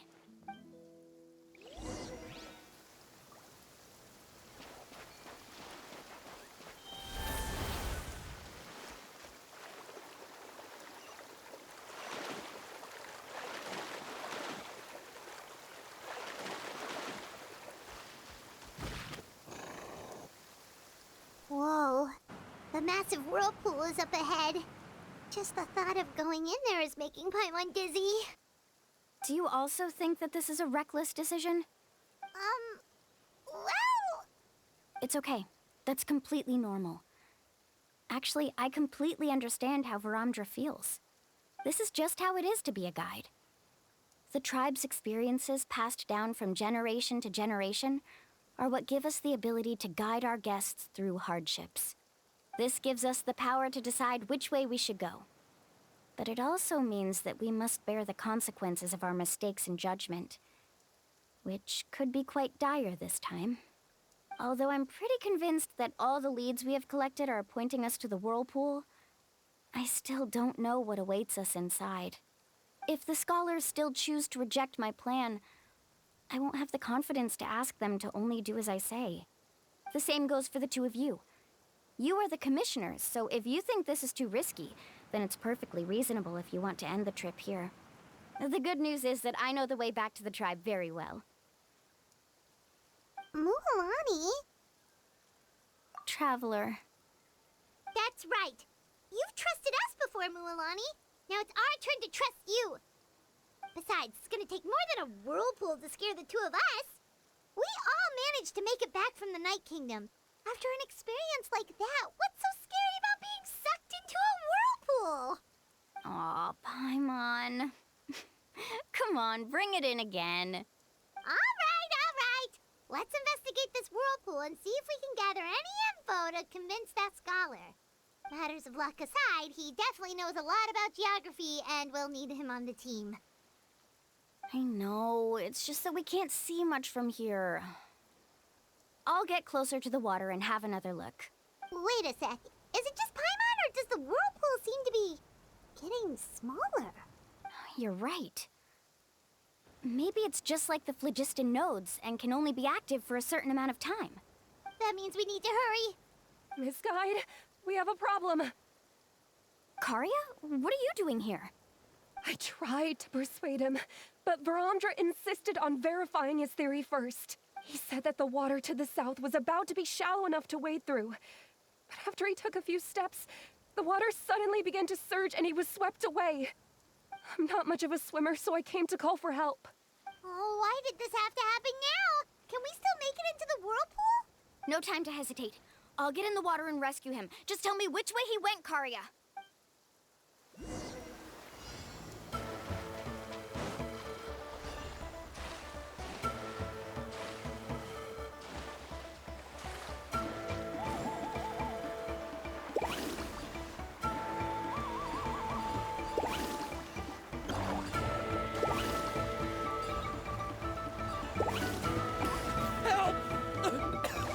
That way? He's been pulled away by the current!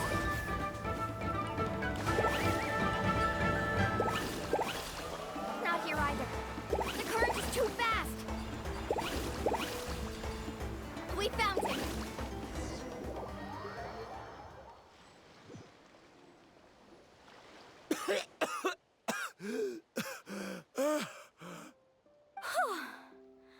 Karia came and found us just in time.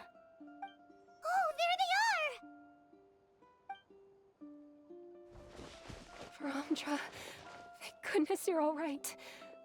Thank you so much, Miss Guide. Oh, didn't I tell you to wait for me?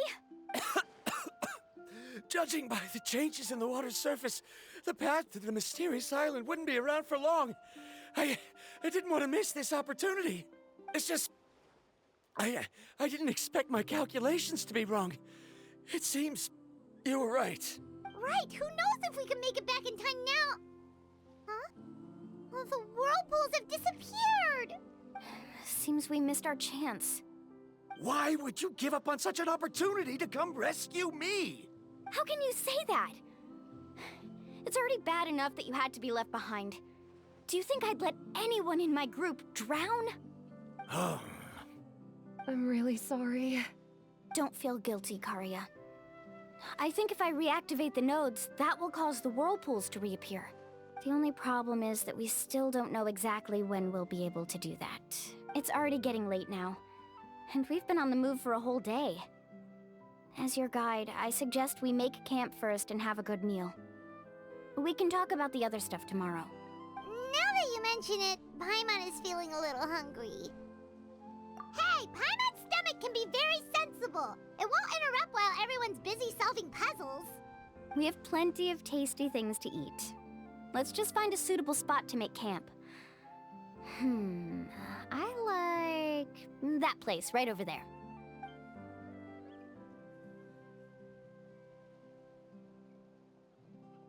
Is this the spot? Let Paimon and the Traveler help set up the tent. Go ahead. I'll take care of the fire. Oh, and here's a little camping tip. It's best to set the tent upwind from the campfire.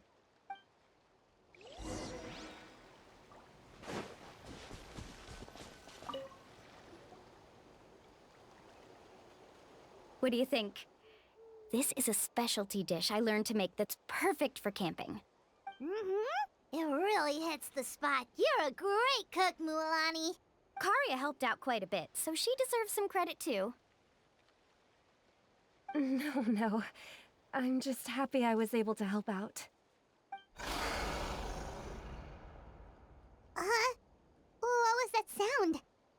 Oh, it's scary to camp out at night. Don't worry. Remember the record player I bought? Let me go turn it on.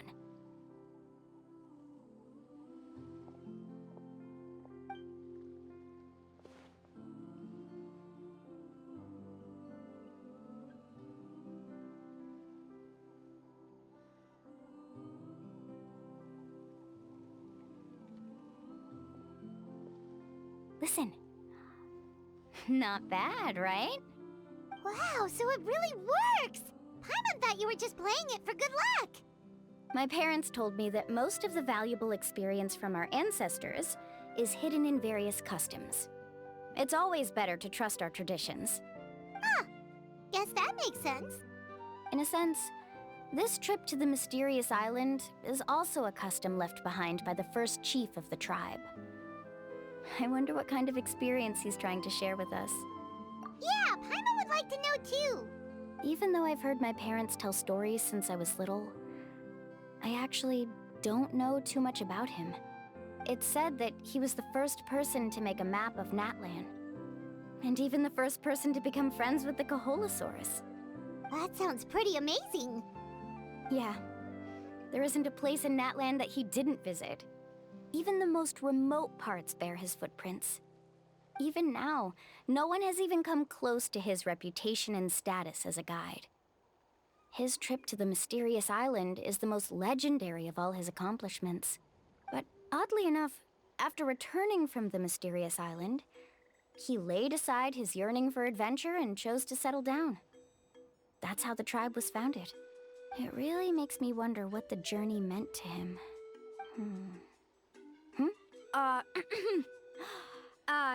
A camping trip shouldn't be this stuffy and quiet.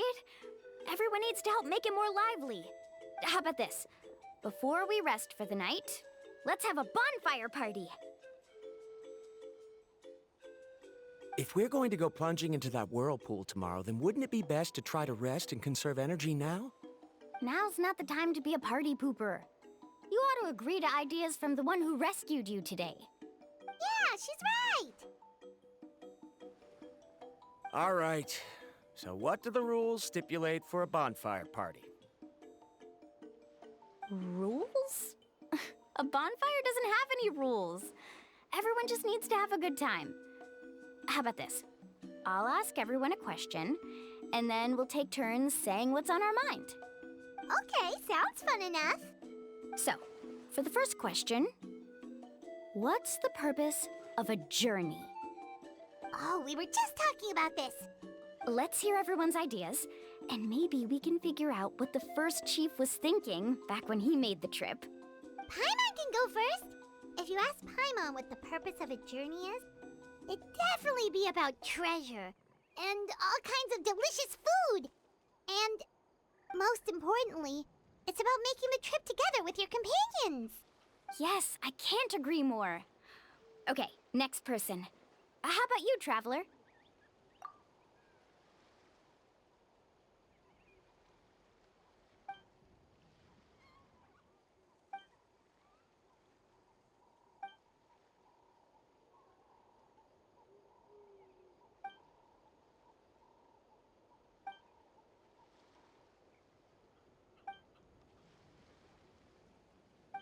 You sure are taking your time thinking about it. Oh, I get it. You must have passed through many nations before making it to Natlan, right? It's quite possible that your experience traveling is more than what I have as a guide. It's understandable that you can't explain it off the top of your head. Why don't I circle back to you later? You can tell me once you have a clear answer. Next, let's hear what Karia has to say. Me? If you ask about my travels, well, this is actually my first time traveling, so I don't have anything useful to contribute. That doesn't matter. This is a party around the bonfire, not some research seminar. All right. If I had to say what the meaning of a journey is, I'd say it provides an opportunity for true companionship. Before you reach the destination, you don't need to think about anything outside the trip itself. As long as you stick together with your companions, you won't have any trouble to worry about. Yeah, I get it. I'm on too! Uh-huh. I hope that didn't sound too silly. Alright, now it's Varamdra's turn. All right, if you insist. In my opinion, our goals and dreams in life are all in pursuit of what we call results. The so-called journey is but a path that leads to these results. So, the greatest meaning of a journey lies in managing to find the right result. Not sure I completely get what you mean. There's nothing difficult to understand. It's the same as the decision of your first chief. He must have discovered enough valuable results after visiting the mysterious island to decide that he should end his journey. Once you've achieved the results you want, any additional journeys would become all but meaningless. Before coming here, someone had stolen the results of one of my research projects. All that person had to do was sign his name on my achievements, and he was able to take all of the honors. All my effort vanished into the air as though it never existed. Do you understand now, Miss Guide? Without results, the journey is meaningless. I sympathize with your situation, but I'm afraid I can't agree with your take. I don't need your sympathy. As long as I can reach the mysterious island and find the correct results, my pain and struggles will become just another insignificant part of the process. What happened during the day already proved that my theories were wrong, so I'm willing to trust your judgment. I apologize for our previous argument. I must make it to the mysterious island, and if I have to entrust my life to someone else to achieve that goal, then so be it! Was that actually supposed to be an apology? 'Cause it sounded kinda awkward.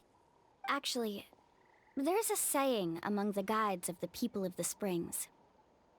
If the goal of the journey was to reach the destination, then you should have never left the house to begin with. Because the final destination of every journey is your home. It would be disrespectful of my duties as a guide if I were just taking tourists straight to where they wanted to go. It's my hope to also make everyone feel happy along the way to their destination. That is what I would truly call a journey. And that is my answer. Just as you don't agree with me, I can't agree with your point of view either. I'm not too worried about that. After all, another purpose of traveling is to help people understand each other better. What sort of logic is that? All right, that's it for this round. Since it's still early, how about we tell some horror stories next? Huh? Oh, now Paimon's scared.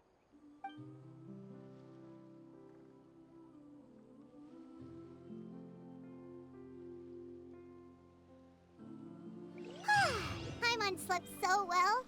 Oh, Mulan and the others seem to be up already. Let's go see what they're up to.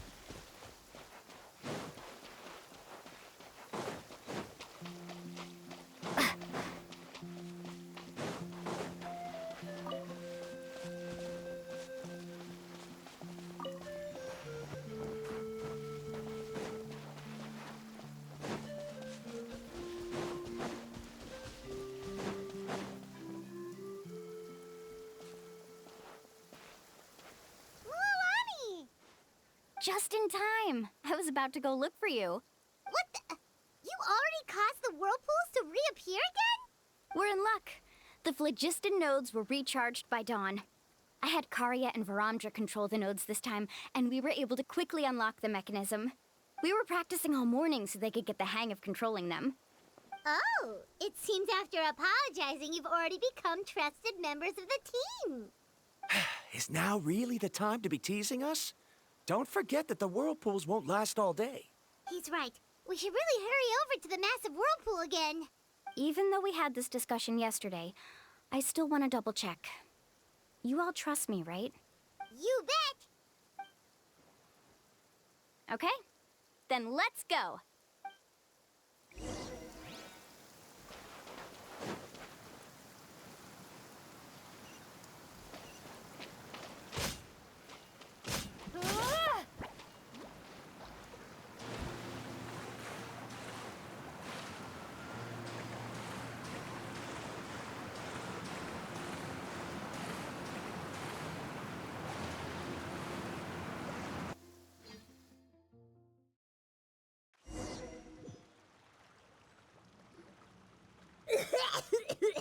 Paimon accidentally swallowed some water.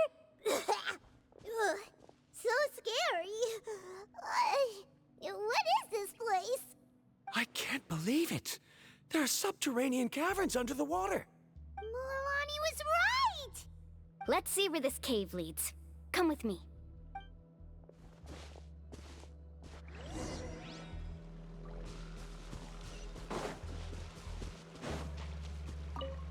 Let's ride! According to the map, we need to head downward? Okay. Don't be afraid, everyone. Jump down with me.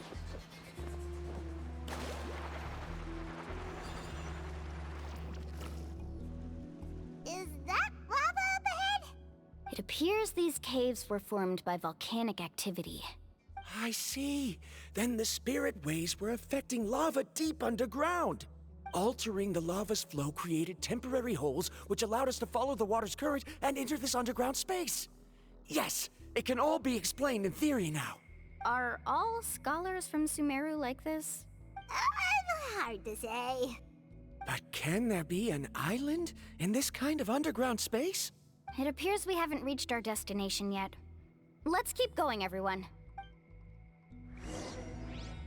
Carving waves!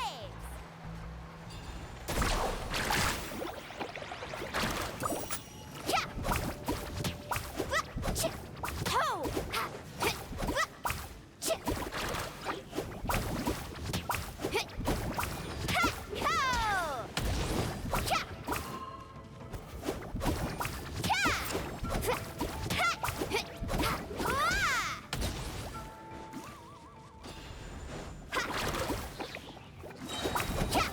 Catch an epic wave! Whoosh!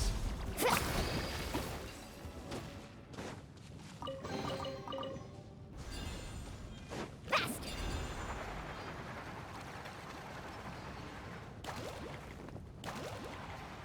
Heads up! These volcanic caves aren't very stable, so watch out for falling rocks.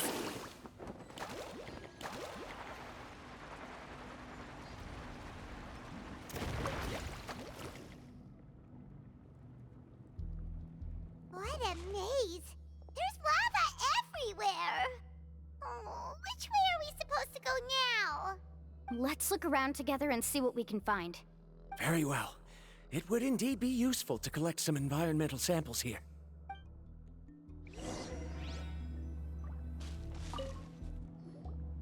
There are plants growing here? There's nothing unusual about that. This is spinel fruit, which often grows around places with lava. Wait, it is a little strange. This isn't ordinary spinel fruit. It's the same as the one on this talisman. Isn't that the talisman your teacher gave you? Yes. In which case, could Uncle New have been here before? But he clearly told me that he'd never made it to the mysterious island. I'll be sure to ask him about it once we get back.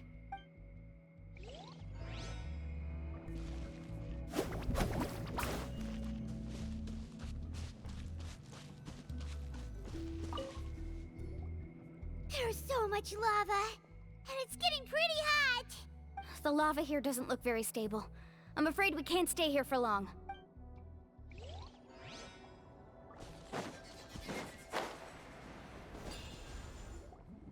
From here, the light seems to be getting brighter. Speaking of which, where is that light coming from? A distant light.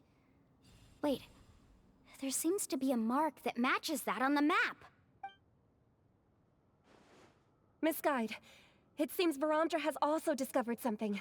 I've got it! I've got it! Do you see that golden light in the distance? I'm positive that's the mysterious island. That's where we should go next. Really? I'm a scholar from the Academia Spontamad Darshan. I specialize in ores and minerals. When I first heard about the legend of the mysterious island, I took note of its description. One exaggerated description I heard was that it's an entire island that shines like gold. What it was actually referring to was an extremely rare mineral known as vulcanite.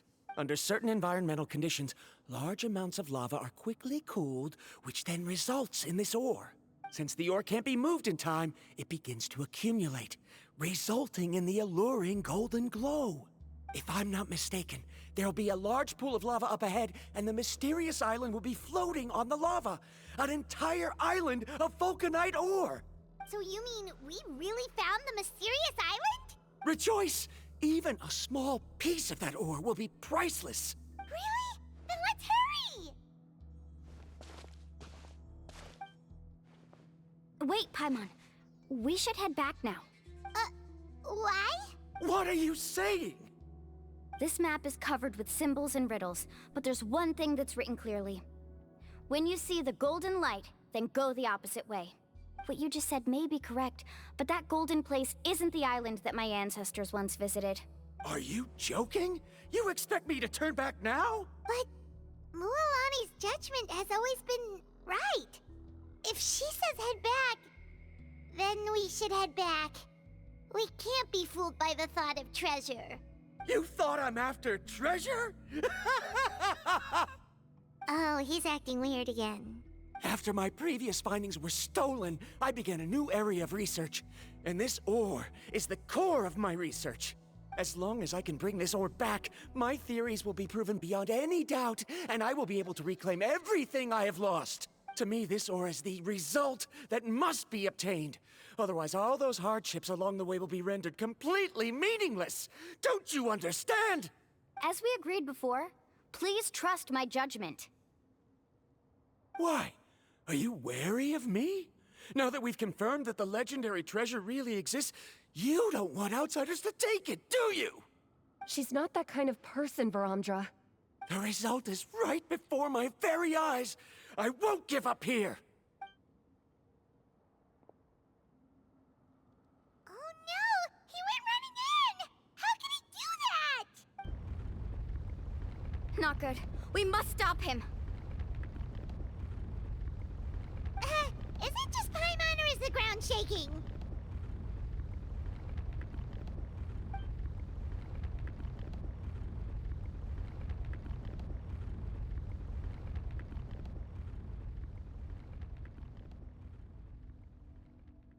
What the? Where did these monsters come from? These monsters. Looks like the lava here is becoming active again. Misguide.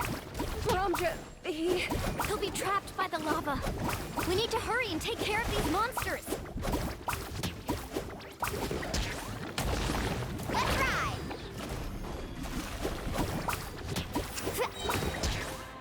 Let's shred, Sharky!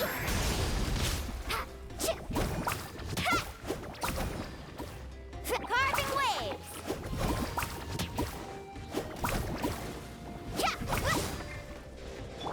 Nice move! Let's dance.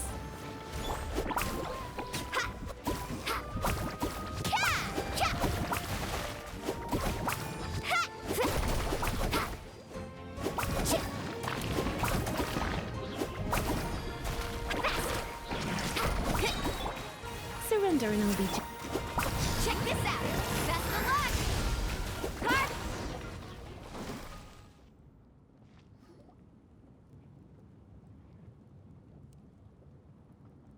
The lava is rising! Varamdra! Traveler, Paimon, please take care of Karya. I'll be right back. What are you doing, Mualani? I can use my surfboard on the lava for a short period of time, but it will be a lot spicier than surfing on water. But that's way too risky! Okay then, we'll take care of things here! Let's ride! The cave is becoming more and more unstable. I have to hurry.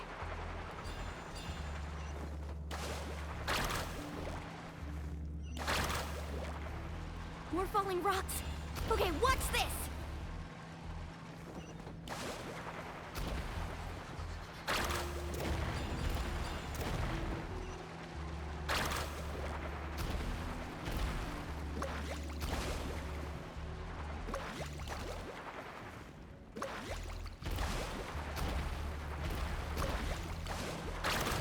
Over there! Oh, looks like I'm just in time.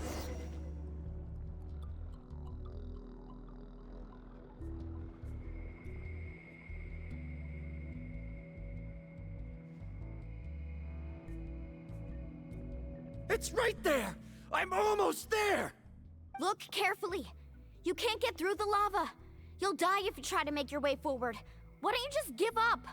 Why don't I give up? Well, I might not be able to do it, but what about you? Me? You have the ability to move over the lava. If you try, maybe you can reach the island and earn the highest honor for a guide. That way, you'll have the results you need to prove yourself, and even Ko'olo won't be able to question your abilities anymore. You want to know why I won't give up, but I'm asking why you'd give up such an opportunity. The lava is rising. If I take this risk, then how will the others get back? Did you forget? I already gave you my answer. You... Come with me. No!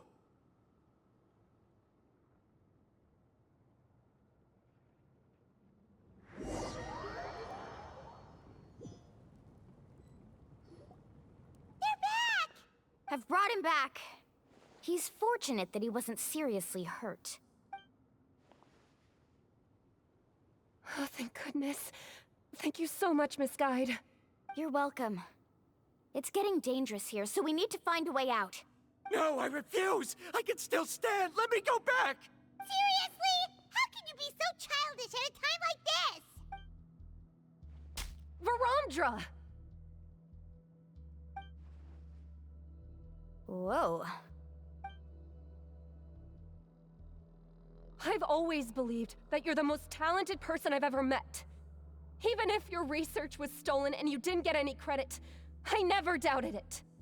I believe that even if you won't obtain any results this time, you'll still succeed in your new research, because no one can take your talent away.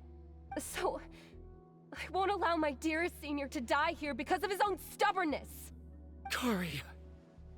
She's finally opening up. And it seems like she's just the person we need to talk some sense into him. Milani, the lava is almost here! Don't panic. It seems like the trick that Uncle New taught me is finally going to be put to use.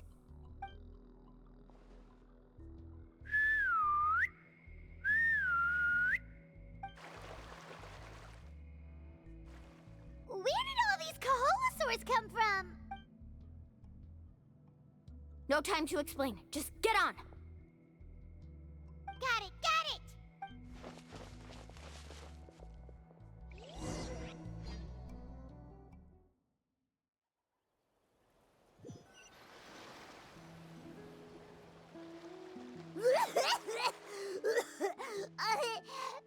Paimon accidentally choked on some water again while riding the Koholosaur. Everyone okay? Let's take a head count. 1, 2, 3, 4, 5. Whew, we're all here. We escaped danger and made it back alive. That's what I call good luck. I think our fortune can only get better from now on. Oh, really? What's the point? We still didn't reach the mysterious island. Hey, don't look so depressed. You'll scare our good luck away. Actually, according to the map, we still have one more leg of the journey. Oh? Then which way should we go? Wait, aren't we back where we started? Come on, let's go to the statue.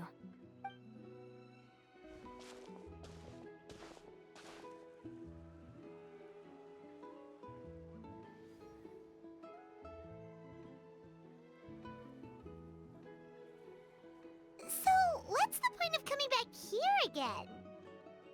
Here, look! Some hidden words appeared on the statue after I touched it. Really? Let Paimon try!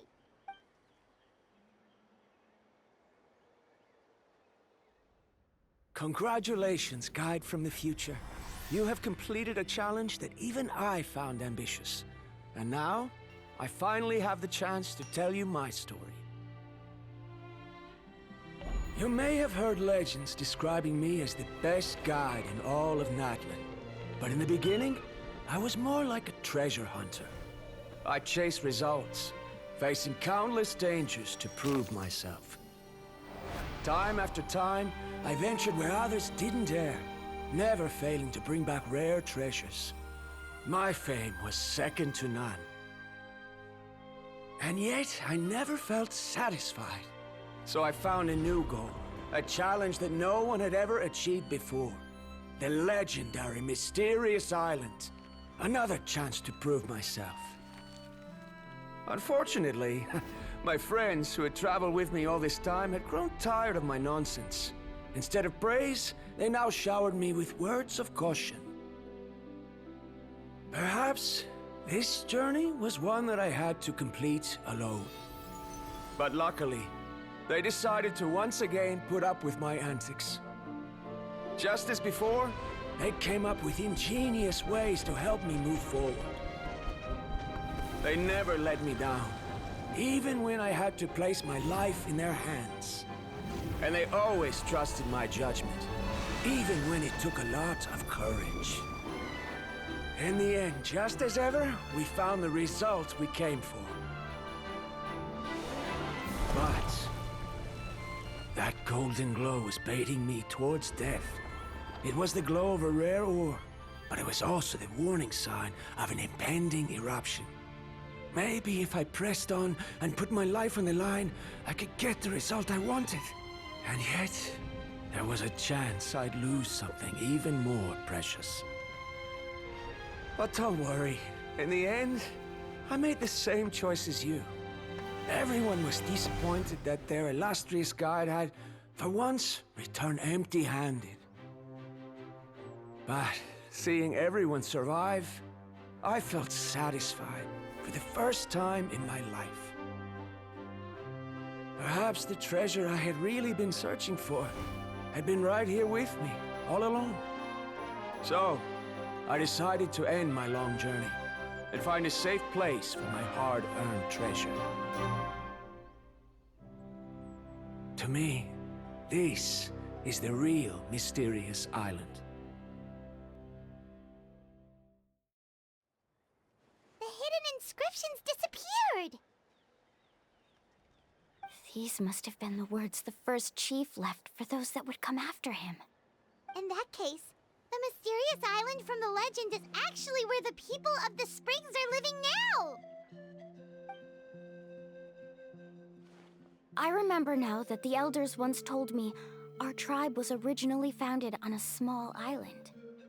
Later, the coastlines changed, allowing the island to become what it is today. The journey to the Mysterious Island starts exactly where it ends.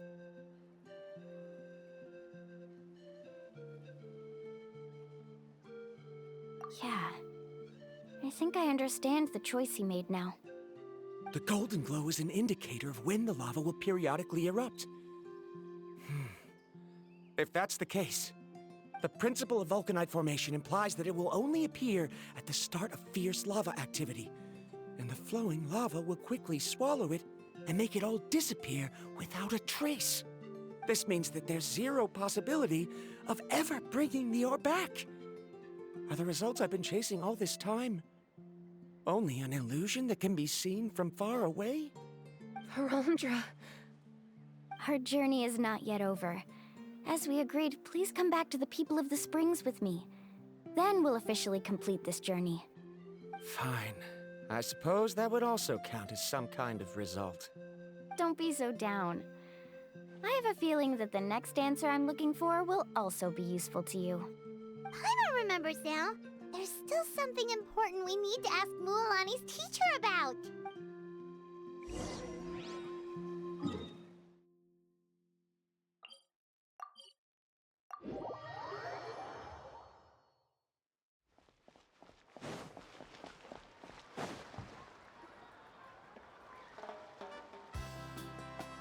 Uncle Nu! We're back! Ah, Mualani. It's good to see you again. I always knew you'd return safe and sound. Uncle, I've completed the journey to the mysterious island. I'm here to return the talisman. But you still have a question you wish to ask me, right? Yes. You've been there before, haven't you? Yes, I have. If that's the case, then you've gone on the same journey. But why didn't you tell anyone? Because I made a choice. A choice? Did you notice that the hidden inscriptions on the stone tablet disappeared as soon as you finished reading them? Oh yeah, you're right. There's a special paint on the statue that would change color when it comes into contact with volcanic dust. Only those who have been to that underground space will be contaminated by the dust and be able to see the hidden message. But once the dust starts to wear off, the hidden inscription will disappear again.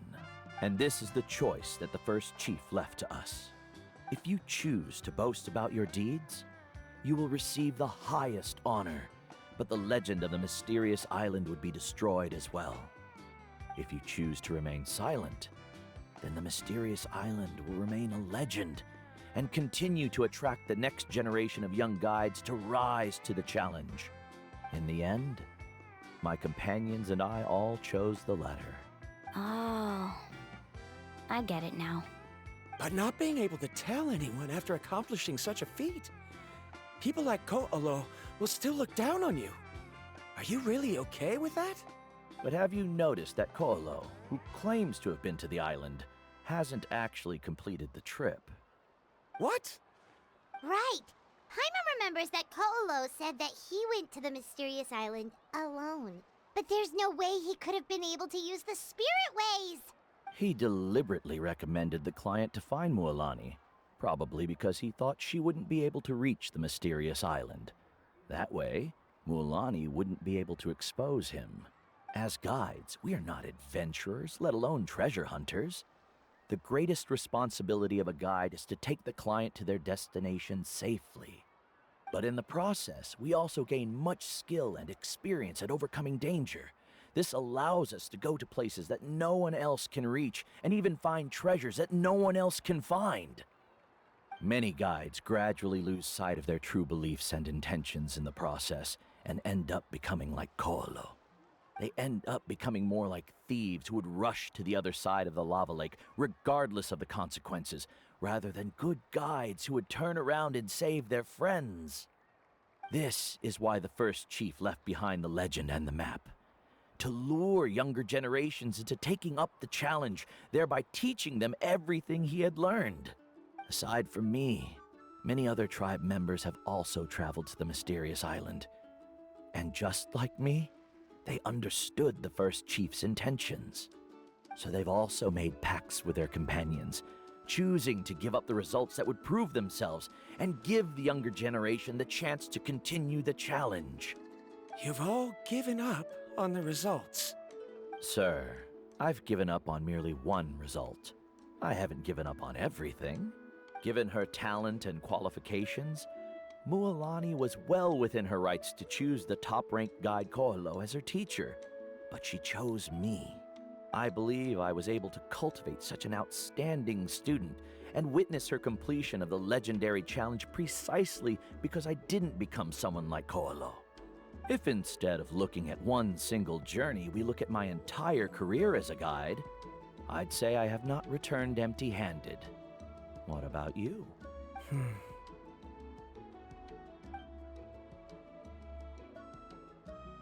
Karia, I've come up with a new research topic. Would you like to continue working as my assistant?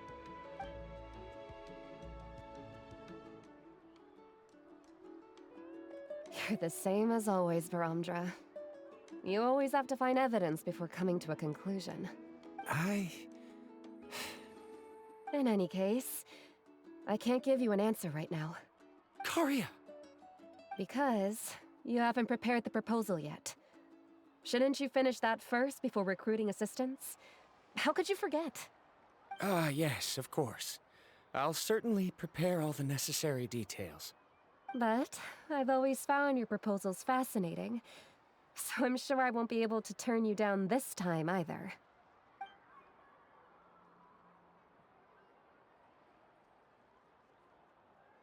Karia, given that I have been presented with new evidence, I've come up with a very general theory.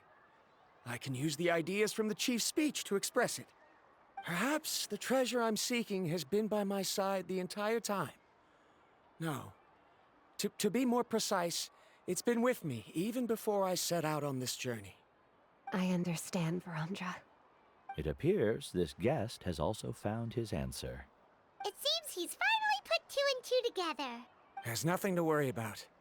It's just like Karia said. I can start some new research and reclaim everything I've lost. But it seems he's still as stubborn as before. Now, it's your turn to make the choice, Mualani. But, Uncle New, I'm sure anyone who can complete the journey to the island would make the same choice, right? Very good. Then there's nothing more I can teach you. Here, take this talisman again. You can pass it on to your student in the future. Looks like it's also our time to say goodbye. You've taken great care of us throughout our journey. As thanks, I'm also willing to keep the journey a secret. Then remember, the next time you come to visit the people of the Springs, you know where to find friends for help. Friends? I suppose we are theoretically friends now, yes. When I publish my next paper, I'll be sure to add you to my list of acknowledgements. Well, that's one way to thank someone. Then Verandra and I will be taking our leave. I truly hope we'll get to see you all again someday. Okay, bye-bye!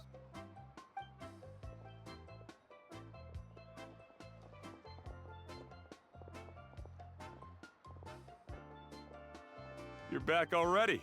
So, as news student, did you manage to find the mysterious island?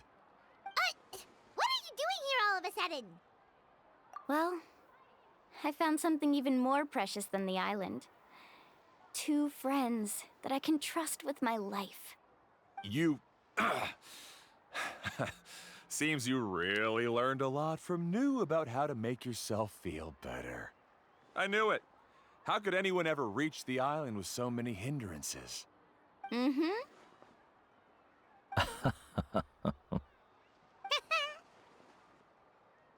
Huh? What? Why are you all looking at me like that? The elders of the tribe also gave me that same look. What's that supposed to mean? New, I've already proven that I'm stronger than you. I've been to even more dangerous places and found far more precious treasures. I've even been to the mysterious island. Why do you still look at me as if my words don't bother you at all? Koholo, even if you had never been to the island, no one would deny your abilities. But as for what we would deny about you, only you can find the answer to that. Me? So now, our trip to the mysterious island is officially finished, right? Yeah, but I have one more place I want to show you. Come with me.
This is the place. From what I've heard, if we take a group photo here, it'll bring us good luck.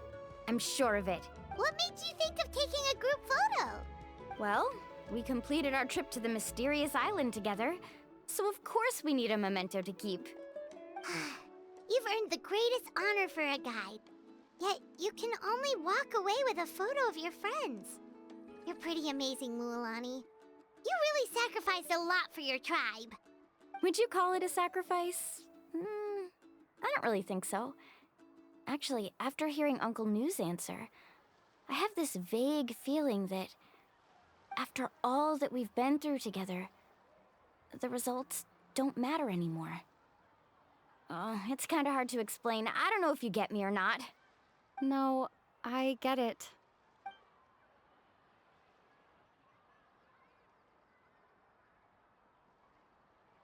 Traveler! So that's your answer, huh? To the meaning of a journey? It's a good one. Then let's make this group photo yet another part of your journey. Yep, Paimon's ready! 3, 2, 1. Cahoon!